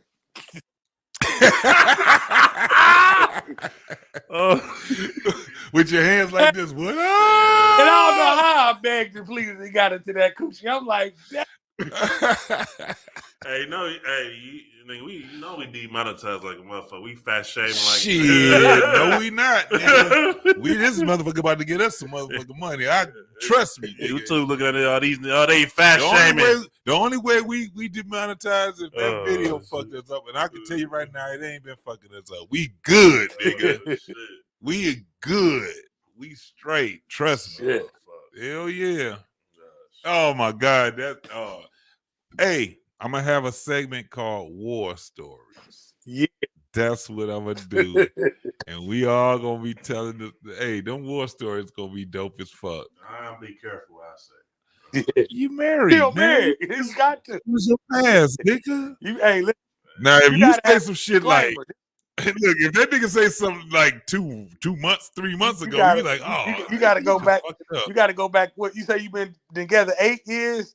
You got to go back 10 years in your memory. You better do the math, nigga. Carry the one. Carry the one. Hey, your math wrong. You about to have a problem when you get home. You For 2013. hey, Now, man, hold on, it Jimmy. is I remember the what it is. last show we did on the red couch. Oh, nigga, that do you? Let me tell you I something. got That if I bring that video over on this channel right here, nigga, because it did numbers over there. It did major numbers over there. That motherfucker do some major numbers over here, nigga. Our video's doing numbers over here. It's doing numbers, nigga. Niggas was out there sit back. I told you that. Motherfucker was sitting back commenting because you was spitting some shit. I was like, this nigga was spitting that shit right there. And that's how Rob. Remember, it was him and old boy. Yeah. You was like, hey man, I need to hook up with old boy, man. I was like, that's my cousin. He was like, nigga, we need to hook up. That's him. Okay. That's him. That was the one. Yes, Yeah, sir. we need to get one of them good shows. You say 420, that'd be the best time too. Man, let's do it, man. I'm gonna make sure that I'm gonna make sure I ain't working on Wednesday. I ain't gonna be doing my other job on Wednesday. I'm gonna come home, set this motherfucker up, man, and we gonna do the 420. Fuck it. 420 show. Matter of fact, we gotta celebrate with Jason and Bree Dame, because you know their birthday. I mean, their anniversary. I think it's Wednesday. Oh, okay. Yeah. Their anniversary is Wednesday, so we got to give them a little shout out or whatever, man. 13 years. My little brother doing his thing. Man. Yeah. He doing this motherfucking thing. I got some weed questions. I would love to get Jason on here too, boy. We get to talking about that. He'll be part of my war story. You already know. We got stories right there, boy. There's a lot of stories, boy. Yes, sir. So we definitely gonna do that. We're gonna keep the millennial shit going. We're gonna have the war stories. That's one of the things where we have to tell, because man, the shit, even though it can be entertaining, the motherfucker can really teach young dudes exactly how to start navigating. You know what I'm saying? It can really, like, we have to have humor in all of the shit that we talk about, because when we talk about it and we still angry and mad, it's not conducive, because motherfuckers be looking at us like, damn, you still angry. Ain't none of us, it ain't a nigga that I had that we will pull on this podcast right here. It's gonna be old salty ass, angry ass nigga. We just gonna tell what it is and how we had to navigate through it. We got to tell some of these kids, man, that and you know, I think it's better to have a 2-parent household. I'm tell you, it is, nigga. You was out there doing your thing. Household until it was time to, you know, to leave. You know what I'm saying? And I can't put that all on her, and I take some of the blame. Like, you know, I even said it before. And same thing here, bro. You know, but same thing here. You know, at the same time, when things don't work out, us as men need to share with each other that you don't have to be treated in a certain kind of way because things didn't work out. Like, that's our way of right now wrong. Have to, automatically the woman gets the kids, and automatically the woman is the custodial parent and all that. No, it don't work like that. You know what I'm saying? You as a man can fight too. You know what I'm saying? You just got to know how to fight. Yep. You know what I'm saying? And that's the thing. That's the thing. You got to know how to fight. You got to know how. That's some powerful ass shit. Lawyer right don't get it. That ain't gonna do shit, nigga. That nigga getting bread. He getting that bread. You his hustle, nigga. You are the motherfucking basketball. You supposed to lead the lawyer how you want your case to go, because he can tell you whatever the fuck he want to tell you. You know what I'm saying? Yeah. Us as brothers, you know, it's about research. You know, we got to do the research on things that we don't know about. That's why we went to school. We went to school to learn how to absorb knowledge. You know what I'm saying? Yes, sir. That's all they taught us in school, is how to read something and understand it. Yeah. Yep. Absolutely, man. That's what we have to definitely teach to the kids, man. Look, I want to get my kids on here. You get your kids because we got girls. Right. You got boys too, but I got girls. All girls. And Three we girls. got adult women. Me and him have adult women. And it's hard to get across to them, right? And he go through the same thing I go through when it comes down to trying to get across to our daughters and trying to build a repertoire with them where like they will, because they eventually will get it, you know what I'm saying? But we want to be instrumental in their life, and it's a struggle when you got to deal with girls, because they go from girls to being like they women. See, he got 2 sets of fucking twins, dog. No, damn my ass. He got his oldest are twins, and his youngest are twins. 26 and 14. His oldest are girls. His youngest are girls. Once I got the first twin, I'm getting the vasectomy. No, I mean, Hey, but the thing is that you enjoy. Let me tell you something, bro. And this is where people be fucking the whole game up too. Rubbers are not natural. It is not a natural thing to fuck with a rubber. It's like having diet sex. Right. That shit sound fucked up because people are not, to some ears, man, a lot of motherfuckers just ain't. They're not used to motherfuckers talking like that. The average motherfucker don't wear fucking rubbers. Oh, that's a fact. Yeah. The average motherfucker ain't wearing no motherfucking rubbers. I don't give a fuck what nobody say. We try to be upstanding, try to think we upstanding and all that shit. But that's like having diet. How many motherfuckers drink Diet Coke or Diet Pepsi? Oh, some real ass. I'd rather drink water. The fuck? Right. You'll drink lemonade before you drink that bullshit. It's the same thing with wearing a condom. You like, well, fuck, get it. IU elemental P type of thing. It's just, that's what it is. However, we try. We try and we try and we try.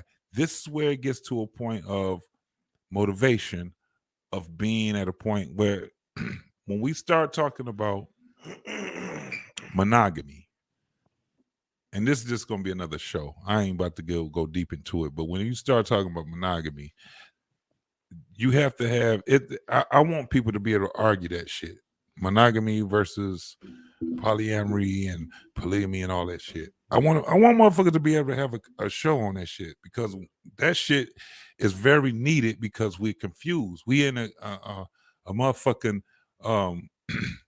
we're in an era right now where motherfuckers confused. Motherfuckers been confused for a very long time, because they think that monogamy is the opposite of polygamy, and it's not. Monogamy is the opposite of, I don't know, it ain't polygamy. Polygamy is the opposite of being broke. The opposite of polygamy is having a broken motherfucking community. Yeah. Man, How about that shit? man. I ain't think about it like that. No, nobody will, because we wasn't born into a polygamous society. We was born into a monogamous society.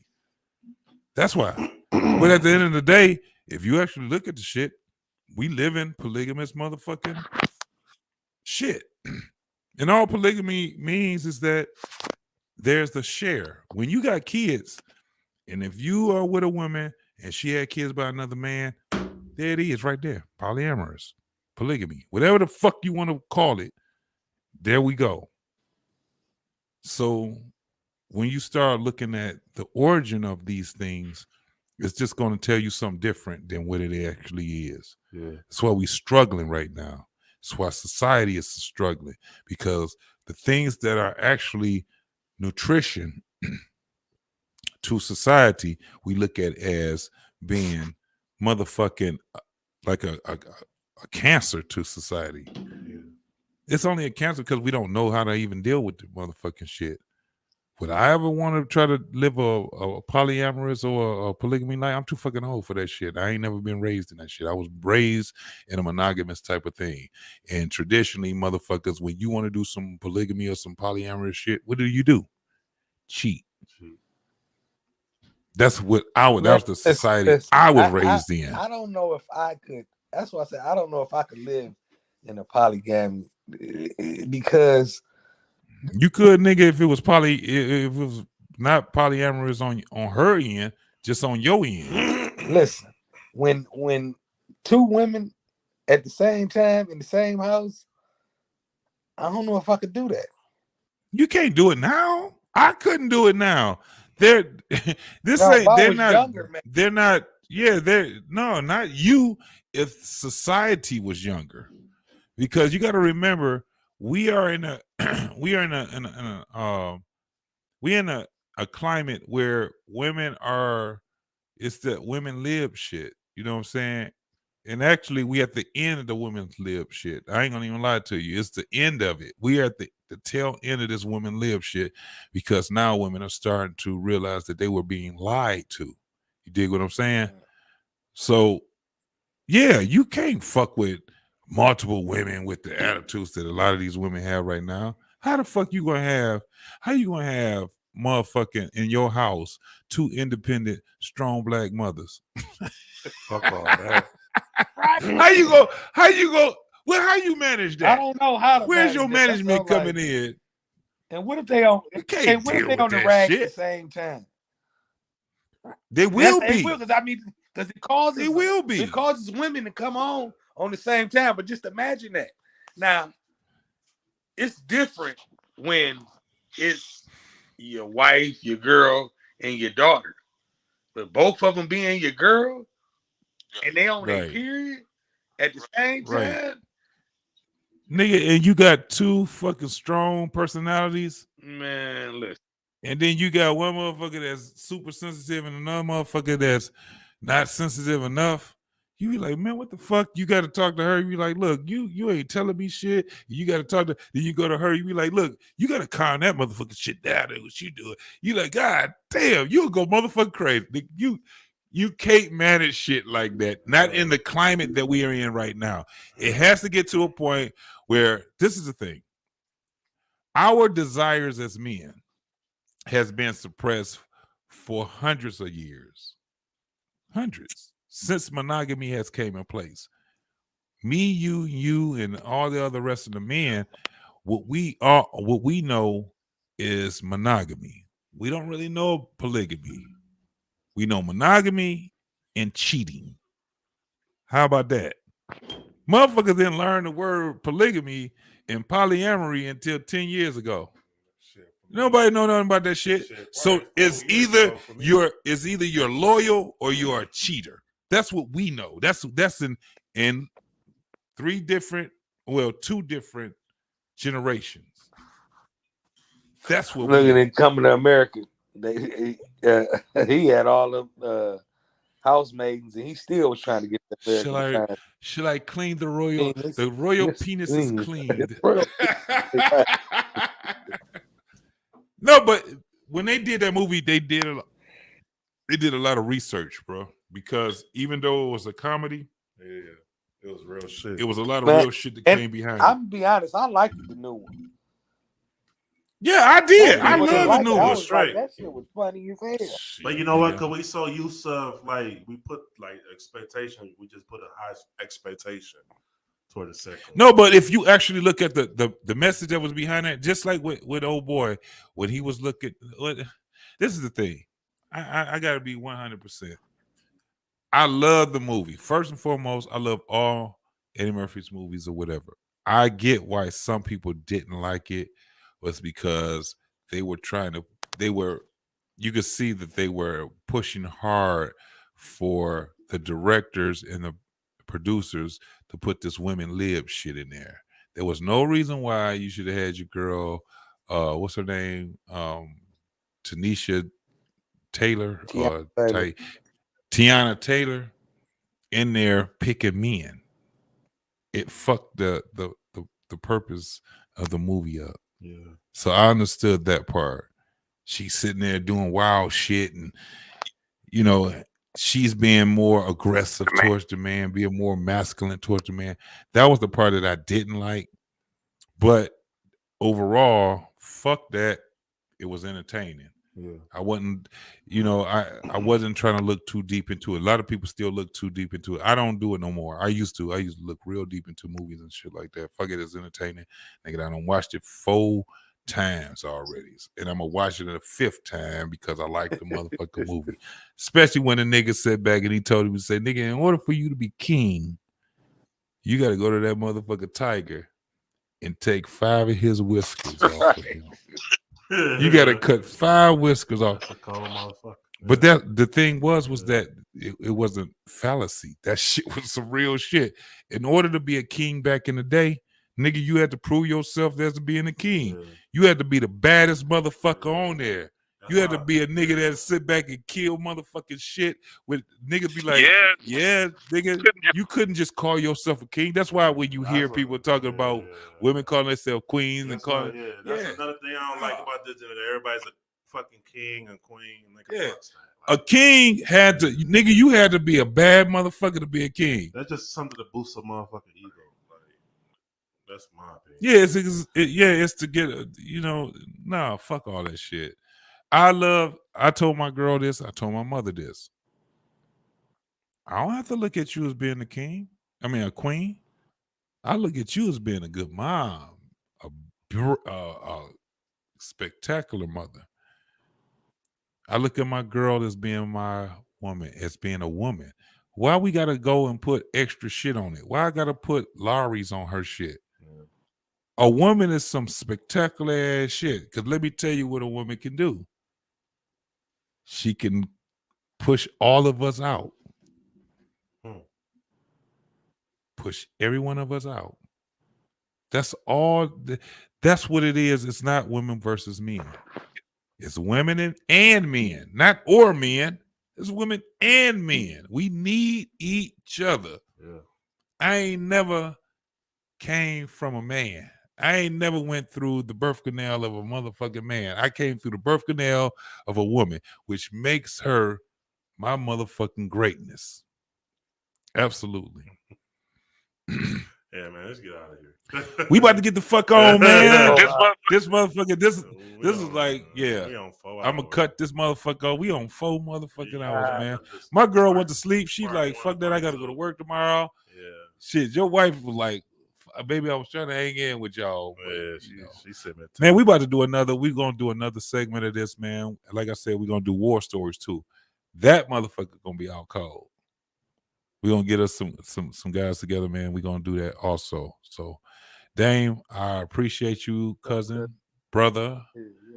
I'm gonna try to get Jason on here. You know, Jason is low key than the motherfucker right there. I don't know if this is forte, but I'm thankful, man, that you came on here. Yeah, for sure. Me too. Blessed us man. on the show. It's a pleasure to meet you, bro. It's my dog right here, nigga. Hell, I'll tell you when he comes. That's why I be telling you, like, come on through. That's why when I call you sometimes, I'll be like, come on through. Yeah. Cause we be having them sessions, man. We don't have a lot of those, but Fuck around. when Meet niggas- me on 420 at y'all studio, nigga. you see, pull up. Shit. come on, nigga. If Right. you, I'm telling you, you come on through. I'm down with that. We gotta plan that shit. Now let me warn you. When this nigga come through, you see how he look. That nigga look innocent. Yeah. Nah, that nigga come through. That nigga be like, that nigga come with the briefcase on your ass. Nigga be like, hey, you had this right here, nigga. What you know about that right there? It be real 420 with him. He that nigga. I ain't gonna even lie. He the nigga. When it come down, you ever had this right here, nigga? Oh shit. Oh, we gonna get your little brother on here nigga, though. No, On Woe, you know we gotta Hold have on. that nigga on Woe I stories. got a whole story, nigga. Listen, so I gotta hold on, Dave. Before you say it, I gotta hook him up on Lionel shit. right. This nigga got some stories, nigga. Yeah. Nigga, I'm trying to get the nigga. Look. I was like, nigga, come so I can get you monetized. This shit right here. I'm gonna That's bring this the weed juice. I'm gonna bring some of this shit down there. Nigga. Oh shit. One 5 milliliters. Can I drive your back cup. home? Yeah. Can I drive back home? Like I live like 30 minutes at least away from this No, nigga. nigga, you only 12 miles Hey, away from here, nigga. Hey, I know. listen, I used to About work 20 in. minutes. This about No, 20. I used to work in Wixom, nigga. I know Listen, how far that we is. gonna have You to ain't go far. ahead. It We just got to feel go like ahead and pick you up and have you Uber back. Yeah, 'cause we go Uber. Yes, nigga, live. I got the hookup. right. We gonna have to lift All you. right, you nigga, live you the do that Uber. shit. For real, on some real shit. All right, I'm gonna hit you up on that shit. How am I Yeah. get back home? You gonna have to. Yeah, because You gonna have to. I come down there Wednesday, boy. We go turn up. Hell yeah. Ain't Man, nobody that gonna nigga, do shit Thursday morning. wait. Is that yours or was that L? No, was no. that L Boogie Listen. shit? I got the recipe from him, so Yeah. I went and bought the machine and made it. And nigga, listen, I slept for 2 This days. is little brother. One of his little brothers. I slept for 2 days off that shit. Nah, nigga, I don't need that. I poured a shot in some motherfucking juice. I I'm didn't. good on that shit. Hey, the direction said use the eye dropper, right? I didn't use the eye dropper. Right, I just right. we gonna try it. I poured a shot in my cup. My neighbor poured a shot in his cup. We poured. Oh, you didn't measure this shit? Oh hell no. I'm good. Y'all was it. Nigga, I gotta. The next day, I ain't give a fuck about nobody. I ain't answer the phone. The motherfucker just I'm laying in the bed, flicking the channel, nigga eating. That was probably the time when I called your Hold ass, on. nigga. Nigga, listen. That night, I went to sleep sitting up in the lazy boy, sitting up. Had a bag full of Skittles, reaching in the bag of Skittles just every little minute, you know, because I couldn't eat that shit off. Nigga, I was eating cookies at 5 a.m. Oh shit. That shit's strong. I'm good on that shit. I'm good on that. Yeah, that shit's strong. Like, you got. I know how to Bring dose that it, but I didn't dose it right. Right, you I just poured a poured shot the like shit. it You just poured shots. I didn't think it was that Nigga, that strong. shit. Nah, that shit's strong. Oh hell no. Nigga like, why you only taking about 2 or 3 shots? I'm gonna show you how to turn up a notch. Listen. No, listen, that shit. Hey, that shit's strong. Like, remember I told you my brother gave me that shit. We was in the hotel room, and me and the girl fell asleep and couldn't do shit. We just naked and sleep. This nigga, how the fuck you gonna give us that shit, man? Yeah, I just looked at each the other. ceiling. Damn, I wish I could reach you. Looking at each other. Oh, everything feels nice. Can't move, nigga. Body levitating off the bed and shit. Like. Y'all niggas crazy. Hey, them motherfucking them Rice Krispie treats, nigga. Hey, we got we live right now. Who was that? Got my boy D John. Oh, D, what's up, boy? Yeah. All right, for sure, bro, for sure.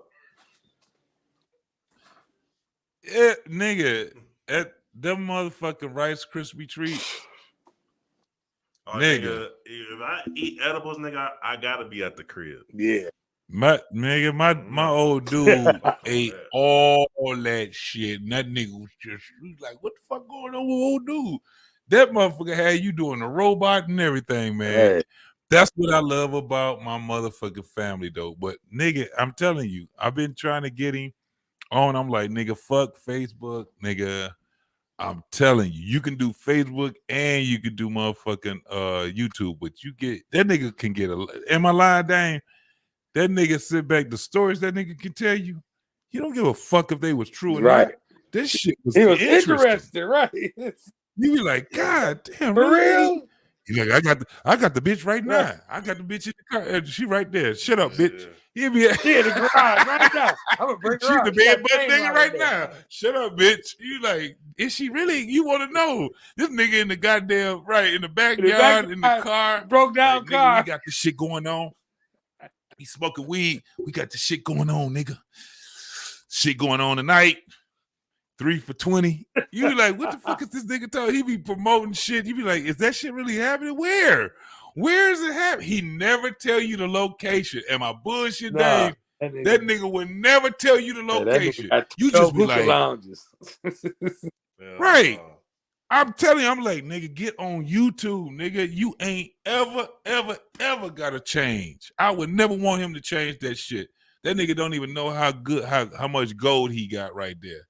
That's the shit. Yeah. And the craziest part about him, you don't know when he lying and when he ain't. Cause you be thinking the nigga lying, then the nigga he pull up on your ass. You be like, oh shit. It's family, nigga. Family. I love him. Yeah, love him, man. Hey, man, we done popped this bitch off for a minute, man, and I love this shit. Yeah, man. This is what we used to do before we had YouTube. Right. Sit back and kick the bobos like this right here, bro. I ain't got nothing else for y'all niggas, man. Hey, dang, right. That's it. Hold on. It's your birthday, nigga. Happy Yes, birthday. sir. My nigga birthday popping. Hey, but I'm a fuck with you on the whole thing because I want you to get your motherfucking shit with the food off, bro. Yeah, let's do it. Shit, I'm ready now. I'm ready. Yep. I gotta wait on how we can get that shit popping. Get it monetized and get that shit rocking. Yeah, let's get the fuck out of here, nigga. I'm hiccuping, you got nigga. The hiccups and shit. I ain't did a hiccup in 21 years, nigga. This, every 20 years you do a hiccup. Once I do a hiccup, I'm drunk to the motherfucker. Right. Yeah, nigga, let's get the fuck on. Now, if I start pointing, nigga, if I start pointing on your ass, are you like, listen, I didn't tell you. Oh fuck. When I start doing that shit, let me tell you something. Ain't that how Granddaddy used to do it? Let me tell you something, Doc. You definitely gotta do a part 2. We gotta edit. So now you just gonna kick me the fuck out? You definitely gotta edit this shit. Nigga, I'm gonna wake up in the morning and be like, what the fuck did I say? We need 2 parts of this shit or something. Oh no, we about to, man. We got about 100 goddamn videos off of this motherfucker. Man, this right is here, a great War stories. Low key, it's probably my favorite come. show right now. Yeah. My favorite shows that we done. Yeah, man. We had some real ass motherfucking dudes that come. But that's why look, this nigga right here though, in that white tee, I'm glad you got a good white. You know I got that picture. That picture just pulled up, nigga, when I had you when you had the t-shirt on, that motherfucker. Right. You like, I tell you. I said that nigga, I had to claw you on that one right there. But oh, shit. All right, yes, but I love you, cousin, man. I love you, cousin, brother. I love you, man. I'm gonna get with you tomorrow. Yeah, we're gonna plan that 420 show. Most definitely. Yeah, man. I'm thinking about it. I might shoot that way, man. Boy, you shoot this way. I'm telling you, it's gonna be on and popping. Let's do it. You want to do a little earlier? Yeah. You want to do a little earlier? Like shit. Well, I don't get off till 4. I don't get off till 4. You know what time I get off? Get off after you. Shit. Yeah, but we'll fuck with it. We'll fuck with it, nigga. I can work. I can move some shit around. Yeah, man. I can definitely move some shit around. That boy, you tell me you coming through, boy. This motherfucker's gonna be off the chain, I gotta boy. come up there anyway, so it makes sense to come on a Wednesday and just leave back out on Thursday. You know what I'm saying? Yeah. Fuck with me, DJ. Shit. All I gotta do is I gotta get somebody to dog for a day. Yeah. But yeah. I might figure that out. Just have Dominic come stay at my house for a day. So okay. This nigga say he gonna stay the fucking whole day. Hell yeah.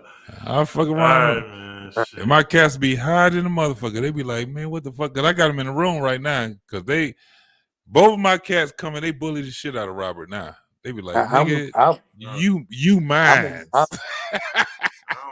I need to bring them some catnip. They'll stay asleep with them. No, nigga, everything is catnip to them now. Them motherfuckers stay high. When I leave the house, they be like, he gone. They wait an hour, nigga, and next thing you know, them niggas doing all kind of shit. They drinking all kind of shit. They got motherfucking food all over the motherfucking place. They come back, they clean the house up. By the time I come back, they be like acting like they just woke up. They be like, niggas be stretching and shit. What's up, nigga? Put some edible in they motherfucker. Right. It take me 2 days to figure out, hey man, why the fuck is this bed turned the other motherfucking way? I'm gonna put a camera in this motherfucker. Them goddamn cats so bad, man. Well, they gonna be mad at the motherfucker if I get a goddamn dog. Oh yeah. They gonna be mad as shit. They get over it though. Yeah. But man, love you, Love you too, cuz. bro. Yeah, man. All right. For sure. The show was man. out cold. The show was out cold. Yeah, man, get with me, man. If you definitely coming at that time, nigga. Yeah, I'm gonna through. let you know Monday night. I got Okay. with this For plane sure. ticket first. I'm gonna see what's good. Bye. Yeah. Okay. Oh boy, where you going, boy? I'm going to Miami.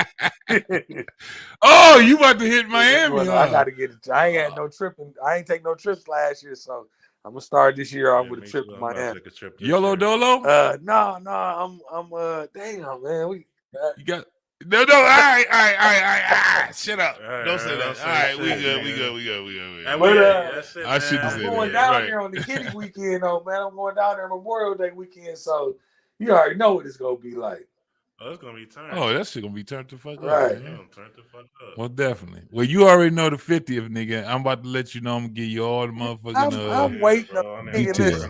The only thing you gotta do is give me the itinerary so I can buy my tickets and shit now. All right, nigga. You trying to get that other? You already got the stamp already. So I'm good. I already got that. You shit. I'm not ready to think about that too. Yeah. All right, I'll let you know. I'm nigga. going. We gotta find a way about the kids. That's all. So I can go ahead and get my shit because I'm gonna get the room right next to yours. All right, turn it all the way up. Hey, man, look, that's what it's about to do. Cause hey, this 50th is about to be something different, dog. Right, it's about to be a little bit different. Where nigga, I'm gonna have to be a little more bougie. You know what I'm saying? Had to be a little more extravagant on their ass, nigga. I gotta go back to my ballroom days. Right. You know what I'm saying? Right. You dig? But yeah, man. But I'm gonna let you know. All right. Get the fuck out of here. All right, let's get it. All right, nigga, let's get the fuck on, man. All right, y'all. I'm on here. Cuz love you, man. I'll talk to you in a little bit, bro. Hey, good Good meeting you, meeting bro. you too, All right, now. Yeah, for sure. All right. But yeah, so episode what? 13? This nigga Rob. So, hey, nigga, is your birthday on point? Oh, Did yeah, you enjoy your oh, yeah, birthday? it's just getting started. It's just getting started. Yeah, That's man. right. Most definitely. Yeah, we about to get the fuck up out of here, people. Yes, sir. So follow us. What we know. This nigga. What we know underscore Nigga, like podcast. Follow me, thankful underscore Robert.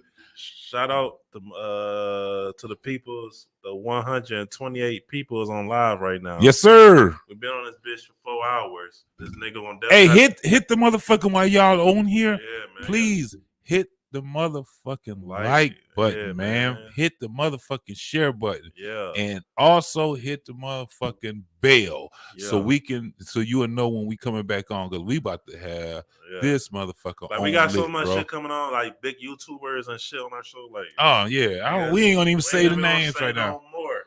Yep. But yeah, man, we out this bitch, man. All right, man. What we know. What we know. All right, we holler. What up?